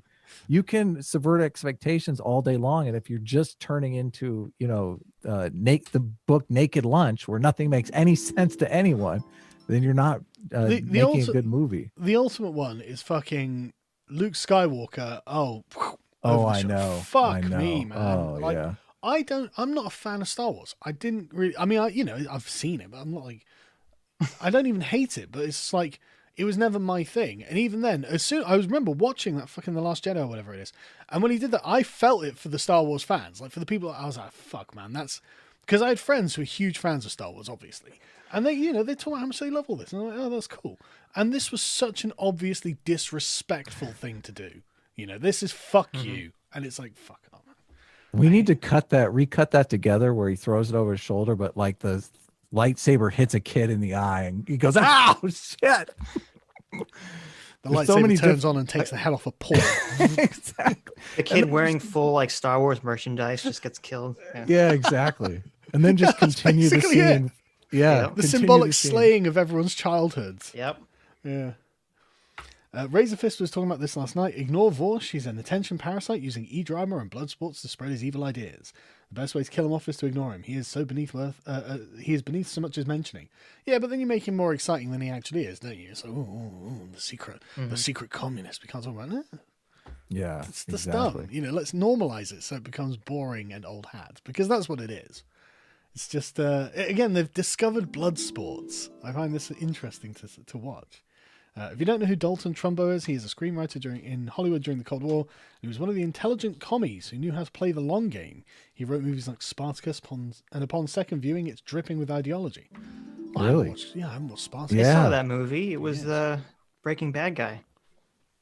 What? No. Spartacus? The Dalton Trumbo movie. Oh, okay. Oh, right. No, I haven't seen it. The Breaking Bad guy was Trumbo. Right. Spartacus is, it's not Scorsese. Who is it? That was way before Scorsese. Oh, okay. Don't know. I'll look it up. Go ahead. Hassan, America deserved 9/11. Fuck it, man. I'll say it. Yeah, that was quite bold. I love the way Chang's like meanie. I love that interview where Chank's like trying to get him to like walk it back and he just won't. yeah, exactly. Does he even work for the Young Turks anymore? Don't know what he does now. I don't think he does. Who? Hassan? No, he just does his own. He just makes shit tons of money off Twitch, like all the other communists. Like, Vorsh, Ukraine deserved the Holodomor. Fuck it, man. I'll say it. Also, Vorsh, China deserved the Great Leap Forward. Fuck it, man. I'll say it. Fucking hell, these didn't Vorsh go off on trannies the other day as well? Wasn't he like? Did he? I saw a bunch of the SJWs going, I knew Vorsh was actually a neckbeard, bro. It's like, yeah, you could tell it by looking at him. For fuck's sake. You know, well, I thought that was his appeal. He was supposed to be like, yo, guys, I'm not your woke SJW. I'm like the communist leftist. I don't care if you don't like, you know, the women and the gays or whatever. I'm with Mao. Put them in the camps, you know. Exactly. Yeah. But this is the thing. This is why, like, Vorsh didn't watch the video about Shu that I put up. I can tell. And he tweeted out about it going, oh, look, they're too scared to debate me. I'm like, your own now, like, you can't say that because I'm the one who comes to you asking if you want to talk. But not only that, like, you're not the leftists that we're looking for. You know, we're talking about the woke leftists, and if you're not woke leftists, shut the fuck up and sit down. Like, there's no point talking to you. And I think that you know that, which is why you're, like, so desperate for attention. If you were woke leftists, you'd be running away like the rest of them, but you're not, so you don't matter. If we get white Sharia, Twitch thoughts will vanish overnight, just saying. Disagree with that, Adam. Prove him wrong. Where's the lie? He's got to be alive. I don't know. I was searching Stanley Kubrick on IMDb. I got distracted. I think Stanley Kubrick did Spartacus. So anyway, what is the lie? I don't want to. Come on, someone's gonna clip this out. What are we talking about here? If we get white Sharia, Twitch thoughts will vanish overnight. Just saying.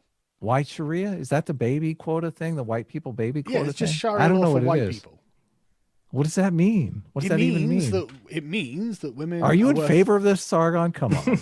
I'm just describing It that. sounds I'm like steel manning the position. Okay. Oh, I got you. Right. Okay. But essentially, just extreme social restrictions for women. Like think Saudi Arabia. Oh yeah. I'm not into that. In a European country or an American country. No, I'm not into that. No. But you get rid of the thoughts. Women need freedom. But you'll get rid of alcohol, pot. No, it doesn't have games, to be Islamic. porn. Yeah, let's not go crazy here. You can't just get rid of one weed. What are you talking? You're not going to get rid of just one vice, okay? It never works that way. Let's be real. But we can get rid of all of the vices I don't like. There you go. See, now you're thinking like an ideologue. There we go. Well, maybe enforce monogamy. I might be swayed on that. I think that I'll definitely be in white Sharia. Yeah. I'd be curious. But that's it. I'd be curious where working for a publicly traded company and buying stock in that company fits into Vorsh's worldview on communism, capitalism, and co-ops. Seems like a balance of ownership and individual choice already exists to me. Well, that's because you're not an idiot and you know how these things work. But Vorsh and his crew think something to the effect of wealth means money and your bank account because they're brainlets. They do not understand how these things work. I literally, I saw a communist the other day on Twitter saying something like, when Jeff Bezos gets to 999 and then however many zeros make the billions, we should just not allow him to have any more money over that. And it's like, that's not how that works. You fucking moron. Like, you are talking about the valuation of companies that changes every day. Like, it's hilarious. You are talking about infrastructure, like mega national, like you. We're going to freeze the stock price of Amazon, Sargon. Right. So we can do this. We just have to destroy the stock market. And Hayek said it best. If they understood economics, they wouldn't be socialists. True. Very true. Carl, you need to send Tim his MAGA beanie before Election Day. He could wear it on air to support, show his support day off. Yes, well, I think he should do that. I definitely think he should. I don't think he will, though. Start announcing your streams. I agree. On He Discord should, and though. Telegram. He definitely should.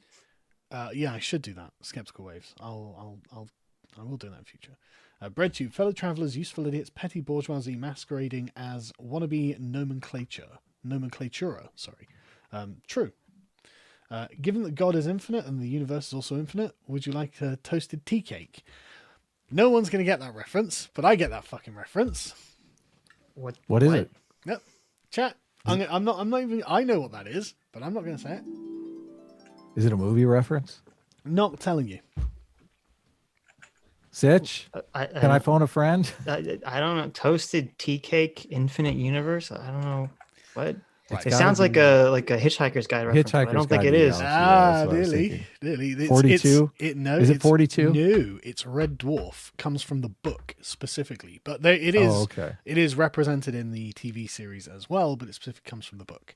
They have a sentient toaster, and he wants you to have a muffin or a tea cake. Oh, so they just stole this from Hitchhiker's Guide. Got it. Is Red Dwarf a worthy vice? Should I watch that? Yes, Red Dwarf is a worthy vice. Only up to season 6, though. Seasons 1 to 6, golden. Pretty much all good content. Season 7 onwards, I haven't seen the latest. All thoughterly after season 7. No, it's just well, yeah, because they bring a woman into it. Oh no! I was just joking. Oh my god! I didn't beat it. And ironically, like the main character is obsessed with a woman called Kachansky, but everyone's dead on this spaceship apart from 4 guys, and so it's just them prattling around and doing stupid stuff. And then in season 7, she gets like brought in from another dimension or something, but it's not her fault. It's not because of the woman. It's because one of the writers left, and so you could tell that they were, it was the same sort of thing, but there was a bit of the magic there because it obviously required both of them. Stop trying to explain your position. We all know it's just because you're sexist. But yeah, it really is because there was a woman there. Yeah. I support white Sharia, and my husband has agreed to be in charge. See, Adam, you didn't even think that women might have wanted white Sharia. Did you ask? Well, if they you want just it, assumed. they can. Yeah, as long as their husband's the one in charge and enforcing monogamy, then they'll be fine with it. And they're also exercising their own liberty. I mean, it's a free exchange Well, of. they're at liberty to be oppressed, are they? Yeah, But we if need they it in the choose law. it. If they choose it. It needs to be in the law. No. Tits or ass? Speaking of Tits by a mile. It's easy. Yeah. Come I on, agree. Sargon. What? No, they've both got their Oh no, Sargon's like got the merits. the perfect centrist. Here. I am the centrist when it comes to tits or ass. I like them There both. you go. Sargon out-centered us. Yeah, checkmate. Should we carry on with the video, by the way? Sure. There are Let's loads do of it. these. But... Informed, especially it's demonstratable on the internet. If you look at the Alternative Influence Network, how individuals can. Okay, we got to stop on that. That pipeline was never shown anywhere. What the fuck is he talking about? The Alternative Influence Network. why- What a bunch of garbage. Why doesn't Richard Spencer have a load of ex-Ben Shapiro fans? That's the question. Like, Right. why is it exactly. Ben Shapiro has millions of fans and Richard Spencer doesn't if there's a pipeline? Yes, exactly. Great point. Especially if Ben Shapiro's on the beginning of that pipeline that ends at Richard Spencer. They should all be just flowing there. Yeah. Like Ben Shapiro's been so big for so long. What's going on here? Yeah, how is he still famous? Yeah, doesn't make any sense at all. Did you And- see that Becca Lewis was on some podcast where she outed herself as being anti-capitalist and a communist? Really? Oh my God. Shocking. Whoa! Yeah. Yeah, I know. shocking. The woman who wrote the report claiming that you and everyone else is a radical pipeline to Nazism is actually A communist. It's actually know. a radical pipeline to communism. I know, shocking. Yeah, that's true. That's true. She just wants to tip it in the other direction. Yeah, carry on when you're ready. Start out by watching certain members of certain communities, such as Joe Rogan. Joe Rogan has on someone like Dave Rubin. Dave Rubin has on someone like Stephen Molyneux. Stephen Molyneux has someone like Jared Taylor. And then you're only one or two steps away from someone as far right as Richard Spencer. I mean, Jared Taylor is already pretty far right. I mean, it really is just 6 degrees of separation, isn't it? 6 degrees of Kevin Bacon, but with the alt-right. He said Stephen Molyneux talked to Jared Taylor? I talked to Jared Taylor. I'm thinking of the same guy. Yeah, but I'm assuming Quite. you nor Stefan agreed with Jared Taylor. No, of as course race realist. Yeah, okay. So they're making the point that like, oh well, if you Sargon, you debated Richard Spencer, therefore you're really a channel. Yeah, Deleting people to I'm Richard in Spencer. fact connected to Adolf Hitler in this There way. you go. So checkmate, liberals. But if you survive that long, you might be going down the rabbit hole. The problem with PewDiePie YouTube removing PewDiePie subscribers after news comes through that he's in favor of the Nazi party. What? I don't think that happened. That can't be real. Yeah. and PewDiePie endorsing these kind of beliefs and, wearing what I mean- are considered to be Wait. He doesn't. What? He doesn't think that's serious, does he? I thought he made it like it was a joke to it or something. I assume that, yeah. with PewDiePie and PewDiePie endorsing these kind of beliefs and, wearing what are considered to be homages to the Iron Cross or things like that. I know. He didn't actually wear the Iron Cross when he was withdrawing money from the ADL. He was actually wearing the Georgian Cross. But still, But still, It looked similar enough. It triggered me. Still, I mean, I know when I looked into it, it turned out not to actually be racist, but still. it was actually completely different to what I was saying, and it was I can't remember what the Georgian Cross was for, but it's some tragedy that happened in Georgia in the Caucasus, and PewDiePie was being sympathetic to like peasant artisans or something like that. That was the narrative. It was these poor company in Georgia that was working out of their home or something, making clothes, and PewDiePie is essentially sponsoring them, helping them out. Right. And it's like, yeah, that's Nazi. It's like, no, you're a fucking idiot. You just it's didn't not know. It's not about the facts. It's about the feelings he felt when he saw that cross. This That's is all that like matters. Sarah Silverman seeing lines that the builders had drawn on the road, I forgot thinking about that was someone's attempt at a swastika. Did some construction worker draw a swastika on my sidewalk that looks nothing like a swastika? Oh my That's god. exactly it. all these things adding up. It all looks terrible, and there seems to be no sign of stopping. And I love this, right? It all looks terrible. Yeah, okay, but you could have gone through and done a timeline of the charity that he has done and all the, individual cases where he's helped someone. And there have been loads of these over the time.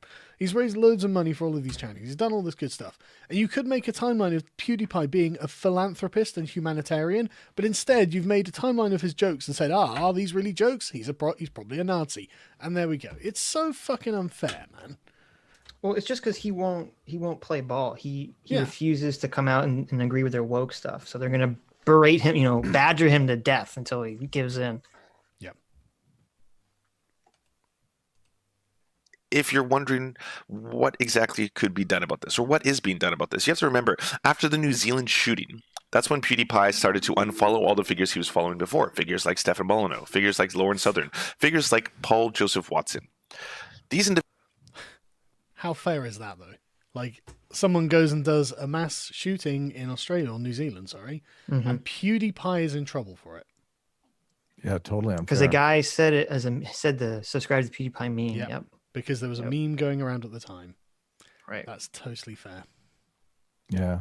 Individuals are the same people who are playing into this stereotype, I will say this conspiracy theory of the Great Replacement. And this conspiracy theory is being pushed forward from not only individuals like... Remember when PewDiePie talked about the Great Replacement theory? I don't remember that one.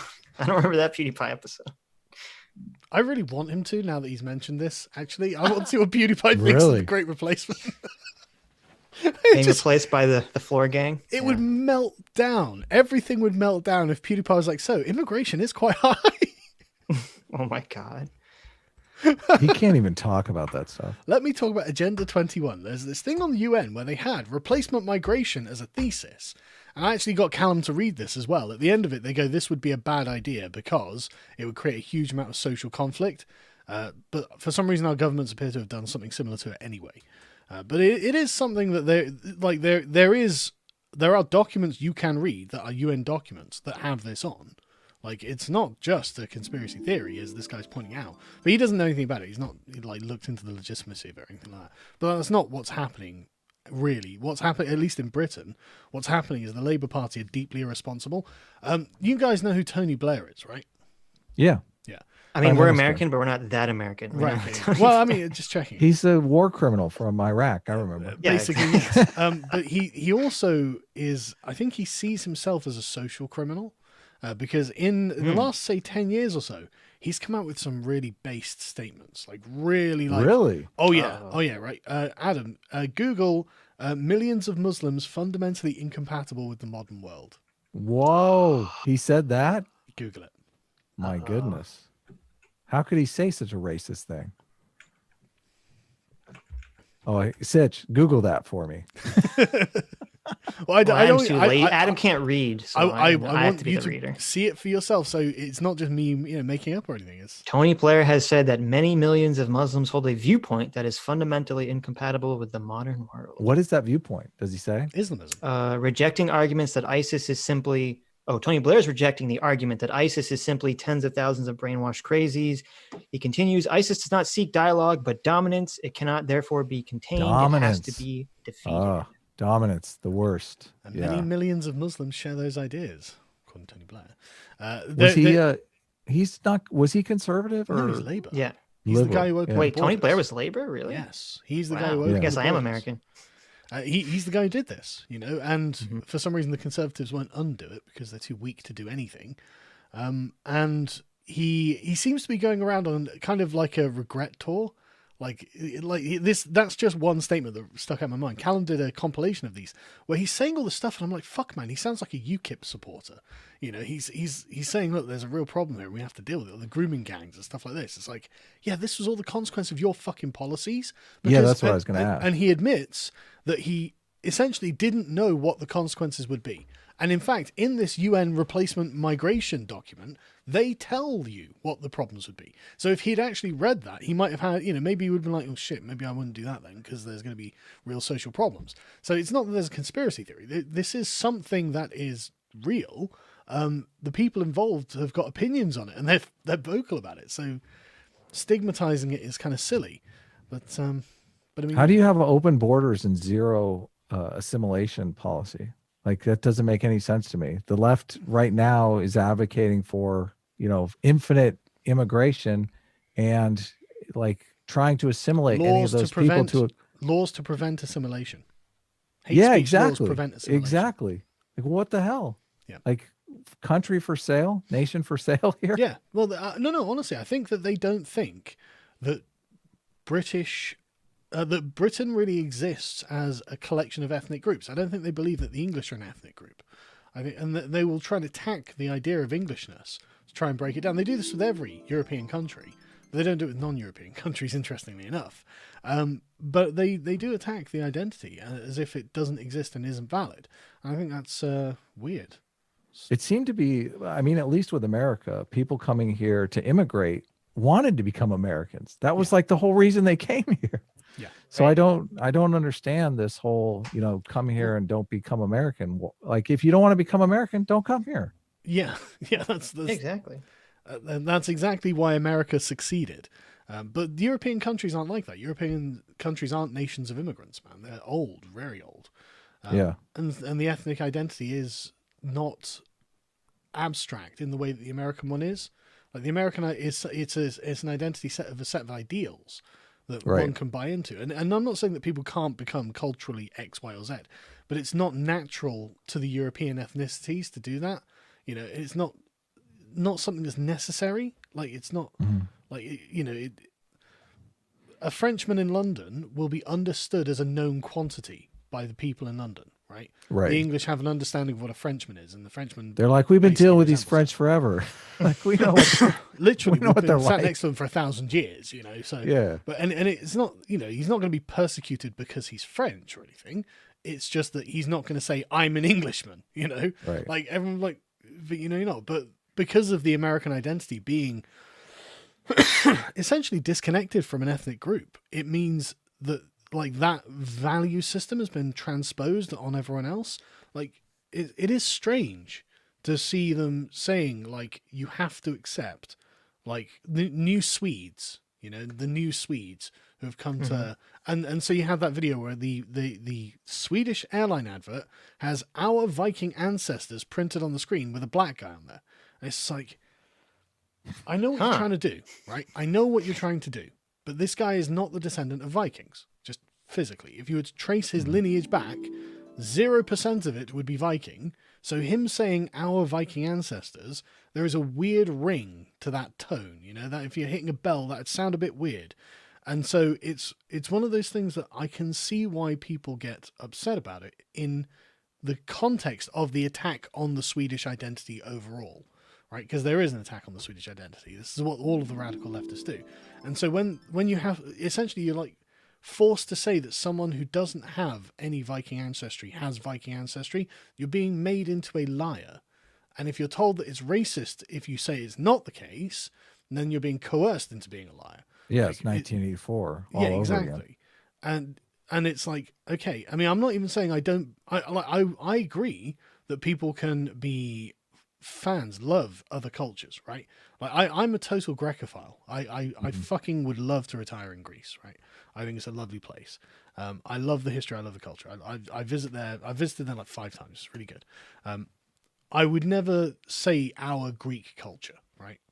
Like it's not mine. It's theirs. And so I find it weird that we're pressured into doing that, but we have to be for any of the communist nonsense to make sense. And that, again, that's not to say that these people can't join Team Greece or Team Britain or whatever it is, right? And I think they can. I absolutely think they can, especially in the case of Britain. It's a very incorporative identity, but I don't think that can come at the expense of annihilating the English identity.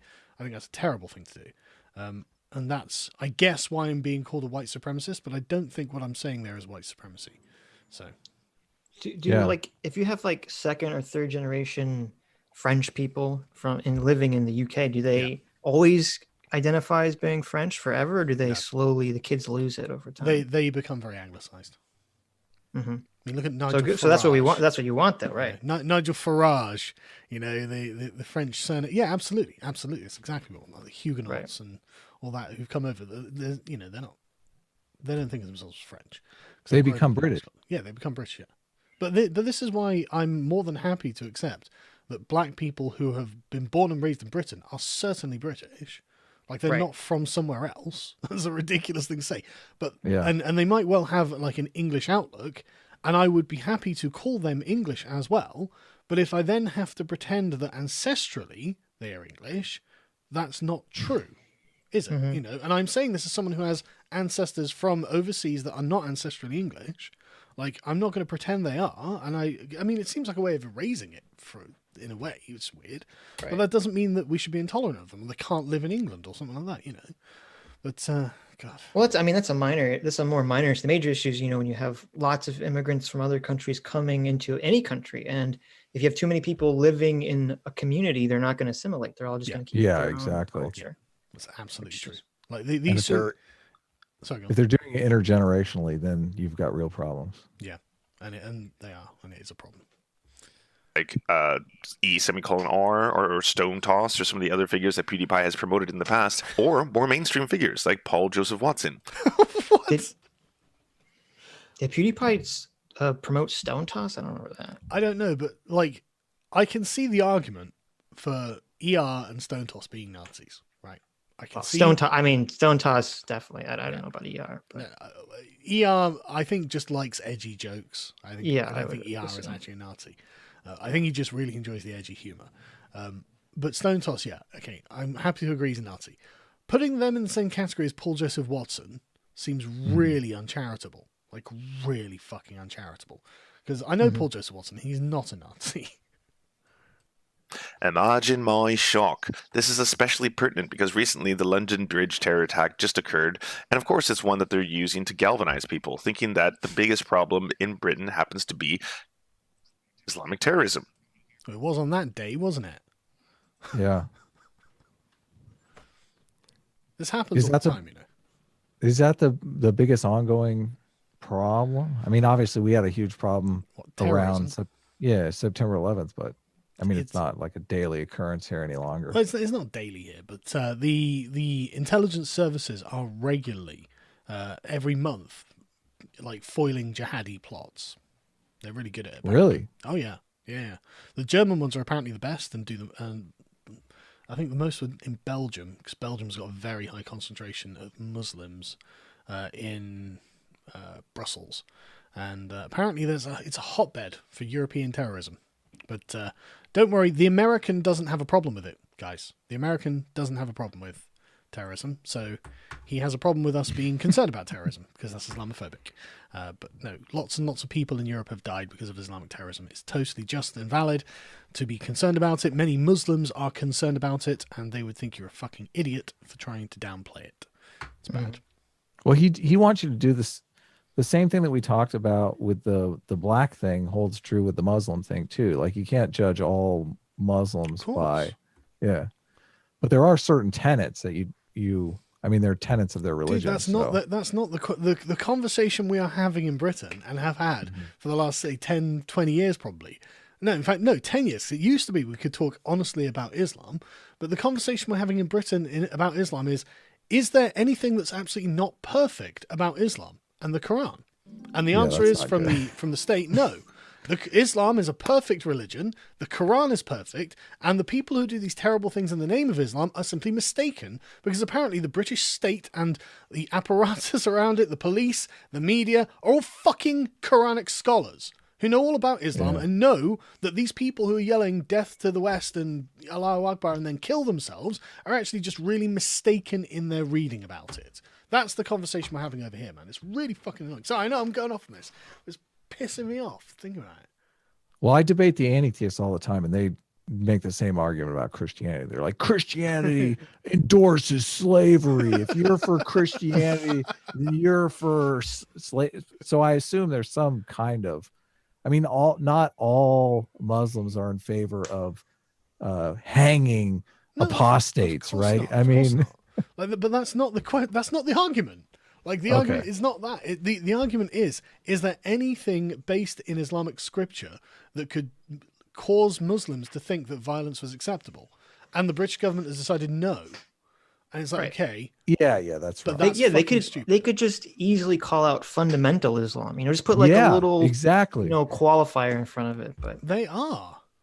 we call out our slaver Christians, and they call out their jihadist Muslims. But the argument that is being propounded by purported by the establishment is that there is just no connection between the term Muslim and Islam and terrorism, right? And that's obvious bullshit. Like they're also trying to do the same thing with grooming gangs and Islam, right? And there's been a petition. Sajid Javid, the then I can't remember, chancellor of some sort.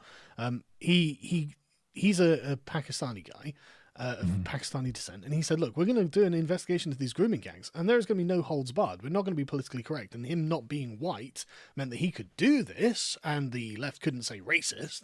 And so he did. And then 2 years on, the Home Office gets this report and goes, "Yeah, we're not going to release this. This is not in the public interest." And it's like, so 120,000 that report. What was the 120,000 people then signed a petition to get them to release it, and they're like, "Yeah, we're still not going to." And we've had nothing. There has been a Conservative and a Labour member of Parliament who, from the petitions committee in Parliament, who have both said, look, the government's reason for not releasing it was not addressing the concern of the petition, and therefore they have to come up with a better reason not to release this. So there is some movement going on it, but it's like they know that this report ties the problem of grooming gang specifically to religion. Because it's inescapable at this point. When they're in the fucking courtroom saying things like, Allahu Akbar, our religion allows us to do this. And when all of the victims are going, yeah, well, they said it was their religion that allowed them to treat us like slaves. And it's just like, right, okay. Can't talk about that. Wow. That's awful. Yeah, it's mate, 20,000 a year. They reckon 19,000 girls being groomed by Muslim gangs in Britain, pimped and trafficked and whatever else. 19,000 a year. And we can't even see that fucking report. What the government thinks is causing this, because they'll think it'll start a firestorm. It's like, well, maybe it will, but if you hadn't sat on it for 30 fucking years and said this is nothing to do with Islam, I mean, that is such a ridiculous and absolute position. This is why Paul Joseph Watson is just saying, well, look, here's a Muslim guy, Usman Khan. He was convicted as a terrorist, from the London Bridge terror attack. Is there any connection? What do all of these Mohammeds have in common? Right, that's David Wood's amazing line from his channel. Everyone's check out Act 17 Apologetics, by the way. Even the anti-theists. We have none of that stuff in our media over here. I'm wondering, does it take place in big cities, or is it just America's so big? Everywhere, right? 22 cities in England, right? And we don't have that many cities, remember? Right? 22. All over the fucking place. It's staggering. And this is why when Americans talk about this, they just sound like fucking idiots. Like Vorsh has apparently done a video response, right? And as a source that he was about the grooming gangs, again, a subject he knows nothing about. And the source that he used to support his position is a source we have, because I've got loads of videos planned on this, and I've been doing videos for this in ages. And Callum has put it in a document folder just called Apologist Trash. Oh, wow. and that's why I haven't done anything with it, because it wasn't worth addressing, because this is obvious nonsense. And that's Vorsh's primary source. He doesn't know anything about this. This guy doesn't know anything about this. He doesn't know anything about the conversation that is happening around Islam in this country. I mean, like Lord Pearson raises it in the House of Commons and he gets shouted down as a racist. And he's just like, can we talk about Islam or not? And it's like, you're a racist. What? It's a fucking religion, It's... Right. Like, it's insufferable. So American leftists can just shut the fuck up on this subject. Sorry, I'm going off on one. I know it's... We have a state, though, like Minnesota, I think it is, where there's a huge population of Islam. And I wonder if maybe that's happening in cities in the United States and the media just doesn't touch it for the same exact reason. They wouldn't want to be perceived as racist. I mean, we have a left-leaning media now. This could be a huge story in America and we'd know nothing about it. So I think that it happens in areas of dense population, Yeah, no, you'd think, yeah. It does, yeah, no, it does. It's definitely a characteristic of it. Young men grooming young women for sex doesn't necessarily seem like a religious thing. It seems like religion is a good way to excuse that, but it seems like young men. Well, yeah, it's obviously because they would want they want sex out of women, out of young women. Yeah, but this is really young girls. Yeah, like this isn't just if it was just young women, it'd be more understandable. Right, you're talking like you're talking cringy underage stuff. Yeah, underage. Yeah. Gotcha. Yeah, so they're pedophiles. They're grooming children, raping them, drugging them, trafficking them. Yeah, that's enough. crazy. The police Crazy. have turned a blind eye to this. It's Crazy. unreal. There are so many victims, man. Well, no politician wants to say that kind of crime is taking place in their city either. So they're incentivized to hide it. Yeah. Yeah, and when one does, there is a woman called Sarah Champion. She's the Labour MP for Rotherham. She came out and said, no, look, Muslim Pakistani grooming gangs are a thing. We have to talk about them. We have to be honest. She got fucking pilloried by the Labour Party, her own party, for being a racist. And it's like, look, she's a part of your party. She's not a racist. She's just confronted with the reality of what has happened here. And there is something that has happened here, and we have to admit that. And it's not the entire community, like, obviously, and it's not everyone who is a Muslim believes in these radical, crazy things. It's just that some people who do act on it, and that has to be addressed. Right. And if you talk about it, you could have self-policing from people in the community that don't believe in it. But they don't need to police if it's not connected in any way, shape, or form. You're the bigot. You need to be policed. It seems like the sense-making system of society too is like the progressives, who they were be the ones out there championing women and saying, this isn't the thing that, like, we have to stand up for and protect these women, and they're the ones that are conflicted by this ideology where, do I help the woman that's been wrongly raped and groomed, or do I help the brown people who are, I may be conceptualized as a racist if I speak out against this. Well, the white girls are not really worth talking about because they come from lower class homes. The progressives are supposed to be the ones that are standing up for the dispossessed, the downtrodden. What are you talking about? But these white girls are obviously racist. Right. Oh man. So like, bad. what do you so want? Bad. So bad. No, I'm not kidding. There's another Labour MP. I'm not joking, man. Another Labour MP called Naz Shah. She's a Muslim. Do you know who Owen Jones is? No. Progressive mouthpiece, like communist mouthpiece, socialist mouthpiece. He's loud in the UK, but nobody gives a shit about him anywhere else.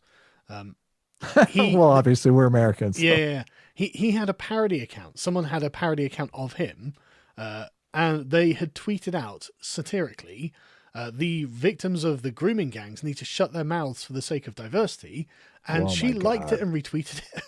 Oh no. And it's just like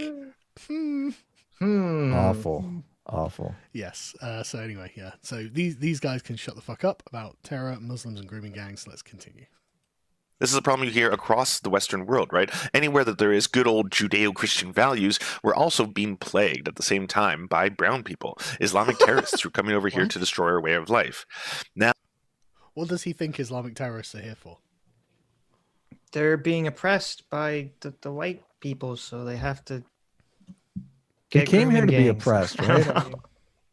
I mean, if you ask an Islamic terrorist what they want, they will just say, "We want to destroy the Western way of life." Yeah, but you can't believe what they say, sir. I mean, like there are like Anjem Chowdhury, right? He's I think I'm not sure if he himself was convicted of terrorism, but he was part of a network at the Finsbury Park Mosque that was all broken up. But although now he is out of jail, he went to jail over all of this, and he was in a BBC interview, and he just sat there and goes, "Well, I just want to overthrow the West and bring Sharia and install a caliphate and end your way of life." And it's just like, oh, okay then. I mean, that'd be the good Islamic thing to do as far as he was concerned. So, he can say they're not here to ruin your way of life, but I mean, there are some that are. Like, they'll just tell you. Why is he throwing Judeo-Christian values under the bus? Yeah, I was going to mention that to you earlier. Where he's like, Christianity supports slavery. It's like, no, it doesn't at all. No, I don't believe that. No, I know you don't. Yeah, but I mean, this guy, the Surfs guy, totally threw Judeo-Christian values under the bus too. He's like mocking them.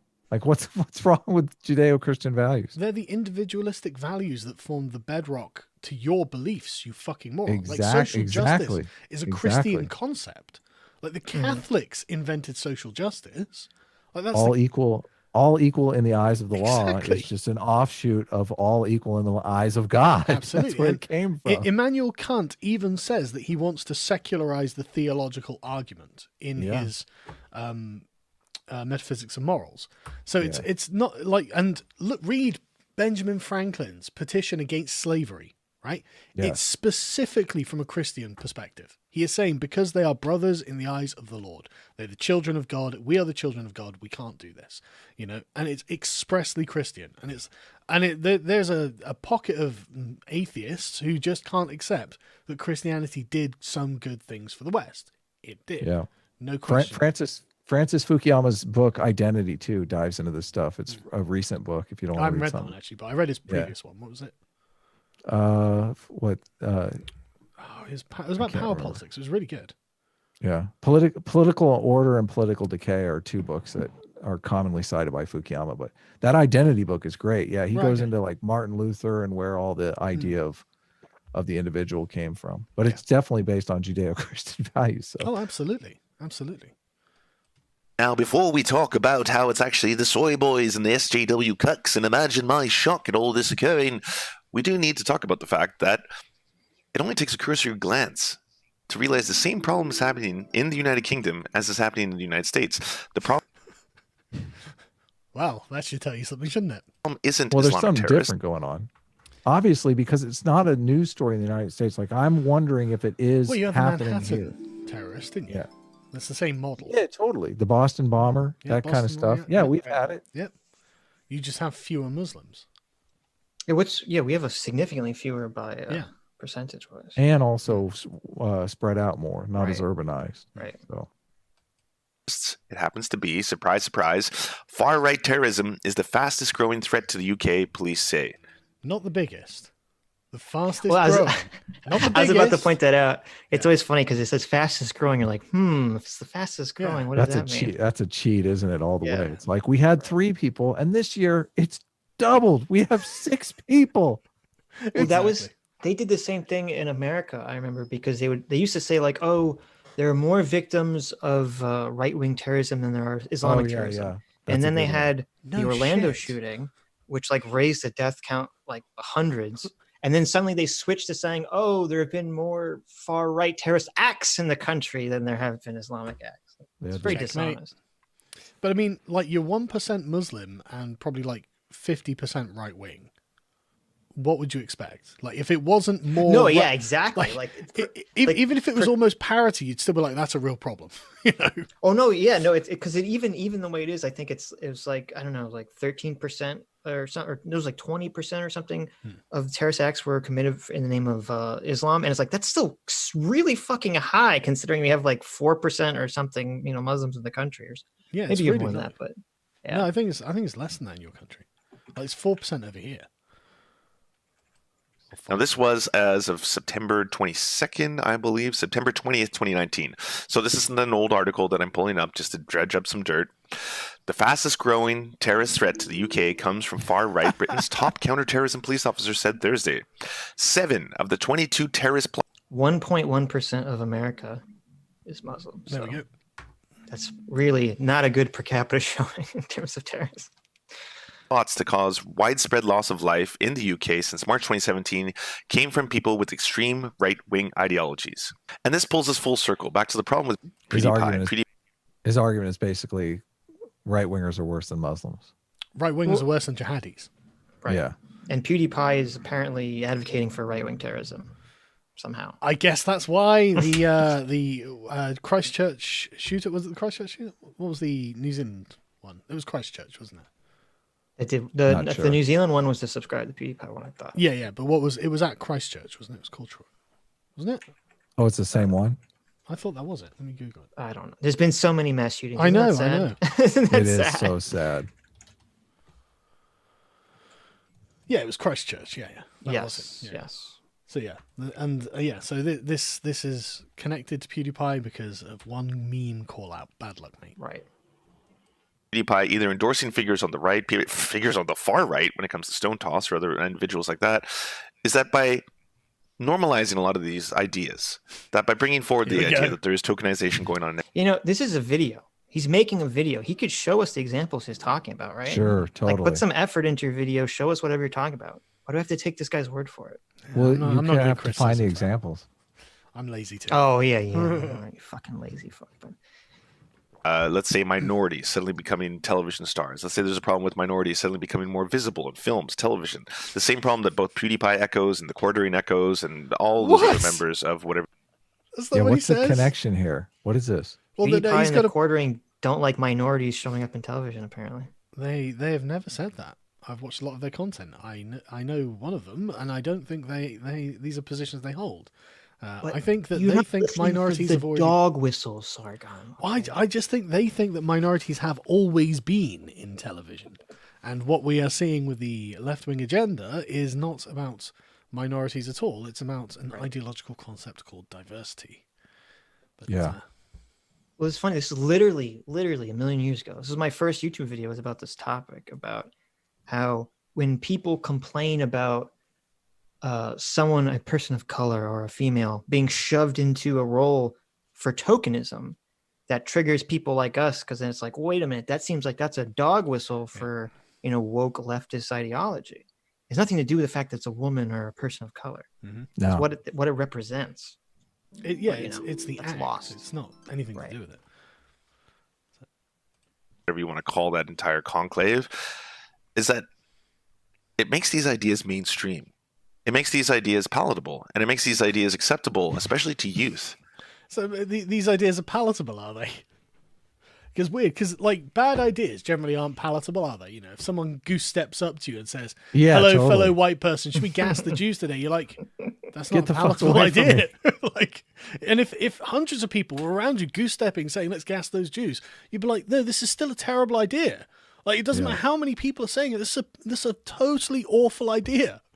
Like, at no point does it become normal and good. You know what? I think I agree with him. I think we need to stop making communism palatable to the young people in America. Just Good point. get rid of it. Good point. Yeah, we don't White want to Sharia send it now. mainstream at all. White capitalist Sharia now. Libertarian Sharia. There you go. Sounds like. And as long as we keep saying that it's an oopsie doopsie and that there's nothing wrong about any of this, we're going to keep saying, and as long as we keep saying that it's an oopsie doopsie and that there's nothing. Whoa. Yeah, edit. We got him. Come on. Cut it got out him. there, buddy. Got him. I seen you do that, Sargon. But I'm terrible, man. But we are actually just saying they're jokes. Right. That's it. It's not Nothing wrong about this. We're going to keep seeing the same problems. I mean, the pipeline is live. It's not a problem. It's not a problem for anyone apart from you. Like, sorry, go on, man. I don't even really know what his argument is here. Like, he's saying like these jokes are gonna turn people into Nazis. Yes. Come on. If That's people hear these things, then they normalize these concepts, and therefore these concepts become palatable, and therefore people want to do them, and therefore PewDiePie is part of a process that is actually turning all of the West into Nazis. It's 100 million subscribers, a whole generation of kids are becoming Nazis, even though there appears to be no real evidence to support them. Yeah, exactly. Where's the evidence? Zero evidence. Well, there was that one study by a communist, so that's evidence. Well, there was a paranoid line diagram connecting people together. I don't know whether that counts. And if we have someone as mainstream as PewDiePie normalizing these ideas, someone as mainstream as PewDiePie pushing forward that every history book normalizes the idea of Nazis, you fucking faggot. Like the History Channel is like the Nazi channel. Like, have you ever watched the History Channel? Well, it's the Alien Channel. Let's be real. Oh, no. After a certain time in the evening, it's the Alien Channel, isn't it? Oh. But during the day, when it's boomers watching feel good World War II documentaries, it's wall to wall Hitler and Nazis goose stepping along, and then the heroic allies going over trenches. It's like you could. If PewDiePie making a joke about the Nazis is Nazi propaganda, then surely educating people about the Nazis is beyond redemption. Like, surely the History Channel has to die because of this. Look, if you just never talk about something, then people learn that it's bad, right? It doesn't exist. Yeah, that's how it works. The only reason it's a joke is because it's a taboo. Yeah. Like, that taboo is not going to go away.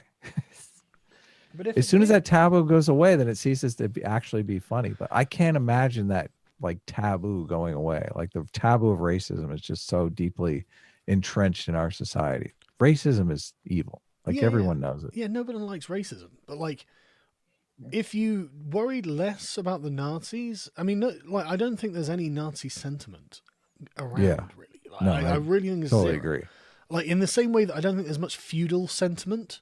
You know, like I don't think people are like, yeah, what we should do is, you know, get lords and Go back to castles again. feudalism. Well, We can you be- say that. I don't know. Yeah. Have you met pragmatic culture? Well, The one guy on YouTube. but let's who's in assume favor of that monarchy. yeah, let's assume there's a couple of people unironic monarchists who are just, you know, like, yeah, bring back aristocracy. Like it doesn't. There mean, are a couple. Yeah. There's not a pipeline there. You know, they're not. No, not at all. I don't think the Nazis are either. That it's okay to not only think And the that. thing is, like in Europe and in America as well, like Nazis are baked into your identity as Americans and Europeans, right? They are the enemy that we were fighting. It's baked. Yep. Like you can't conceive of the modern identities of our countries without including World War II. Such a formative event, and so the Nazis are definitely a part of it. And then the Soviets in the Cold War. You know, these things are a part Right. of what we are as well. So being that's why- afraid that's of why- others. Sorry, go on. That's why they use the label Nazi so much, because they know it invokes that American feeling of fear. disgust. Absolutely. But at the same time, we're also supposed to believe that the label they're using to invoke disgust based on our history is also apparently really widespread and everyone loves it. There's a Nazi under every rock. It's like, These guys think they're Indiana Jones, man. They're like totally LARPing on YouTube. They're like Nazis everywhere. Nazis. We're the good guys. Got to point out the Nazis. da, da, da, da, da. Exactly. Here it is. Here it comes. He's sailing in. Look, I hate these Nazis. I see them everywhere. Quick, punch him into the plane propeller blades. This, but it's okay to also listen to other figures, maybe even more extreme figures who think these kind of things. Then we're going to Funny. keep seeing the same problem. This radicalization online is going to keep occurring, and we already know a pretty effective entry point. I thought he was going to say shoe on head, to be honest. The radicalization online. Oh, is Shu in the pipeline? I don't know. Where does she? Oh, fit? she's Come on. she's in the communist pipeline. Oh, now she is. Yeah, I think so. I think She- that's she I think that's actually- why Vorsh is friendly to her. If she wasn't she in the pipeline towards communism, I think Vorsh would be angry with her. Which is why he's she angry at me. tweeted so out not. people actually saying that, I think. Really? Which I was very surprised that she was like highlighting. People are like, oh yeah, like thanks to you, I kind of used to be like on the right or I used to be center. And now I'm going towards the Breadtube pipeline. I'm like, there we go. you're happy with that? None of this Question mark? stuff is based on ideas. It's just based on the person that you identify with and like. It's like, Of I course. like you, so hey. So wrong. Because they don't have free will. That's why. I mean, yeah. I know. I think the same thing. This video is brought to you first and foremost by our Okay, right. I think that's the Look end at of that this Tim video. Pool. Look at that Tim Pool video. Tim They love Pool going thinks after Kanye Tim West Pool. is Jesus. Yeah, they What? really hate Tim Pool. Yeah. Well, to be fair, I really hate Tim. Yeah, But- Sid goes after Tim Pool all the Tim time. is a good boy. Yes. Didn't do nothing. No, he's not. Look, I don't care. Oh no. The TDS, I don't care. watch out. The TDS No, is no. coming. It has nothing to do with that. It has nothing to do with that. I don't care. You know, me and Sargon obviously we disagree about a lot of things, but I Totally. feel like but Sargon's You are very wrong. open about. Okay, well, you're very wrong about a lot of stuff, but Sargon's very open about his positions, and I feel like Tim is totally afraid of his audience and totally just couching whatever he knows will get him clicks. And I don't feel like Sargon does that. I think Sargon does things that he finds interesting or He important. won't talk about UBI. I think his audience is like, Sargon. There you go. That's I- the truth. We just like control them. your I've talked UBI. We must We have spent an control hour your talking UBI. about UBI in this fucking We've talked a stream. lot about UBI. It's true. No, I'm just playing with you, obviously. I know. Yeah, we've Tim tried needs to talk cultivate about UBI. audience. That's what it is. There you. He's very anti UBI. Adam, did you know that? Is he? Tim is? Oh yeah. Yes. Adam, you should make attack videos. You should make Bastard. Tim videos Pool about him. destroyed on UBI. Yeah. I'll do it. I'd probably get more play attacking Vosh though, because Vosh actually should be supporting UBI. Nah, attacking Tim Pool. There are loads of people who do it because he's successful. Because he I managed guess to it do is. something. I guess people do. You gotta think, who do I want to attack? Who do people want to see attacked? And you're right, Tim Pool. Yeah, but He's one of them. but the problem is that Adam's audience wouldn't like him attacking Tim Pool. So That's No, true. not at all. That's true. Yeah. But he is Slave to my successful and audience. not insane. Yep. So you could pick up a big Breadtube following that way if you want. Oh yeah, that'd be good. we should do that. We Totally should all old just like switcheroo. make fake YouTube channels, Yeah, like yeah. fake Breadtube channels. Grift them. We- Yeah. Yeah, grift for like a year, and then at a year, and we get we just expose ourselves like, ha! Fooled My you. year of grifting. My year of grifting the communists. Right. Debate Mauler on Jedi philosophy. No, because I'd lose. Sorry, me and Sargon debated about it. You can And check it Sitch out. lost. No. You admitted that you were wrong and I lost. know. I very clearly remember. Yes. Labour and Liberal Democrats have no more people to support them but Simps and SJWs. That's true. Debate Bush. I'd happily do George it. W. Bush. I guess so, yeah.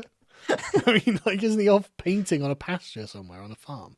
Like, I like the idea that he's on a pasture. yeah, they literally put him out to pasture or something. It's time for your nap, George. Oh, okay. Baczynski, I wouldn't even debate you, bro. Also, I pay a weekly cleaning lady to stay at home, and she doesn't have any skills, and her bread is based solely on that. And here in Brazil, my it's God. lockdown. So probably this is one of the only issues I'll ever agree with Owen Jones. Right, so this comes from a tweet where Owen Jones, I posted this on my Telegram. Let me see if I can find it, so I can read it verbatim, because it was such a dumb fucking statement. Like, here we go. Right. So Owen Jones, declaring something simple doesn't make it so. If someone can afford a cleaner, they should be paying them to stay at home and doing their own cleaning. They've certainly got time to do it. Otherwise, they're a shockingly selfish human being. So I'm a shockingly selfish human being if I don't pay the cleaner to not clean my house. Yeah, wait, what the fuck? Yeah, that doesn't make What is any his sense. argument? That you're selfish by not hiring someone? No, because we're in lockdown, the cleaner Oh, can't okay. come over and clean. Gotcha. But you I should understand. pay them to clean their own house and clean your own. Oh, I see. Oh, wow. I see. Why would I pay Wow. them? Why would I? That is crazy. But if you don't do that, you're a shockingly selfish Uh-oh, human being. I think Sargon froze. Oh, did I? Everyone's money, apparently. Does that mean the stream froze or I don't just know. Sargon? I think Adam froze. Oh, you're back. No, I you're see. back. I think he. No, it was Oh, you. okay. Oh, was it me? Was it okay? Well, it seems fine on my end. I think. Okay, whatever. It doesn't. Oh, looks matter. good. Let me just. Disturbance in the force. Yeah. The Sith coming out Yeah, to get you. Things seems fine. But yeah, so it was a ridiculous comment, and I love the idea that he thinks that the people who are paying a cleaner, like, £8 a week or something to do an hour or two's cleaning, or like £20 a week or whatever, can afford to just. I mean, are they working too? Everyone's lost money, have they not? So, Those are the landlords that are not getting rent from their tenants right now. as if it's only landlords who hire cleaners. They're just sitting on piles of money. So Yes, they are. anyone that hires a maid just has like a mountain of gold they sit upon. Scrooge McDuck style. Yes, Yes, obviously. That is. I love Scrooge McDuck as an icon for what the socialists think a billionaire is. And I mean, you saw Elon Musk going mental, right? Not even Scrooge did, McDuck, yeah. just Smog. Yeah, smog. Yeah. In fact, yeah. But you saw Elon Musk going mental. Like, I'm going to sell off all my houses and stuff like that. I think that was in response to Trevor Oh, Noah yeah. accusing him of just being like an out-touch billionaire. Blah, blah, blah, blah. It's like, okay, well, I'll sell all my fucking houses. It's like, fucking calm down, Elon. You don't have to prove anything to these idiots. Well, I think it's also that he doesn't want to spend a lot of time working on a house, which makes sense to me. He's like, I need to spend all of my time developing businesses. That's what I'm good at. That's what I need to. Gotta get to Mars. Yeah, exactly. So I think it serves two purposes. It's people are not like, it takes the wind out of the sails of the Voshes of the world who want to say, oh, this guy's got 10 houses. What are you? I rent a house in Studio City. What are you talking about? Well, he So- said on Rogan that it's not like he has houses all over the world. They're all he just bought a neighborhood because he wanted to have like his own neighborhood. So it's really Well, more just him being antisocial, I guess. That's one way to deal with the neighbors. There you go. You buy them out. Yeah, exactly. I do like how much of a shitlord Elon Musk is. Mm-hmm. Oh, yeah. He's happy All to the have the way. bants. It's good. I'm surprised. Was there a backlash from his company for, I assume, tweeting The out that the tweet? stock price was too high? It bounced right back. It was Yeah. Oh, down did it? for like 2 days. It was a Okay. great buying opportunity for anyone who, I don't know. I feel like 4D chess, man. There you go, It's yes. not bad. It was all part of the ploy. Yeah. Borgtube, not Breadtube. The Liberals would be assimilated. Starfleet was liberal. Correct. I agree with all of that. Vorsh's autistic screeching is made all the more funny when you see he's wearing a suit, pretending to be a grown-up instead of a sweaty lolcat. what? He put a suit on? That's hilarious. I dressed down. I wore my t-shirt. He couldn't even wear a fucking suit. Like, I'm wearing a shirt. Yeah, sorry, man. For shame. I'm wearing a suit, Adam. God. Or you I'm always wearing a suit like, permanently. when was the Jesus. last time you dressed up? Like, this is an occasion. Yeah, I should come have on, dressed Adam. up. I feel bad now. Be responsible. I think I dressed up for the debate. I think you dressed up too for the Vosh I don't debate. know. And then Vosh ran. We thought we were getting Vosh, and then Vosh ran out and put a suit on real quick too. Lollies or traps, guys? Debate me on YouTube on it. I'll donate all super chats and to tampons in the men's bathrooms. I totally promise. So Wow. short fat otaku. Well, thank you, Dev, for that wonderful question. And the answer has to be traps because the alternative is disgusting and disgraceful. And totally One of those lacks things virtue. is illegal. Suddenly, traps are the virtuous option. I know. Finally, I know how to answer that question. I was wondering if you had any further conversations with Thorin because a video you did a while ago came out of nowhere. Do you have any opinions on Richard Lewis? Thorin. Yeah, I don't know who Richard Lewis is. Like the singer, the piano player. I'm not sure who that is. I'm sorry. If it was if it was like 6 years ago or something, I apologize. I'm not trying to shit on someone. Hey Adam, I still don't hear your opinion on the new Warriors. The new Warriors? What are you talking about? That's garbage. Total garbage. There you go. There's my opinion. What is it?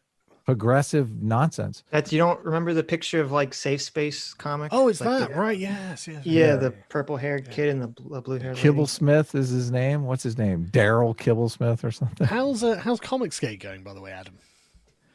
I think it's amazing. I love the idea of Comicsgate. I think if there wasn't a Comicsgate, there would need to be. It's funny because like we've been watching all of the progressive creep in academia, and constantly people are talking about how, it's in academia now, but it moves out into the wider culture. Well, Comicsgate is just the expression of it moving out into the wider culture. Now, the social justice advocates have decided they want to turn comic books into progressive propaganda. And why wouldn't you? Like, who cares about entertaining people or teaching them right from wrong? No, you have to teach them social justice, hypnotizing. You have to teach them basically your politics and not really examine whether or not those politics are right or wrong. What Comicsgate creators, like YouTube channels, would you promote? Well, Ethan Van Sciver is obviously the biggest. He doesn't need promotion. Yeah, he doesn't. Well, you're getting me in trouble here. Here, let me get back to you on that one. What? Why? What? Well, I do occasionally do a stream with this guy Winger, who is actually a huge fan of yours, Matt Winger. I would definitely promote. He's a great guy. He is a independent comics creator. He's totally funny. He gets it about developing characters. I mean, one of the reasons why I found Comicsgate interesting was just, I'm a lifelong artist. From an artist perspective, I don't want people telling me how I am going to develop my story. He's got 100,000 subscribers. Matt Winger. Matt, no. How are you spelling his name? Oh, that's he Mike has, Winger. he has sorry. like WEN. Here, let me look it up. How do you spell it? I believe it's WENGER. Winger. A Wenger, right? He's got 1.3 Wanger. thousand subscribers. Yeah, there you go. 1,000 subscribers. Sorry. Yes. Right. Oh, right, he's the right. guy that wrote Super Harem. Yes. Super Harem. Gotcha. And Right. Super Harem is amazing. It's such an endearing story about a guy who has a girlfriend. Well, when he has sex with girls, they turn into superheroes. So You can imagine. So how would you feel, Sargon, if any girl that you had sex with instantly gained infinite power? Not good. Be a little, Yeah. a little I'm dangerous. just thinking. A little Okay. dangerous. Very, very complicated Yes. relationships. So. Yeah, I think I might become a monk or something. All right, Matt Wenger. Anyone else? I saw that you talked to Benjamin Boyce today. He's a good boy. Yeah. I'm not. I wasn't really familiar with him before the interview request. I'm still not familiar with him, but he asked some really good questions, and really challenged me on stuff. It was really good. Yeah, I like him. He's always, he was big into the evergreen stuff. Right? Yeah. You said yeah. But he seems good. I like Carl O'Roe too. Carl O'Roe's a great Comicsgate guy. How do you spell it? He doesn't have a YouTube channel right, too. right. That's a thing. Yeah. Right. Not all these Comicsgate people have YouTube channels. Like Vaughn is another good, but he doesn't have a YouTube channel. Like a lot of these people revolve around Twitter, and they promote their books on Ethan Van Sciver's channel quite a bit. So Cecil, okay. actually Cecil is a great Comicsgate guy, and he has a YouTube channel. John Malin is a great guy, and John Malin has a tiny channel. John Malin actually, like he was doing comics, I think, for DC or Marvel, and kind of, I mean, I've listened to some of his old debates, and he kind of seems like a centrist libertarian guy, and started seeing a lot of the propaganda taking place in comic books, and was kind of forced out of his job because of that. So yeah, John Malin, I think, would be a good. Just one from the chat, Raging Golden Eagle. Raging Golden Eagle is great. Yes, I've been watching his channel for years. I haven't watched it for a while, actually, not because of any real reason, just because of time. But yeah, he's a good guy. Follow Yellow Flash? Yellow Flash has a Yellow Flash 2 has a second channel where he makes a lot of comics related content. That's right, okay. Yeah, Yellow Flash is awesome. I'm glad to hear that it's going well. Yeah, no, I like. Well, Sitch and I are working on a comic, right? Did you know that? Well, shill it. Yeah, this is Super Villains Anonymous is the name of our comic. So yes, we have a first draft written out, and we're working on narrowing it down to 48-page graphic novel, manga style. So, who's drawing it? CT, one of our fans, we're working with to draw it. So, right, okay. You'd actually love the basis of the Sargon. It's all about living in a decadent society, and me and Adam trying to bring back conflict and struggle into people's lives. Yeah, exactly. How can we make people's lives more difficult? Because everyone's too soft now. I agree. Everyone's too privileged. I agree. Punish them. Exactly. Yeah, so we'll have lots of philosophical debates going on at the same time that we're battling giant mech robots, and there'll be tons of laser vision. So yeah, I know you like your laser vision. Yeah, exactly. Sargon and PSA dudes, at this point in time, do you think Biden has a chance? Will Trump go under due to his handling of the virus? What do you reckon, chaps? Scott Adams had a good point, which is Scott Adams, I don't know if you are aware of, he believes in the simulation theory. Right. That that all life is some sort of computer simulation. And he said, what are the chances that the only time that could help Biden, where he could hide in the basement and not have to publicly talk or debate Trump, is when there's a global pandemic happening right now? So normally I would think Biden wouldn't have a chance, but it's possible now. I think the pandemic has given Biden a huge chance. Yeah. So I just saw a thing that that a lot of the elderly are leaning towards Biden because of this pandemic stuff, because they're the demographic that's most targeted by the pandemic. So they're all scared shitless. And they're critical of Trump's response. I honestly don't know that Biden would have a better response, but I think Trump could actually lose over this pandemic stuff. You think so? Yeah, I do. I honestly do. Well, it all depends on how it turns out, really. I mean, if there's not a problem, everything works out fine, then yeah. But if it doesn't, Trump's putting himself in opposition to the lockdown, which I think is going to be the generally popular view. Like, so if he can pin it, pin it on the Democrats, then maybe. Well, I mean, look. Well, no, but it depends, because you're gonna start having states lift the lockdown, and that's what I'm saying. If that goes well, then yeah, look good for him. If it goes horrible, then he's in trouble. And I think it has been going horribly, to be honest with you. Well, I mean, like, he's not. What can he do about New York? That's Cuomo's fault, right? Yeah, no, I mean, Trump is going to blame people. He is going to blame people. Cuomo's fault. How is it Trump's fault? Yeah, no, but I don't think people are blaming him for New York. I'm saying if they start loosening lockdown restrictions all over the country, and in other places where it hasn't been a problem now, if it starts to become a problem, then people will start blaming Trump for that. Well, I'm looking at his polling, and to be honest with you, it's exactly the same as it always was. Like, it's really weird, like, how consistent Trump polls. I mean, the very latest on 538 is 44% approve. The highest they've got on average is 45.8% approve. So it's basically the same and has been. I mean, it's ups from June 2018 when it was 40% roughly. So I mean, he seems to be doing fine in the polls, and it doesn't look like the Democrats can get any momentum behind anything to oppose him because they're fucking useless to me. So I think Trump's going to smash it.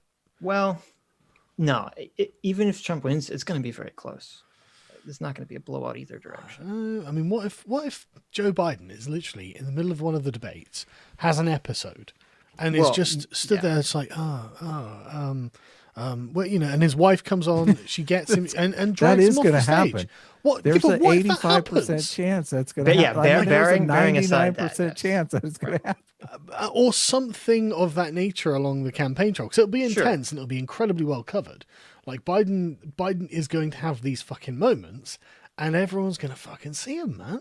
And what if Biden gets like, I mean, the DNC woman was like, we're not, you know, we haven't nominated Joe Biden or whatever. And I think they get that Biden is a pretty untenable prospect. So what if it ends up being Bernie, man?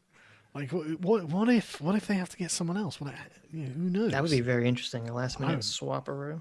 I'd love that. I'd love for it to be There's Bernie. a lot of people that think that's coming. Yeah. I think it's going to be whoever his VP is going to be, like the shadow candidate. This election is going to be crazy. There's a freaking pandemic going on. Like that all bets are off. I don't know that you can trust the polling. Like how can you think the polling is accurate in this kind of environment? Well, the polling has been pretty the same since day dot. So yeah, but remember the polling before Trump won? It was all like Trump doesn't stand a chance. He's going to get blown out. Yeah, I mean, it still says he's going to lose. Like, if that's the case. That's what I'm saying. So it's like, you know, but it's been consistent where he's been on it. So I'm guessing this is down to the polling methods rather than support for Trump. But I don't think that this the pandemic actually reflects very badly on politicians because it's not their fault really. And I don't see a lot of people complaining about it. Apart from like, you know, the activists, like the regular normie types on Facebook and stuff, they complain about the virus, but like, you know, what's their fucking idea? Like, you know, you solve it. Go on. What would you have them do? You know, and I really do feel this quite sympathetic with the powers that be at the moment, because this is definitely the last thing they wanted. Like, hello, we're here to destroy your economy.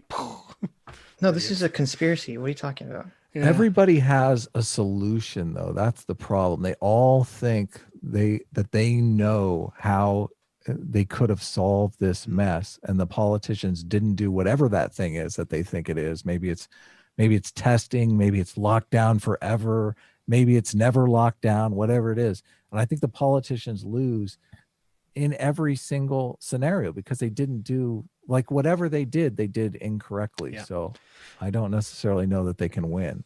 Yeah. But I'm with you. Like, we're all flying blind here. What could anybody do? I just don't see what the Democrats can pull out that's going to be persuasive. Like, you know, bring me the Democratic candidate who can smash Trump. Show me how. Well, their argument is going to be Trump completely mismanaged all of this, and there's 100,000 people that are dead, or 200,000 people that are dead, and it's all Trump's fault. Like, that's going to be their argument. But they're saying that now, and his polling isn't going down. Okay. So, you know, yeah, I don't know. I'm not sold, and I'm not saying I've got the answers, but I'm just like, I just don't think that's going to be the thing that gets him. I know that a slam dunk demographic for the Republicans is the elderly, and the elderly are terrified by this pandemic stuff. They're the ones that are targeted by this. They're not going to vote for the way. I don't know. I don't know. They wouldn't vote for Bernie, but they might vote for Biden. But they might vote for Biden. Yeah, exactly. They're going to look at that stammering and they're going to be like, he's one of us. Yeah. He's just like me. Exactly. Or if he nods off at the fucking podium or something, though, like, oh, that happened to me last night. Oh, yes. It's hilarious. That's how George W. Bush won. Don't you remember? He's very relatable. Hopefully Trump can pull it out. But anyway, do a cooking stream with Tim and called Biscuits and Beanies. I can't have biscuits or beanies because of the diet mod. Fuck you. That offended me, Kit. You know, it's got to be carb free, I'm afraid. So, you're on the Atkins keto diet? Yeah, whatever it is. Oh, you're on keto diet. Yeah. Okay, that's good. But seems to be working, right? So, the amount of people who will misuse UBI will outweigh the people who will properly use it. It is something given which has no value. Good point. That is true. That is true. The number of people that will misuse it will outweigh the number of people who use it correctly. Yes, but that's doesn't that true. destroy your entire position on UBI? No, it doesn't, because you like what Pareto's distribution? Explain it to me.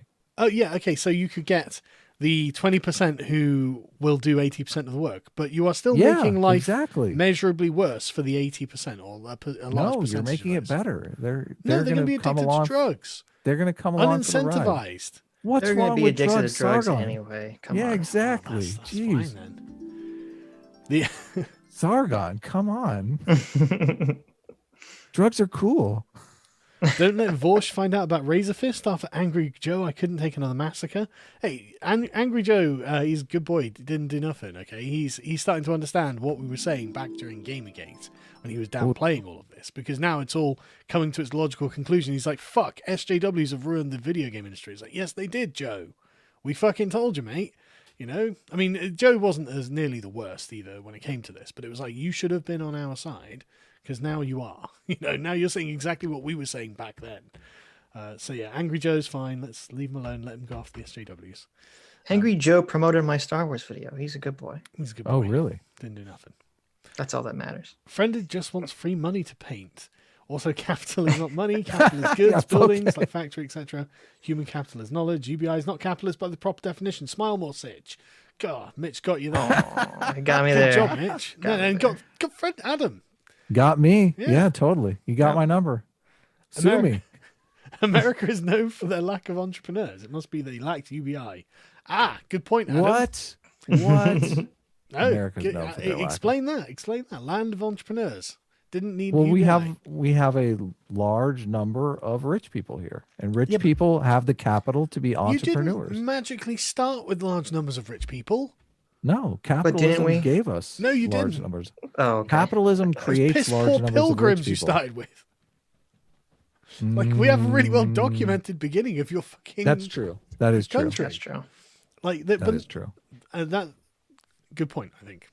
We're past this though. Come on. No, but I think what you're trying to do with this UBI thing is essentially min max, and I think that there is something that's lost when you're trying to do that. And I think that min maxing. What's min max? What is that? Right, fucking hell. Adam's an old man. These terms are lost on him. Yeah, come Shouldn't on. you be out surfing Talk down to or me. something, Adam? Talk boomer to me. Talk boomer to me. No, it's not boomer. This is gamer, effectively, right? When you're playing a video game. I play games. What are you talking All about? right. Right. So when you're playing a game of flashy light game on your phone, whatever that is, right? You know when you're playing Farmville, Adam, on Farmville, Facebook, right? And you know when you're trying to get every Tetris? single ear of corn before the tomatoes are overripe, and you get them all, and you get more than if you'd only done half of it. That's min maxing. You spec yourself specifically to get all of those ears of corn, Adam. Nice. But this is what you're doing. You know, like, oh no, there's a percentage of entrepreneurs who aren't being entrepreneurs that we should get, and you want to sacrifice the life and well-being. Well, I'm not sacrificing anyone. You are the health and well-being of people who are not drug addicts but will become drug addicts under UBI. You're sacrificing them for your entrepreneurs. Here you go. I think there are more drug addicts on welfare because they make more money on welfare than they do by actually getting Good a argument job. against welfare. So yes.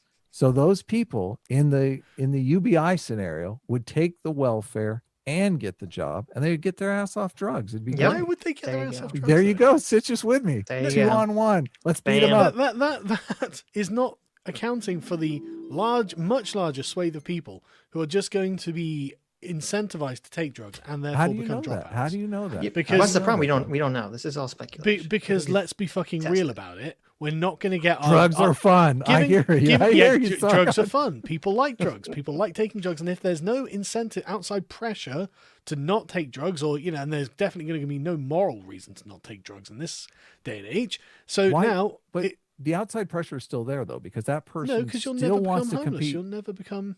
No, but that person still wants to compete for status. Not necessarily. No, they don't. No, you're assuming this, and I don't think that's true. I think that a larger and larger percentage of people will essentially just be like drugged up versions of like the people on the Wall-E, the people on the. I knew you were going to go to Wally. But That's that's your what go-to. Yeah, but The that's what it's Wall-E. going to be. I think that's an accurate prediction of the future. Except they won't be sober. They'll be on some sort of drugs, and they'll be getting their UBI. And Adam's face will be on every building. Sargon's- Look at the well, I like architect that of our part. beautiful That part utopia, is good. where you're all drugged up Coomers.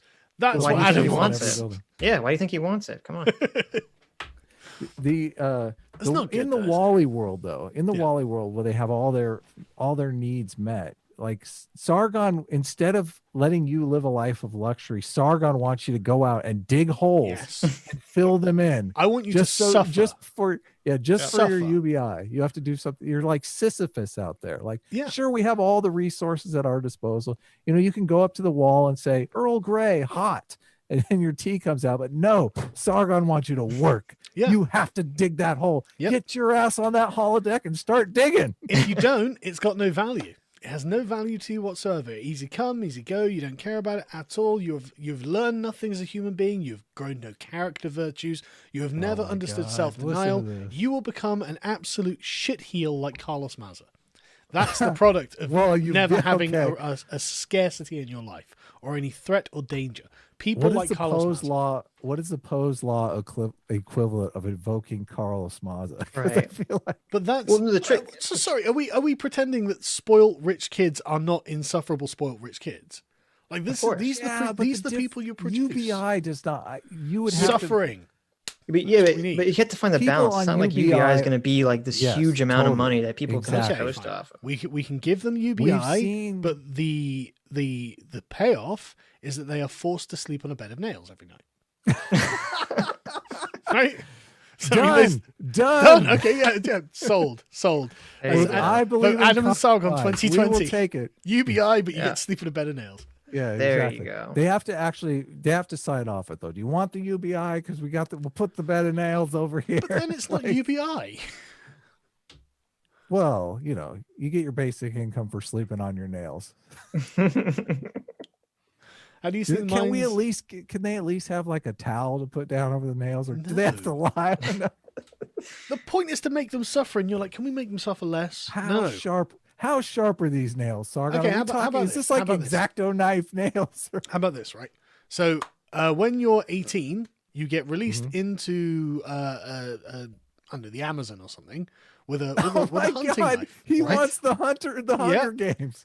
Yeah, my and God. no, you don't have to compete. You don't have to do anything. You just have to survive for 2 years. And after 2 Oh years, my you know, God, 2 years. yeah, 2 years with a knife in the Yeah, Amazon. haven't you seen the movie 300, Adam? I know. I Come was on. going Yeah, to say Adam. this is straight out of 300. Exactly. if straight out of 300, yes, it's out of 300. It's the Agoge, right? Yes. But yeah, and then they can get their UBI. This is If Leonidas' you wanted life. Sparta, you wanted Sparta. There has to be a price. There has to be a price. I'm willing to negotiate, but I don't know. You don't know about the Amazon? Yeah, exactly. Who's going to live through that? Jeez, the kids today are so soft. That's the point. Yeah. The tough No one's ones will coming come out. back and appreciate that UBI. You're going to get zero comeback from That's that not one. true. You'll get the ones that are tough You'll enough. get like 10, Adam. Yeah. Come on.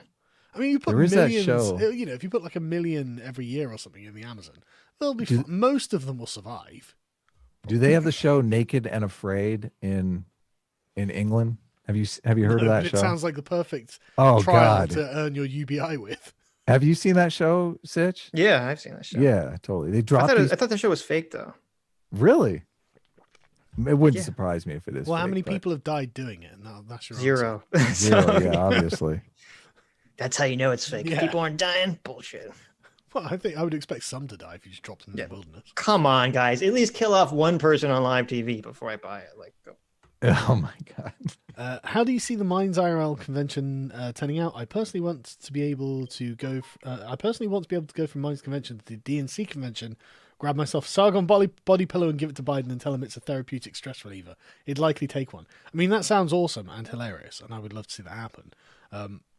But I don't know. I mean, it depends on the coronavirus, doesn't it? Who knows? Yeah. Who Debate knows? the Amazing Atheist. I'd love to talk to the Amazing Atheist. I watched I watched a couple of his videos the other day. They were pretty good. They were left wing videos, so you knew the rhetoric when it came to whatever subject. But like he was still making quite good points. Like he always has, really. UBI has a lot of issues. The market would just adjust the prices to reflect this new. No, no, sorry, no. No more That's UBI. that is No more UBI. what's a good argument. I just want to say that. Oh, fuck's sake, there are loads of super chats about UBI. And Yeah, I know. You started you started the you did you it. brought this Well, up. see, You brought it this up. is the trick. Me or Adam will say something contentious on stream, and then that's how you get all the money. Because people super Yeah, chat to there you argue. go. Yeah. But that is a good argument. I agree. What would you do about the market? The simply inflation adjusting? argument. Yeah. Well, this is the question, whether or not it would. I mean, we're kind of experimenting with that in this pandemic stuff because, I mean, they're just printing money and we've printed money before. I mean, I don't have an economics background, so I don't necessarily. Our money is worth so much less than it used to be worth. Like a Yeah, dollar inflation buys. happens. Yeah, exactly. Inflation is real. Yeah. Because of what we're doing, right? So Right, but you does that matter as long as the average quality of life and per capita keeps going up? Well, Yeah. you're going to have to keep increasing it from $1,200. Yeah, we do that anyway, though. Yeah, we do that because anyway. Yeah, I know, but like what they're saying is you're going to exacerbate that. And so Yeah, no, I understand the But you know, argument. by like 10 years' time, you're giving you got your monthly $1 million from the government. You know, and everything costs like $500,000. Well, it would be interesting to see if them printing the $2 trillion creates any inflation or not.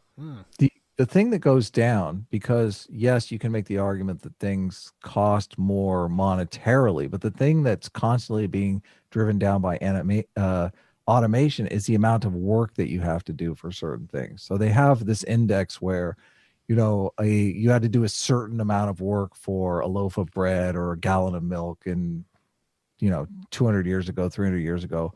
But that amount of work that you had to do for those commodities continues to go down, down, down, down. And sooner or later, I mean, that's the idea behind automation.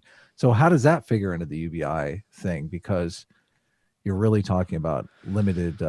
So what you're saying is that there isn't even going to be a job for the drug addict to go to.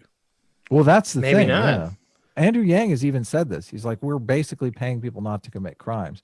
Like our prisons are filling up with people because they're in dire situations and they turn to crime. But if you have UBI, that should lessen. I hope we agree there.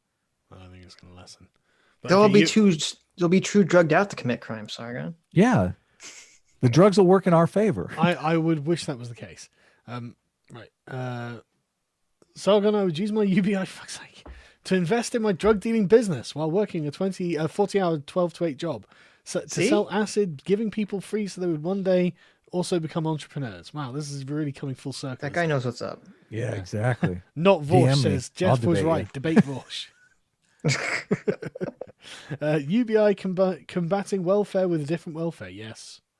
It's not welfare, though. This is everyone always sends me this study that was done. Is it from in Finland?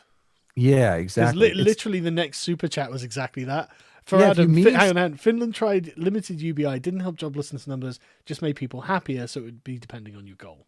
It was means tested, so it's not universal. The first word in UBI is universal basic income. Like we've already established this. There's the 80-20 rule comes into effect. You're basically getting money to the 20% that are going to be innovators. But fundamentally, if you're means testing it, you're definitely getting money to the 80% that are not going to be innovators. Right. Yeah, but I don't want to give billionaires We're turning money Sargon from red. the taxpayer. Yeah, I know. We're turning Sargon No, red it's here. too- It's it's awesome. absolutely- it's really He's warm, like he's exhausted.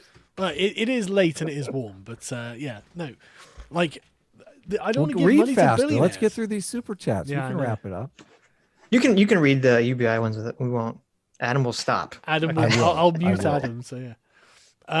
On reprieve from politics currently, but saw this and decided to take a peek. I feel bad for the loss of fruitful debate. Also, as it also helped people to see those on their ideological opposite. Also, Sargon, politics of Warhammer 40,000 when Emperor did nothing wrong. Man, that would be an unbelievably long and difficult video for me to make because I'd have to read a huge amount. And I just don't have time. And Archer's basically covered it all already because that's his channel. So I don't think I'll worry about it. But I can see why you'd want it. It does sound good. Cradle of Filth, English Fire. This is a waking for England from its reticent doze. This is a waking for England lest hope and glory are regarded as foes. Dev Short Fat Taco again. I just discovered Vorsh has been e-fapping my videos on his stream.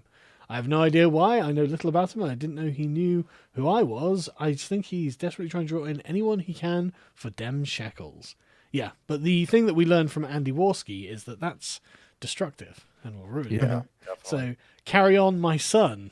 May many a shekel you receive. Here's a statement relevant to modern politics. Feudalism is better than absolute monarchy. All of the regions that resisted the French Revolution had their lords on their estates, doing their jobs and not wasting taxes so they could poop in Versailles. True statement. Hashtag not all feudalism. Yeah. Well, yeah, absolute monarchy. State feudalism. That feudalism was never really tried. No, it has been tried, and it's not perfect, obviously. It's not as bad as some alternatives, though. I mean, you'd rather live under a feudal system than a communist system. I mean, at least under a feudal system, you get some of your own labor. Presumably, it's better than anarchy. I don't think. I mean, anarchy that's can why really that's why they exist. turn to it.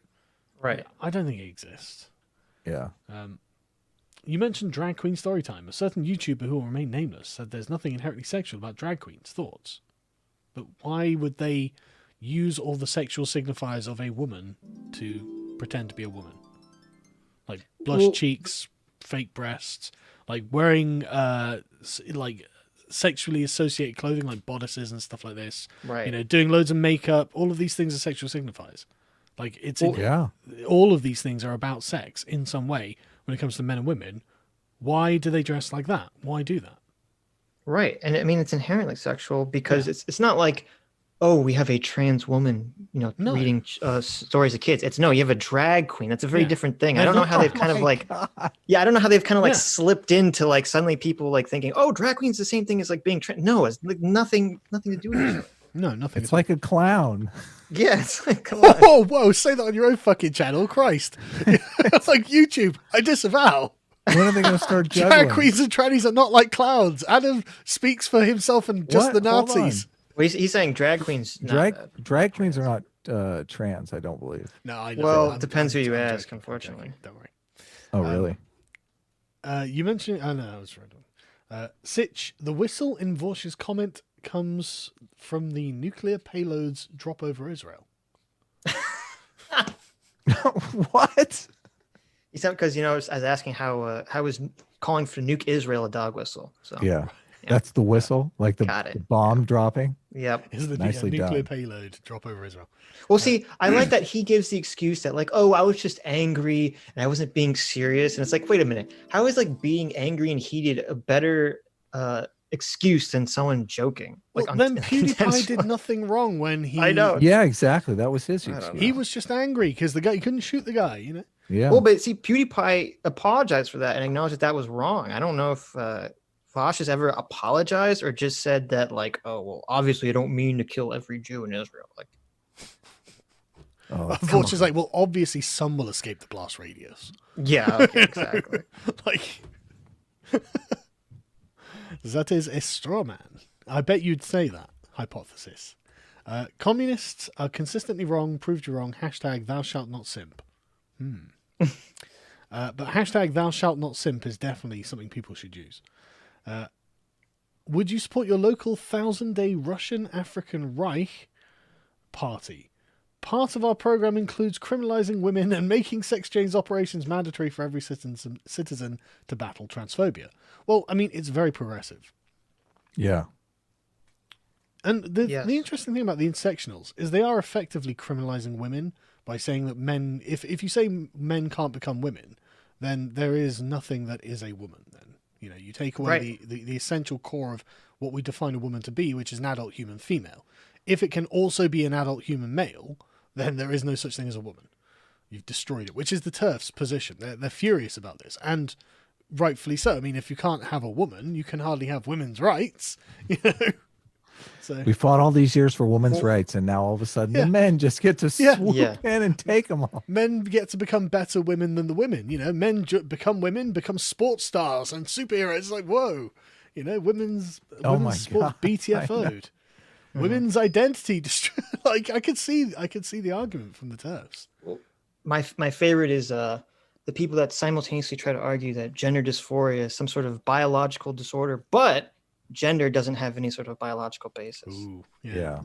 In fact, I've seen the argument been made, which is a legitimate argument, but obviously crazy, that the use of hormones during transitioning is in and of itself transphobic, because you're saying that there is some biological correlation between men and women and male and female, and if that's the case, then all of this is bullshit. Therefore, your trans hormones undermine the very case you're making for your ability to transition. Checkmate, you fucking communists. What's so crazy about? Because they're basically they're saying if you transition, then that's transphobic. Literally transitioning is transphobic. And if it's not transphobic, then there's a biological essence to the gender roles. Yep. You can't transition. So the answer is obviously that all three of us would indeed support our 1,000-day Russian African Reich Party. What? Disavow. Yeah, Criminalizing exactly. women and making mandatory sex change operations. I think that's There you go. That's fair. It's It's a got better marketing. Way to get platform rid of than the the rest of the thoughts. Democratic Party. What do you want? No matter what you think of this doom, without the composer Mick Gordon, the next one will certainly be trash. Also, did you see the Culling Origins game pay to play? Pay to play? I'm afraid I have no idea what any of those things are. I'm sorry, Hizap. Oldest evidence of humans trading is around 300,000 years old. Fucking hell. Boom. Well, got me. There you go. Yep. But the thing is, you could make the argument that from the acquisition of and the acquiring of resources, war stems, because it does. You know, the trading might be 300,000 years old, but not long after that they started going, we paint ourselves trading. Now we're painting ourselves with bows and arrows, shooting the guys. Haven't they seen 2001? Yeah. The first thing they did when they picked up that bone was kill each other. Okay.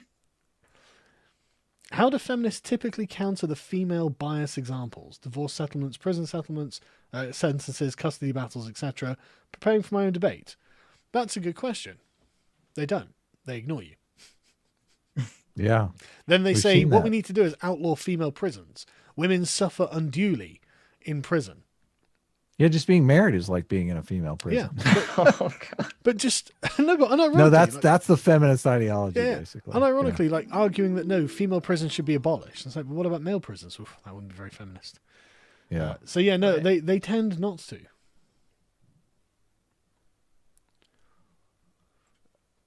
Ace 1918. Sargon, sorry to hear what happened to your channel. What? What?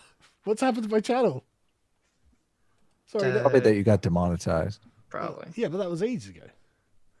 Yeah. But like, Maybe you got banned during the stream. You just don't realize it yet. well, I just No, checked. I see the stream is still up. Yeah. No, his main channel. No, that's still up. It seems. I don't know then. So yeah, I don't know, man. But you're freaking me out with comments. Yeah, like that. don't. Holy shit. Now everyone knows how to trigger you. Well, Yeah, don't let them know how to oh yeah, trigger yeah. you. Sorry to hear about your channel. Fuck yeah, it's triggering. 'Cause literally every fucking day I wake up, I get my phone, and I check my channel. I know. Every I fucking know. Because it is. I do feel like I'm under the sort of damage. Where does it stop? Because, I mean, it's obviously, well, I guess it's not obvious. It seems that YouTube might be targeting you a bit. I'm not sure. Just a little bit. Well, I would say that's probably true. It seems that way. I mean, they would never say that, obviously. They would just come up with some excuse. I can't figure out, why do you think Akkad why do you think this channel got demonetized? I don't know. I was demonetized for it was something really vague. It wasn't even hate speech. It was something else. It's like harmful. Yeah, Something. yeah. It wasn't hate speech. It was something else. And they were and the thing is, almost all of the videos on this channel were monetized because I was being very careful to like not. Yeah, swear, totally. I was staying completely within the rules, and so it's just like boom, just like, and they gave me no reason, like no reason. And the thing is, they wouldn't even tell me like what video. Give me an example of one of the videos. I'll take it down and reapply. Right. But they wouldn't give me any examples of the videos. They just said, amend your channel and then reapply. It's like, okay. It's such Yeah, bullshit. I deleted most of my videos for that same reason, Hmm. because they just wouldn't tell you what Yeah. it was. And I've seen a lot of commentary channels get the same thing, so it sucks. Yeah. Swedish Mafia says YouTube are currently deleting any comment that says "communist bandit" in Chinese. I confirmed this myself after my comment was deleted in seconds. I don't know how I saw that one. Oh no, there's YouTube, right? Yeah, this is Streamlabs stuff. Well, there we go. On Vice, I suggested the concept of sin, which is that which comes between you and God.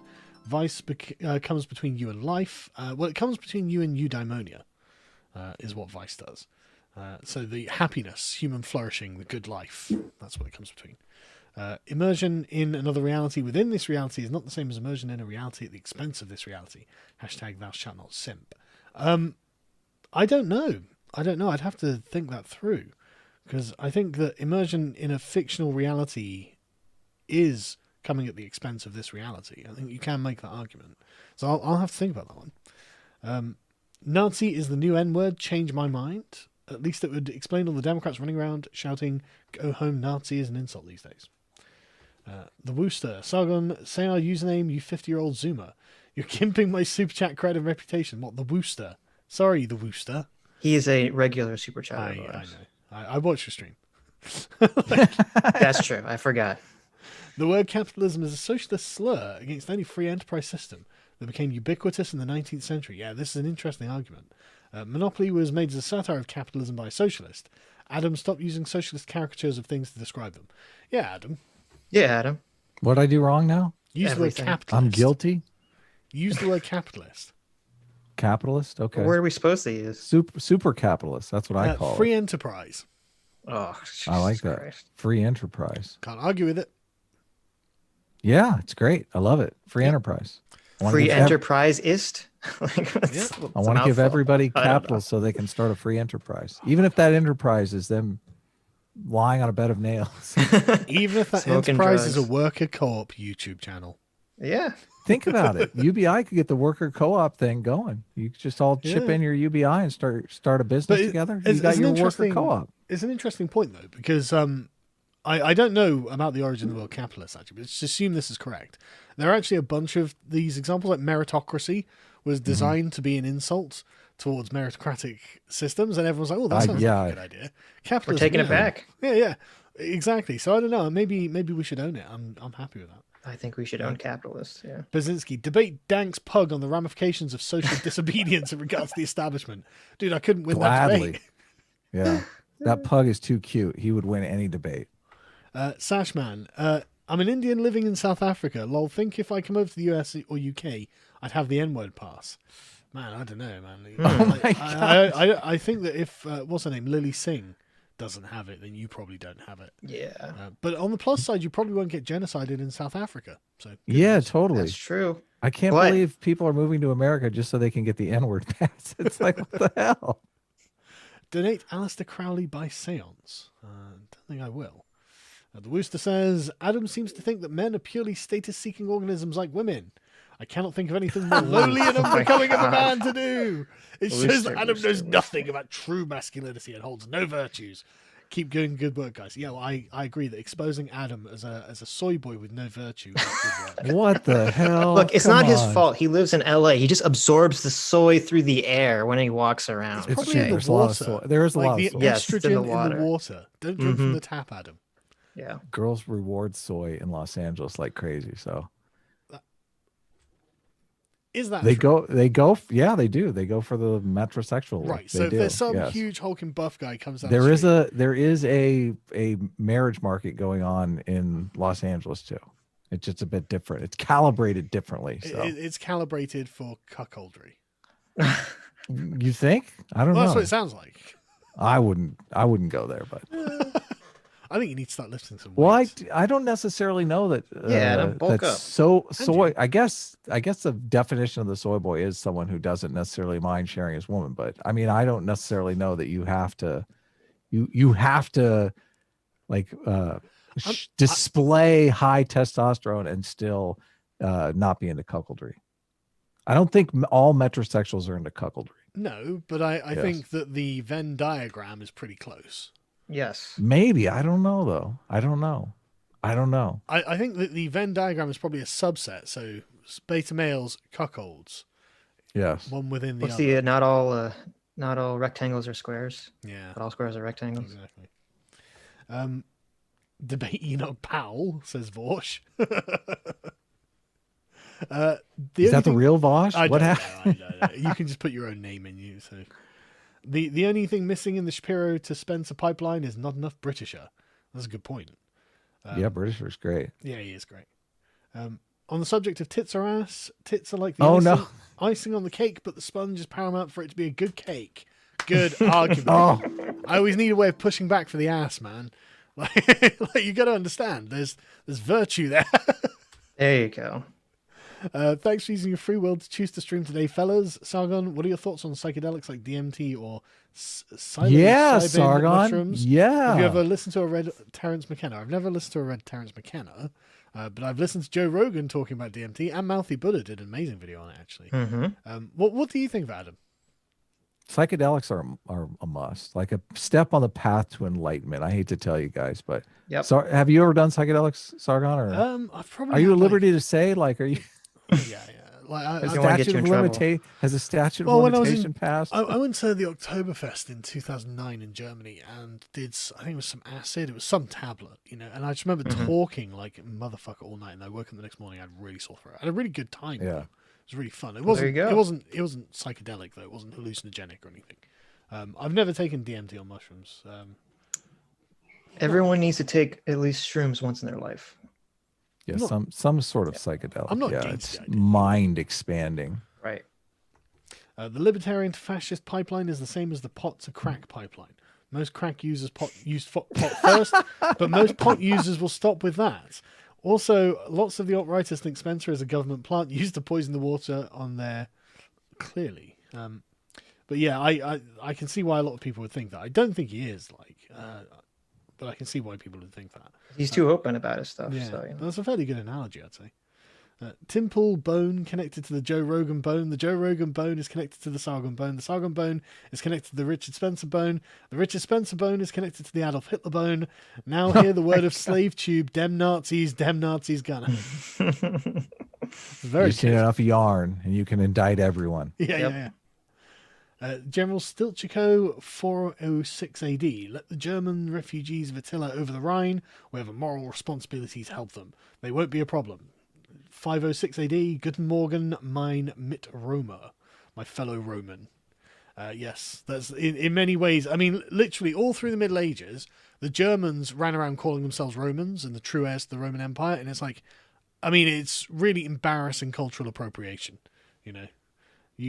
Everyone's saying Sargon Shroom live stream. Yeah. Oh my God. I don't know where I get some. That seems. I don't even know if they're dangerous. You could. If I were going to do something like that, I'd record it, but I wouldn't. Yes, it, exactly. right? There you go. I would record it, and I would try to I watched a bunch of videos about people talking about their DMT experiences, and it sounds fascinating. I want to go in a rocket and speak to aliens in a different dimension. Yeah, totally. Who doesn't, right? That sounds awesome. That's I'm down. We edit out the parts where Sargon is in front of the mirror for like 4 hours. Yes, staring at himself. Well, apparently it only lasts for like 5 minutes or something, doesn't it? So. You're talking about DMT. We were talking about shrooms. Oh yeah, both. Yeah. Come on, we're going for all night thing. We're do both. After mass shooting, the left is always like, we don't want your thoughts and prayers, we want action and solutions. But after a terrorist attack, all they say is such a tragedy, thoughts affected, it's such bullshit. Well, there's not really a lot you can do after a terrorist kills himself, killing people. Who do you punish? What do you do? Everyone's got blue balls, because what they want is for that guy to get captured and then put on trial and then charged. Right. They want to see justice done. But if the guy's dead, everyone's just going, well, that was bad. Yeah, sucks. Osir says Christianity does support slavery according to Nietzsche. Master slave morality versus master morality. Yeah, that's not what we mean. Master slave morality is something different to the concept of slavery, and I'm not going to go through it now because it's just a lot of work. You have to pause and check out what the shitposter in chief is doing on Twitter. Also, I never got your comment on the new Project 2 and Kiwi Farm's alleged leaked personal details drama. I don't know anything about that. Comment on new Project 2 and Kiwi Farm's alleged leaks. I don't know. Sorry. What is new Project 2? I don't know. That's I used to do programming, and every project you start was new project 2, new Project 3, new Project 4. So someone's obviously taking new Project 2 as like a clever name for something. Right. But Ham, what's real Donald Trump doing on Twitter? I mean, he did. I was going to say, who's the shit poster? He's talking about the president. You know who it is, right? I didn't know that's who you're talking about. He did tweet out this earlier today. The radical left is in total command and control of Facebook, Instagram, Twitter, and Google. The administration is working to remedy this illegal situation. Really? Oh, Stay my tuned goodness. and send names and events. Thank you, Michelle, to whoever he's quote tweeted who's deleted it. Oh no, cow. that tweet might get him in big trouble. I know. huge. I know. This Because, illegal situation. Well, no, because the clip he tweeted a Michelle Malkin clip, Right. but apparently It's not up the for some reason. account, the video got deleted. No, the account that he tweeted was a Nick Fuentes clip account. What? Wow. What? Oh So- my God. Yeah. So Oh, it is America First as well. yes, it's America. It's America First Oh. clip account. So fuck it out. Oh, yeah, so he God. might then get in, Twitter got some rid of it, trouble did for they? that one. Yeah. Fuck. Okay, that's Someone's getting fired. Whoever recommended that tweet. that's very good. You don't know that he just stumbled upon it himself? I kind of feel Yeah, like he might. Donald No, Trump is his own. No. This is what happened. Okay, this is what happened. Someone who works for him either saw the Michelle Malkin clip, Mhm. retweeted by someone else. They didn't know who American First was, and they told Trump, and then he just retweeted it. That's probably Right. what happened. Yeah. Yeah. Or he follows Michelle Malkin and he saw it. Well, no, but if you followed Michelle Malkin, you wouldn't find the America First Twitter. Well, I thought she retweeted it though. I don't know if she did actually. Oh. I do think because the video is deleted and the America First guy is claiming Twitter deleted it, but I think that's bullshit. I think he deleted it. Yeah, why would Twitter would pounce on that? They'd be like, "Oh my God, we got Well, him!" Finally. the video itself, there's nothing objectionable in the video itself. It's just her Oh, okay. complaining about the left controlling gotcha. social media and stuff. Trump's Twitter game is amazing, though. I'm loving some of these memes and stuff he's retweeting. He's actually, for a That is boomer, true. he's really on the pulse. But an hour ago, he tweeted, "Why is it that China, for decades and with a population much bigger than ours, is paying a tiny fraction of dollars to the World Health Organization, the United Nations, and worst of all, the World Trade Organization, where they are considered a so-called developing country and are therefore given a massive advantage over the United States and everyone else? Prior to the plague floating around in China, our economy was blowing everyone away. Best of any country ever. We will be there again and soon." Christ. He did say the other You're day. not. Sorry, go on. Sorry, you go. Oh, he said the other day that we could pull out of China completely. It's like, oh fucking hell, man! Like if Trump says these big sweeping things, everyone like goes, no, he doesn't mean that, but Right. he probably fucking does. He's a mad lad.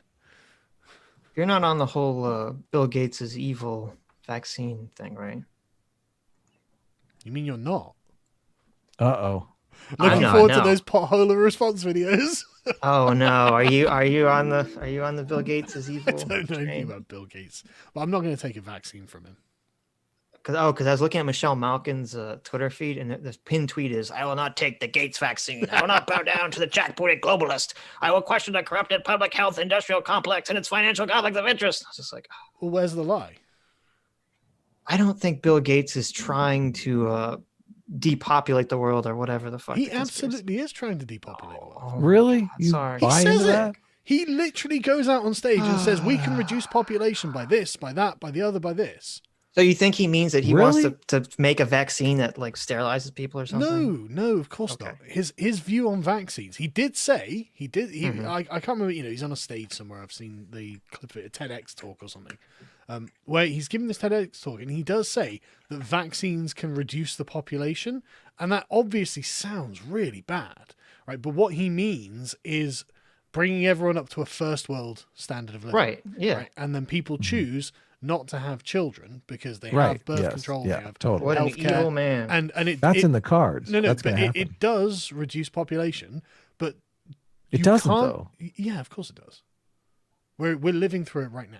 Wait, what Yeah, doesn't but- reduce but- population? No, The- first the impli- worldism reduces population. Oh yeah, The definitely. implication is, though, that there's a causal connection between the actual vaccine and the reduction of population. There What is. happens is, well, Not a direct linkage in the way that you're yes, like it exactly. poisons them. Yeah, But Yes. exactly, but that's what it sounds like when he says Yeah, vaccines exactly. reduce population. It's like, okay, Bill, exactly. like I This mean, guy, sterilizes you. what are you about to spring on us here? You know what I mean?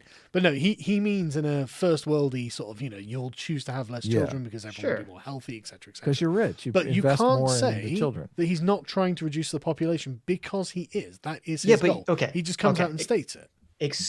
I'm so sorry. I didn't mean that Bill Gates doesn't want to reduce the population of the world by helping everyone achieve first world standards. I'm so sorry. I'm talking about the people who are the But they're people that are saying- claiming that his vaccines are like evil or poisoning people or trying to sterilize people, blah blah. That's what I'm. I haven't got any proof of that, obviously. Yes. You know, I just don't see how you can call it a reduction in population. If the world population is like 8 billion now, and they're saying that our population is going to level out at 10 billion, how you would call that a reduction in population? Because we're going to add 2 billion, but they're saying we're going to stabilize at 10 billion. Right. No, yeah, but that's the point. That once we get to that number, will stabilize because presumably everyone's economic status will increase substantially by then. They're saying we're 7.8 billion now. But They're saying we're going to stabilize at 10 billion. I think it's important to note that this Malthusian attitude has always been wrong. Like Malthus was wrong. We have not overpopulated the Earth. The Earth is actually fucking colossal, and there's tons and tons. I of agree. space. Let's go for 20 billion. Oh no, I'm not saying that we should. Let's take over the universe. Dude, we Team won't, America. No, we won't get there. Like we will have demographic collapses. Like anywhere that achieves first worldism will have demographic collapses. It's inevitable. Who let the pessimist in here? But it's true. It's what's happening, right? This is why we need to go to Mars, guys. Well, no, I know. We get a whole nother planet. No, this is why we need to suffer, okay? God. Let's name it Planet America. But it will happen. There will be a demographic collapse eventually. When Elon plants that American flag on Mars. Oh my God. When he drives the Tesla Roadster out on Mars. I hope he does. I know. It's gonna be bitching. Yeah, he's gonna be wearing sunglasses. It's gonna look awesome. Oh my God, it's gonna be incredible. Show him what capitalism can do, Elon. Come on. I know, super capitalism. Yeah. The monotheist traditions of Judaism, Christianity, and Islam were all born in the Middle East and are inextricably linked to one another. Christianity was born from within the Jewish tradition, and Islam developed from both Christianity and Judaism. Correct. The ideal free market is many competitors having similar products. Current intellectual property laws run contrary to this ideal state. If you don't want Microsofts and Googles dominating the industry, you need to curtail these legal barriers to entry. No one's preventing you. You can't copyright a service, right? I'm not sure about that. Like, what do you mean? I mean, producing a social media platform. We have a social media platform where you can log up and then post videos to the platform. Google or YouTube. Yeah, you can't copyright the idea of putting videos on the internet. Yeah. So I think that we do have a free market that way. The problem is there's no demand for a platform other than YouTube when YouTube does its job correctly. We're the extremity of it where it's not doing its job correctly. Spencer wants the aristocracy back, but he's not a monarchist. Oh, that's sensible. Mendicus Moldbug and Christopher Lagan are arguably monarchists, but for some reason they are atheist monarchists and don't think monarchy without a church works. Well, I mean, if you're there divinely appointed by God, it certainly doesn't. Communists are just try-hard fascists who overcompensate by killing everyone equally. They're not. That's giving them way more credit than they deserve, to be honest. I think it's more like killing everyone indiscriminately. Yeah. Right. Sitch has Tim derangement syndrome. TDS. That's true. I don't deny that. Yeah. He doesn't deny his TDS either. I don't have TDS. You do a little bit. Mild. It's mild. Okay. It's G. History Channel. Come on, it's endearing. We like it. A History Channel viewer donated and said, History Channel has not really been about the Nazi channel for years. These days are just guys buying things from hoarders and people that need money, guys living in the snowy forest hunting treasure, and people making blades. There you go. Well, that's not. You've moved up to hoarders. Right. Hoarders are huge. Yeah. Capitalism has destroyed the Nazis. Point of personal privilege. Zim's something in Arabic. Thoughts on Jar Jar being a Sith? Okay. Mainly directed at Sitch, since I know he's a problem with superior storylines. I'm still enjoying my Meme Jihad mug. Be a squall. Can contrast coming in here, yeah. Yeah, contrast. You can call it a BTFO Sitch if you want. How do you feel about that, Sitch? No, the whole Jar Jar Sith conspiracy is fucking stupid. It's what Adam said. People got to create a better movie in their head to explain. Oh, exactly. I don't know the conspiracy. You don't know the Jar Jar conspiracy? No. The conspiracy is that Jar Jar is really the secret Sith. I don't know if he's working for Palpatine or controlling Palpatine. because they He's talk about how controlling Palpatine. yeah, because they talk about how like if you think about it, he sort of manipulates all the events in the Phantom Menace to perfectly go Palpatine's way, and then he's the one that votes Palpatine more power in Attack of the Clones. So he's really the secret Sith Lord. I think he might really be a useful idiot. No, Yeah. he's really secret Sith Lord. The thing about Tim Pool is that there are some people that have legitimate criticisms of him. Then there are those like So Fain who just make shit up. The lies about his company Subverse/SCNR are the worst. Oof, how do you feel about that, Adam? He's a fellow Californian, So Fane's not in California. isn't he? Oh, No, No, he's no, in Georgia. No, Georgia. We yeah. talked to him not that long ago. sorry, Yeah. I apologize. I thought he was a How Californian. dare you, sir? So Fane is funny. I don't know. I don't take him too seriously. He gets a little triggery on Twitter. He does, yeah, definitely. And he's got real TDS. I mean, real TDS. So Would you seriously consider reselling Yorkshire tea or Harrogates? After watching so much of the Spiffing Brit, I want to try it, but I don't have access to it here in Brazil. Yorkshire tea is the tea of the gods, and you should definitely try and get some. Yorkshire tea? Yes, What is this? comes from nice. Yorkshire. I drink coffee like a man, okay? Do you drink any coffee? No, Sargon? fucking savage. Yeah. Wow. Hilarious.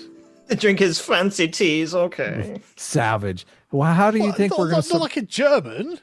How do God, what you- a soy hey, boy. hold on a second? You put We're- soy we're- milk in your tea, We Sargon? conquered the world for tea, all right? Yeah. And no, I use We're- almond milk actually, right? Because I'm on this diet. I can't have. I could have milk, but it's got a higher sugar percentage than is ideal. That's fine. I use oat milk. It's well, fine. no. Oat milk's delicious, man. I know. Yeah, but the almond milk, it's Listen to really this funny because on the front conversation. of the box, it literally says in bold red letters, "No soy." Mm-hmm. It's like it's a weird, like no soy. Oh, good. They really want yeah. you to know. They're red pilled. They get it. Yeah. It's We're really we're nice, sleeping though. on beds of nails. You're dropping us off Hey, in the I'm jungle for I'm 2 lactose years, intolerant, and you're okay? I have talking an about you can't excuse. drink coffee. You can drink coffee when you're in the jungle on your bed of nails Yeah, there you There go. you go. because you'll be a savage. You'll pick the beans yourself. Fuck's sake. Join the anime debate, Sargon. It's time to pick a side. Footers with or without the balls. Oh my Gas. god. Ugh. What? Oh Elon literally Why don't you said on explain Rogan, explain that to Adam? Explain that super chat to no, Adam. don't. please. I don't want to hear it. Let's move on. Elon literally said on Rogan that he was selling his house to remove an attack vector. Well, there we go. I was right. There you go. He You're did, right, yeah. Yeah. You didn't listen to that? I Joe haven't. Rogan, I Elon don't Musk? have time to listen to long podcasts, man. I really listened to about half of it, but Elon's Rogan very kept boring. going. I don't Yeah. like him. Yeah. Listening to him talk. Who? Rogan? Rogan? No, Elon. Yeah. He's kind of weird and autistic, so Yeah, but I, I mean, don't aren't we mind it. all? But Careful with the comics gate crowd. They operate with a lot of in-group tactics along with a formal doxing operation. IBS take two in a lot of ways. CG demands loyalty basis and is an in or out attitude. Is that true, Adam? Well, I mean, I've already kind of self-doxed myself, so I'm not too worried about that. But is that a thing? I don't know of anyone in Comicsgate that is a doxer or would sympathize with doxing whatsoever. Does it demand loyalty and have an in and out attitude? There is some affinity towards loyalty. You had people come into Comicsgate. There was a lot of people that jumped on board and kind of took the money and ran. They Right. did huge campaigns and people funded those Right. campaigns, and then they turned their back on Comicsgate all of a sudden. And it's not just, if Comicsgate becomes not your thing and you want to walk away, that's fine. But to be a vocal detractor of Comicsgate after all these people have funded your campaign for like hundreds of thousands of dollars seems a little shitty. Yeah, a little Yeah. shitty. Exactly. Massive Exactly. assholes do that? Yeah. Yes. So you tell me, Sargon, if people Well. get upset about that and they vocalize, they articulate this as a lack of loyalty in these people, are they wrong? I mean, it seems very disloyal. It does seem like a very shitty thing to do. Yeah, I'd say. exactly. I would think that if people have given you lots of money, I don't know why you'd be an asshole to them. Like, Yeah. When I was Yep. crowdfunding for my legal fees, like I don't know why what reason would I have to turn around and then be an asshole to the people who donated money to me? Like, why? Like, what? I don't know why I you mean, would do this. when you won the lawsuit, you didn't turn around and out yourself as a communist now. No, I haven't outed myself as a Oh, comic. okay.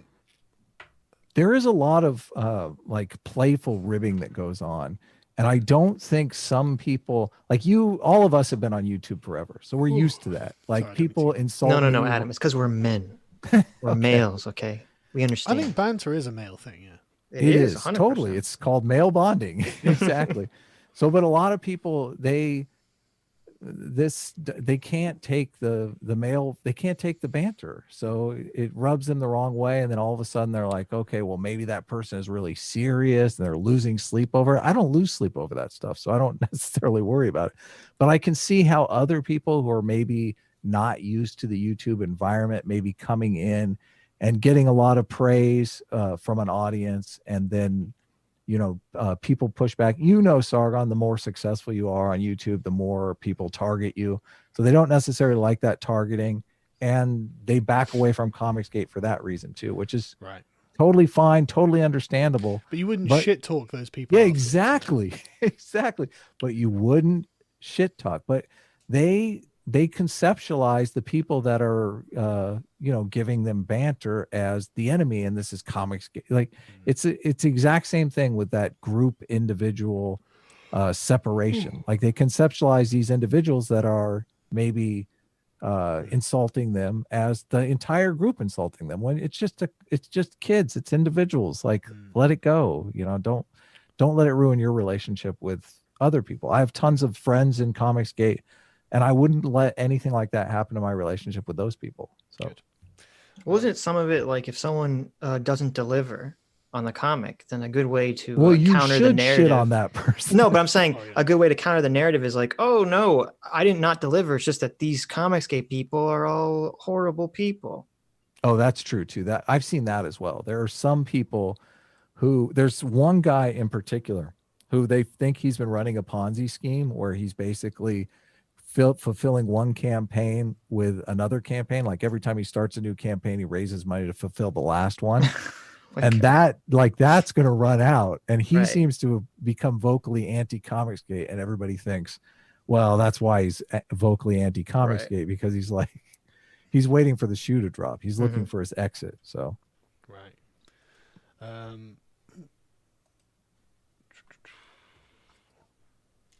Rhetoric versus logic. Why does rhetoric seem to win over logic 9 times out of 10 in the real world? Because people are emotional fools. Yeah, nobody has free will. Yeah, exactly. Sorry if you covered this already, I'm late. We already have people on UBI, they just call it disability payments. These people do nothing with their time, they live sad lives. It would take away people's purpose and reason, strive/progress. Agree, Adam's wrong. See, every time I do that, every time I start looking at something else and like half paying attention, I'm wrong. That's fine. We're moving on because it's nearly 2 o'clock and I'm knackered. No, let's go. I see you yawning there. Yeah, I don't mean to, but yeah. I have a This is revenge. You know how many times you come on our stream at like the last hour and drag it on for another 3 hours? I know. I don't believe in revenge. I believe in forgiveness. Go ahead, Sargon. What a Christian. Get out of here. Total cuck move. I have a well-established and comprehensive refutation of UBI. Do you have a preferred place of submission for your edification and rubbing it in Adam's face pleasure? I would love to debate the topic. Debate me not, Vorsh, you cowards. Adam, what's your email address? You can DM me on Twitter's a good way. You can also email me friended2157@gmail.com. I am looking to set up a debate on UBI. I actually messaged Destiny today to see if he was interested in debating UBI. Okay. He seems disinterested in it. So that's because it's boring, Adam. Yeah, but come on. But we talk about it all the time. It always seems to like revolve back to UBI. It's God. Okay, I have a sexy problem. I got you. I understand. I'm gonna spice this up. I'm gonna figure out a way to make this sexy. Props, debate bros. Tree of Logic's Twitch panels have a lot of potential. Structured panel with decent moderation and range of topics. Watched the one with both Sargon and Destiny. We guessed it was pretty good. Props to Tree for preparation. Yeah, they're really good. She's really good as well. Copyright law is not a natural right. It is a program of government protectionism begun as a method of religious censorship that evolved into a government incentive program to produce more useful arts. It is essentially socialism. Wait, isn't copyright law I can't even say it. Copyright law a form of property protection? Yes, it is. Not anymore. It's a form of socialism. Oh, okay. Technology increases the demand for labor as the demand for goods is not finite. Adam and Yang fundamentally wrong about that point. Cotton gin. Oof. The demand for goods is not finite. I agree with that. I totally agree with that. Yeah. Minimum $15 minimum wage would shift over to UBI.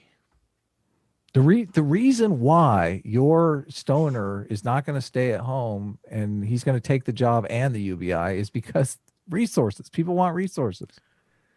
That's an argument in my favor. If we implement UBI, it would become the People's Republic of Haven. It would be so expensive that we would have to loot each other's national treasuries just to keep up. Yeah, if it turned into prohibition, I'd be, I fucked up. Please forgive me. That didn't work. A History of UBI by Adam Friended. Exactly. That was lame. You know, we're talking a lot about UBI. Let's talk about 12-year-olds voting. That's a popular. How come? Sake. Like, if this is popular boring, position. if this is boring, Sargon, why are all the people responding about the UBI stuff? I don't like Exactly. Okay, when I don't say get it. this is boring, that's not an objective statement. I find UBI. Oh, okay. See, so you're in the same boat as Destiny. Destiny's like, yeah, whatever. Basically, yeah. I don't think it'd be healthy. I don't think it's The gonna happen one either. program that would solve everything the left fucking complains about. But nah, too boring. Too boring. Fuck that. Let's talk about race realism. God. Who wants to talk about that? Jesus Christ. Make having servants fashionable. That will be the new Labour sink. Bring back butlers, personal chefs, and Bertie Wooster. Who would be a servant if you got free money? Robots, dude. Are you kidding? Right. Red Hawk Assassin. Thanks for the interesting question, Red Hawk Assassin. Sargon, being a fan of dinosaurs, how do you feel about the recent discoveries regarding the Spinosaurus? Great question. Yes. Really enjoyed learning about these recent discoveries about the Spinosaurus because the Spinosaurus is like a giant bipedal, presumably dinosaur that eats fish and assumes it clearly eats fish because of the way that it's constructed. I'm sure they found bodies with fish scales in the guts and stuff. But the question was, how does it move through water? Because they didn't know. But recently, one has been discovered with a big fucking tail fin. So it's got like essentially like a flat fish tail, so it can paddle like through the water. So that implies that it definitely spends a lot more time in the water than was otherwise able to be proved. Wow, that's cool. Yeah, it really is fucking cool. I really like it. Thanks for the great question. I really like that one. I didn't realize you really were into dinosaurs. Yeah, I just think it's interesting. These giant fucking creatures that lived millions of years ago. What were they like? Who knows? And they're so different as well. Loads of different, like crazy shit. I mean, imagine being just a giant head with legs. Because that was seriously, totally. that was literally the experience of like most theropod dinosaurs. Most of their arms pretty useless, and some of them literally didn't even exist. But they had these fucking huge heads that just bite things and crush them. I mean, like Tyrannosaurus, like the Rexes and stuff like this, the big theropods existed everywhere. So everywhere on Earth, you had these like literally 7-ton mouths on legs that like had mouths that were designed to just crush bone, running around everywhere. And it's like that must have been hell. It must have been absolute hell. I love it. Wasn't the atmosphere oxygenated a lot more, and that's what allowed the dinosaurs to get so big? Something like that. Yeah, pretty fascinating. See, Sargon wants us to believe he's never done hallucinogens. That was pure drugs. Exactly. Imagine you're just like a giant head on legs and you're just like crushing bones, running around. You got these tiny arms, they're useless. Like they actually were. Like you can literally they can measure the pressure, the pounds per square inch of because they can recreate. Okay, so here's my contentious dinosaur question. Go on. T-Rex, Yes. predator or scavenger? Obviously predator. Obviously. Yeah. I saw a video that said they're scavenger, and I was quite convinced. Yeah, well, they were full of Who made that video? The Friended's got it. It's the eyes. Was it PewDiePie? There's actually something important about this. Like the amount that the eyes face forward changes the overlap and creates the amount of space that you have binocular vision in. The T-Rex has got a lot of binocular vision. Very big and good eyes as well. Great sense of smell. Oh, I see. The thing I saw said that the region of their brain they thought that was associated with eyes was tiny compared to the region associated with smell. Yeah, it had great smell too. It's great senses generally, but we know because there there are T-Rex teeth stuck in bones of animals that have had bone grow over them, like hadrosaurs and stuff like this.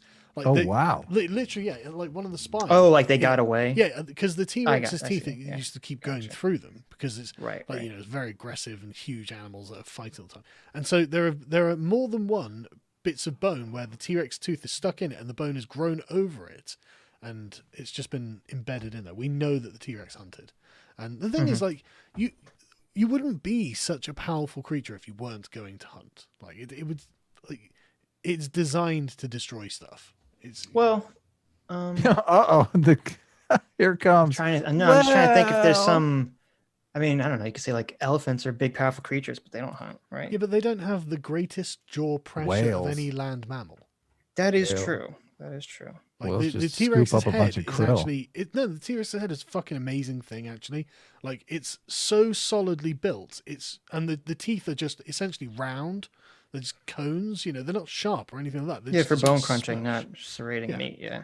And Okay, yeah. you've convinced me. Sorry, again. I'm on Team Predator for T-Rex. But there are other kind of predators that did have shearing teeth because the theory is that they just Yeah, like run the up to- raptors and stuff. No. Well, yeah, but like there's like allosaurs and things like this. The theory is they were hunted in packs and basically ran up to big big herbivores, took a bite out of them, just a huge chunk of meat, and then just ran off and ate that. It's like, how annoying would that be? You know, because like the allosaur's like, I don't know, 3 tons or something. But if you've got like a 70-ton herbivore, yeah, you can probably afford to do that. You know? God, dinosaur time sucked. Yeah, it did. If you were, no, for anything really. I'm not, If you no, were anything. no, it's true. Well, Like, not for the dinosaurs. They ruled the. no, ruled dude, the you roost. think that, right? But if you're a tyrannosaur, you think, okay, I'm the biggest meat eater around.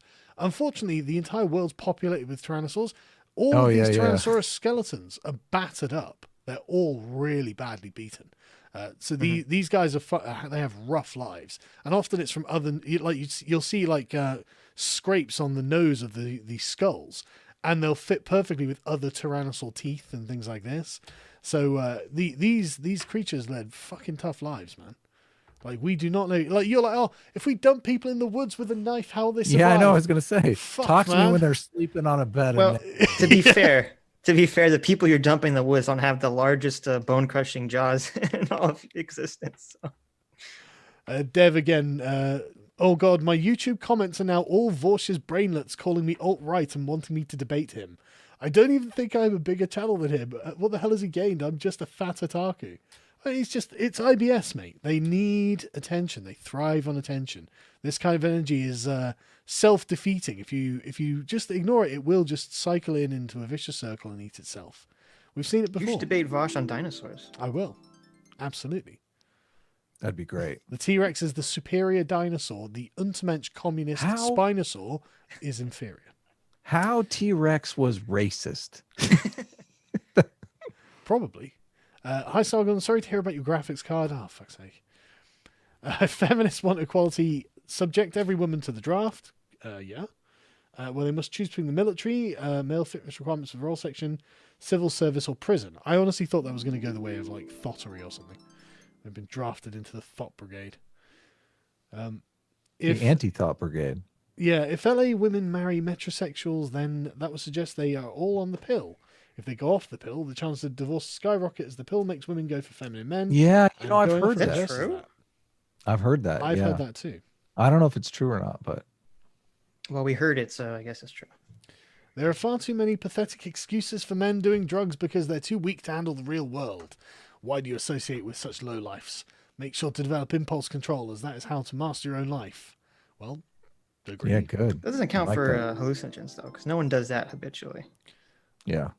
Don't challenge people. I wouldn't be myself if I didn't bring up the millennial woes God Rod debacle. I'm going to miss his millennials with centrists. Also, new Project 2 is Dick Masterson's alternative to Patreon. Right, okay, there we go. Yeah, the God Rod thing. I don't know, man. I don't really know what's happened with woes, but I know millennial woes got a series of allegations. I didn't see any evidence for these allegations. They're just, I mean, I have no idea what you're talking about. in the alt-right community, Millennial Woe's got a bunch of allegations laid at him, which are essentially him being Me Too'd. Again, there were allegations, but no proof. Oh my God, the Me Too is in the alt right now. Basically, yes. And I mean, I like I say, I don't know what's happened, but I know him personally. I don't think he's a bad guy, and so I don't know. So that's it. Dagon. Hey, Sargon, I wanted to give you some perspective on how the quarantine has been handled in Panama. We can only go out at specified hours according to ID number. Sundays is total lockdown, and they just rolled back lock on Saturday and dry law. Fuck, man. That's crazy. Yeah. Yeah. Did you ever ask Chris Reagan why he's funny with you? He said the other day that he doesn't see you as a friend. He's only friendly with you, but your opinions have changed too much. Oof. You've always Really been consistent, I think. Well, that's interesting. I mean, I haven't spoken to him in ages, so I don't know. I guess it's because my opinions have changed, and we never can't talked be about friends that. with someone who has a different opinion to you. We never talked Nope. about that because you, like, you don't manage your reputation like in the way that I would necessarily manage your reputation or my reputation or Sitch's reputation. Like you know the thing that I think it's Eric Weinstein, maybe Brett Weinstein say about if you're debating whether or not you're a Nazi, you're already losing. Yeah, you're the losing. debate. Yeah. But you like there was a video we didn't respond to, but I was thinking, Carl, why would you want to respond to this video? Because you'd be signal boosting it tremendously, and obviously the person hasn't given you any charity in the video. But that's demonstrable. That becomes obvious when you're looking at it. I don't know. If I'm charitable to others and they're not charitable back, then I think that that's a good example of who's in the right and who's in the wrong, who's the decent person and who's the bad person. I think these things become self-evident. I mean, like Vorsh, I don't think Vorsh is doing himself any favors whatsoever. That's why I've just been treating him as a clown. Let him carry Ethically, on. Ethically, I am 100% on your side. Like, I think, I believe with the super chatter, your views haven't really changed, but I think the persistent, bad faith arguments against you being constantly put out there, they make an impression on the people like Chris Reagan who haven't talked to you in forever. And now all of a sudden they assume, you've taken a dark turn. I bet if you never took. I don't know what I'm supposed to believe that's so bad. I think it's literally just that I think Trump's all right and I quite like him. And if you're committed to being left wing, that means being committed to being anti-Trump, doesn't it? Yeah. And I think, I bet Jimmy Dore secretly really likes a lot of what Trump does.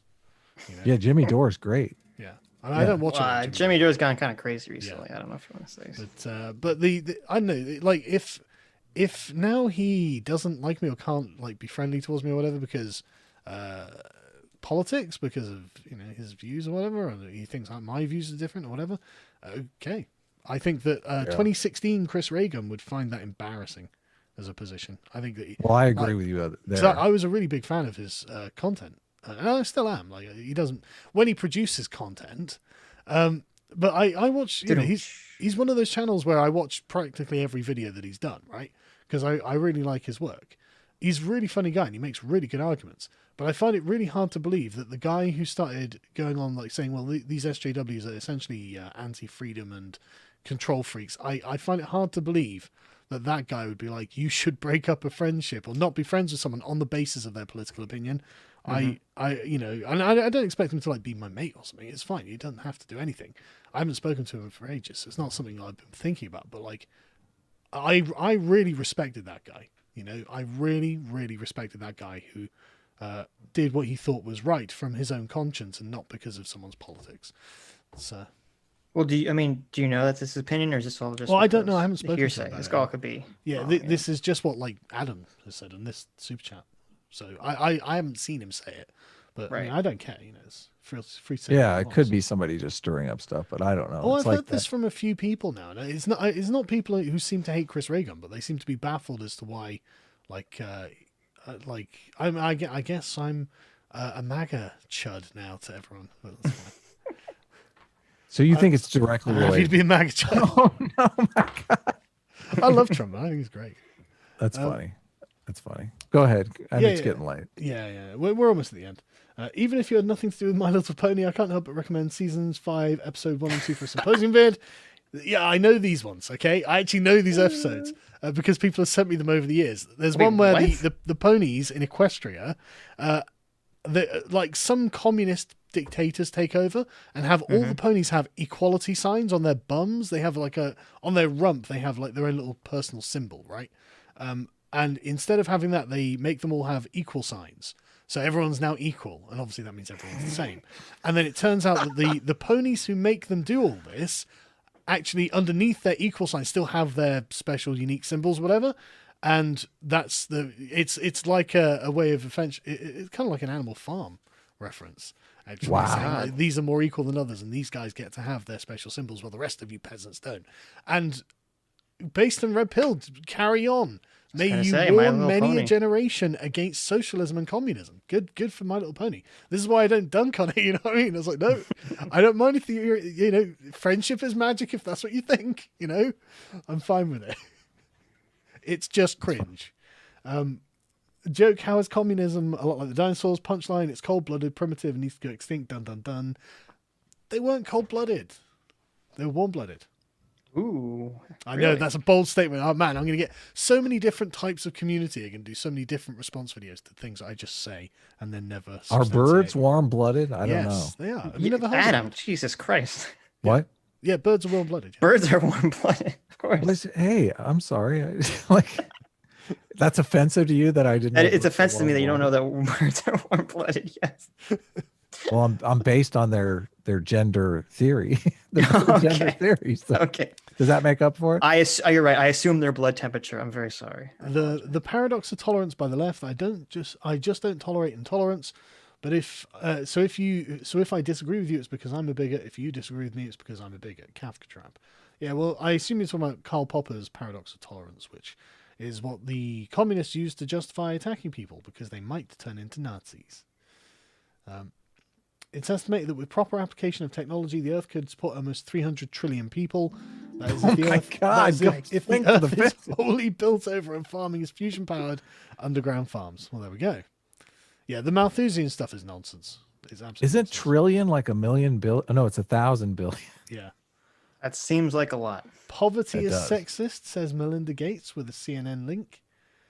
Bill Gates Jr. is a eugenicist who's following his father's footsteps. Gates Sr. You opened this Pandora's box. I know I did. Gates Sr. was one as well as on the board of Planned Parenthood with Margaret Sanger, which was founded to curb the black population in the USA. Of course. Sure. No, Margaret Sanger did want that. Mm-hmm. So I don't know whether Bill Gates Sr. was on that, but... Why do these rich people want population control? I thought they wanted cheap labor. Yeah, but they don't want too much cheap labor. Oh, it's like a balancing act. Well, it's going to destroy the planet. Oh, yeah. That's the point. Destroy the planet. When are we going to get a Sargon versus Nick Fuentes Catboy debate? I will take Nick Fuentes up on a Catboy debate if he wears the Catboy costume. Oh, I like that. I don't mind wearing an authentic Sargon costume if that's necessary. What's an authentic Sargon costume? Aren't you wearing one now? Yeah. Hi, Sargon. Good stuff as always. If anyone's looking for Comicsgate stuff, I've just uploaded a new art on my Instagram, which is at Travavis, which is Travavis. Not getting much traction on my mission to make art great again. Looking to network with other Comicsgaters. Yeah, you can reach out to me. I want to give a shout out to Kelsey Shannon too, which is another one of my favorite Comicsgater. He does videos that are really good. Like he goes for a filmmaker aesthetic, which rarely gets any traction on YouTube. I know as a filmmaker myself who've done some videos like that, but he's a great guy. Kelsey Shannon, you can look him up as well. Okay. What caused the commissars to go extinct during the capitalist era? Man, I wish they fucking would. Sargon, I'm still waiting for my Sargon Destiny friendship arc. But after the recent not-so-nuanced bro debates, it looks less likely to happen. Why? What's happened with nuanced bro and Destiny? Oh, you didn't see that? No, what happened? Well, they did a first debate where Destiny conceded that he didn't know a lot of the stats and facts that Nuance Bro was talking about. Right. So then on their second debate, when Destiny researched everything, he came very hard on Nuance Bro, accused him of basically being a bad faith racist liar. Yeah. It was like really bad showing on Destiny's part. Isn't he not white though? Yeah, but that's Yeah. that's Okay. well, I mean, he's technically Aryan, right? So he's like the master race. I guess so. So yeah, technically a Nazi. Sorry, Nuance Bro. There you go. Nuance Bro is really good, by the way. He's a really good guy. Yeah, he is. I watched the Vietnam War. He doesn't know anything about Elon Musk, though, so don't believe him on his Elon Musk stuff. Right, okay. I watched the Vietnam War documentary on Netflix. I didn't realize the Gadsden flag was as old as it is. I didn't know either. We lost Chris Raygun to Team Vorsh, did we? As we did Shu. Really? Yeah, and Josephine Matthias. I don't know who that is. We don't know that, though. That's just a super chat. Well, I don't. Who cares? Like, you know, if you want to go and like, if you are more concerned about communist bourgeois grifters, then that's fine. I'm more than happy with people being friends with Vorsh. Again, carry on. Someone can be a communist and still be your friend. They right? can. They can. Someone could be a Nazi and still be your friend. Don't push it, Sargon. Yeah. Sargon. This is what I was talking about when I said. What about a jihadist? Can I have a jihadist? Reputation management. That's pushing it. Can I have a jihadist as a friend? I'd like a jihadist. What about? I don't think so. Next thing you know, you're going to join a grooming gang. Come Yeah, exactly. on, Sargon. What's going on? That's completely off brand. But this is the point, isn't it? You know, like, I don't think people are just their political opinions. I think that's crazy. We should How be dare able you. to engage with them. I think that's the problem. The problem is the idea that you can't even debate them without platforming hate. I hate that stuff. Like, how are we supposed to challenge these ideas if we're not even permitted to have a dialogue with them? So, and it's completely, this is what I was saying before. It's completely unfair because Vosh and Destiny are allowed to engage on these topics, but anyone who's the slightest bit right of center, all of a sudden you're tarred and feathered as, you know, a Nazi 2.0. Right. It's hardly fair. And the people that are debating these people, I often feel are the least qualified to debate them because they don't even really understand their fucking arguments.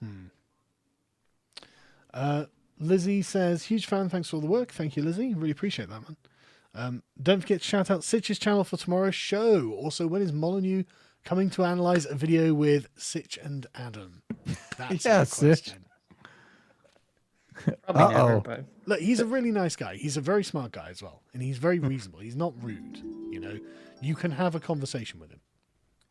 Stefan Molyneux was one of the people that I believed called himself a white nationalist. So I actually fell for the leftist smear campaign against Stefan Molyneux until I saw, it might have even been the debate with Vosh, where after Vosh left, he was answering comments and he said that I'm not a white nationalist. I don't condone white nationalism. I'm not for ethno-state, that kind of stuff. Well, he's basically an anarchist. Well, I don't even know the lingo now. My idea of an anarchist is man against man, law. A hardcore libertarian. That's, you know, that's a neoliberal. No, I don't think he's a neoliberal. I don't think he's anti-nation state. Right. But you should get him on. It'd be interesting. If well, I might talk to him. I don't know. I don't know. We might talk to him. Definitely. I'd like to talk to him. I'm not telling Adam like, don't let Stefan on the show. I know I'm fine. You know, I don't know if he would do it, but Stefan Molyneux. Yeah. Well, Sargon can pull strings for us here, man. Are you kidding me? Come on. We'll I mean, you can ask him. He's got an email address. That's how I got in contact. He does. Yeah, it's true. Hey, Sargon, take my Aussie money since you're a white supremacist by using voice on stream. That is a fact of my feeling. Yeah, it's a good bit in that. Just kidding. Seriously, we need to instill virtue back into people instead of letting them be weak and degenerates. True. Daryl Davis disagrees with Sitch on the subject of who is a valid friend. Yeah, true. There you go. Got me. But Daryl Davis is trying to convert them. So for those that don't know, Daryl Davis is the black guy. Was he? Is he black? Yes. Yeah, he's the big fat black guy. Yeah. Who befriended members of the KKK and convinced them racism is bad. 200 members of the KKK, and he spoke at the Minds IRL event. He was the headline guest, and they called it a white supremacist event. Yeah. Fucking kidding me. Like I guess he has 200 KKK robes, so checkmate. But he got those robes because every time he persuaded someone to come out of the KKK, they'd give him their robes. Right. Yeah. And it's just like, so these are trophies, Yes. anti-racist trophies that he has taken from the enemy. And they're like, yeah, what a white supremacist, this black guy. It's mad. So I guess it's just so farcical that they're calling everybody a white supremacist that you just don't take it seriously. I guess it's hard to take it serious. Right. Well, I mean, Normies fall for this shit though. Like normies believe this nonsense. True, but I think I mean I don't know, man. Like if someone ever says to me, I'm just saying, well, no, I'm not. I'm not that everyone's ever said it, but like I get the feeling I could just say no, and then they wouldn't be able to push back. You know, like no, I'm not. Oh, well, I heard that you were. Well, that person was a communist. Well, they would twist it though. They completely twist it. They say, you know, obviously, wink, wink, nudge, nudge. You know, he's not going to tell you. You know, we have to analyze his behavior and his. It's behavior, the dog whistles, like yeah, PewDiePie. exactly. Yeah. And the dog whistles aren't even really dog whistles. Yeah. They're turning anything into a dog whistle. Right. So last super chat. Islam is a gateway to terrorism. Oof, we can't say that. Disavow that last super chat. Yeah, there you go. Thank you all very much for joining us. I've left a link to Adam and Sitch's channels in the description. They do a really, really good live stream on Sunday, and otherwise they do really good content. Please go and check them out, and I'll see you all next time. Thanks for joining me, guys. Yeah, thanks for having us on. Thanks for having us. Great. See you guys later. If I can figure out how to end the live stream. Oh my God. Bye-bye.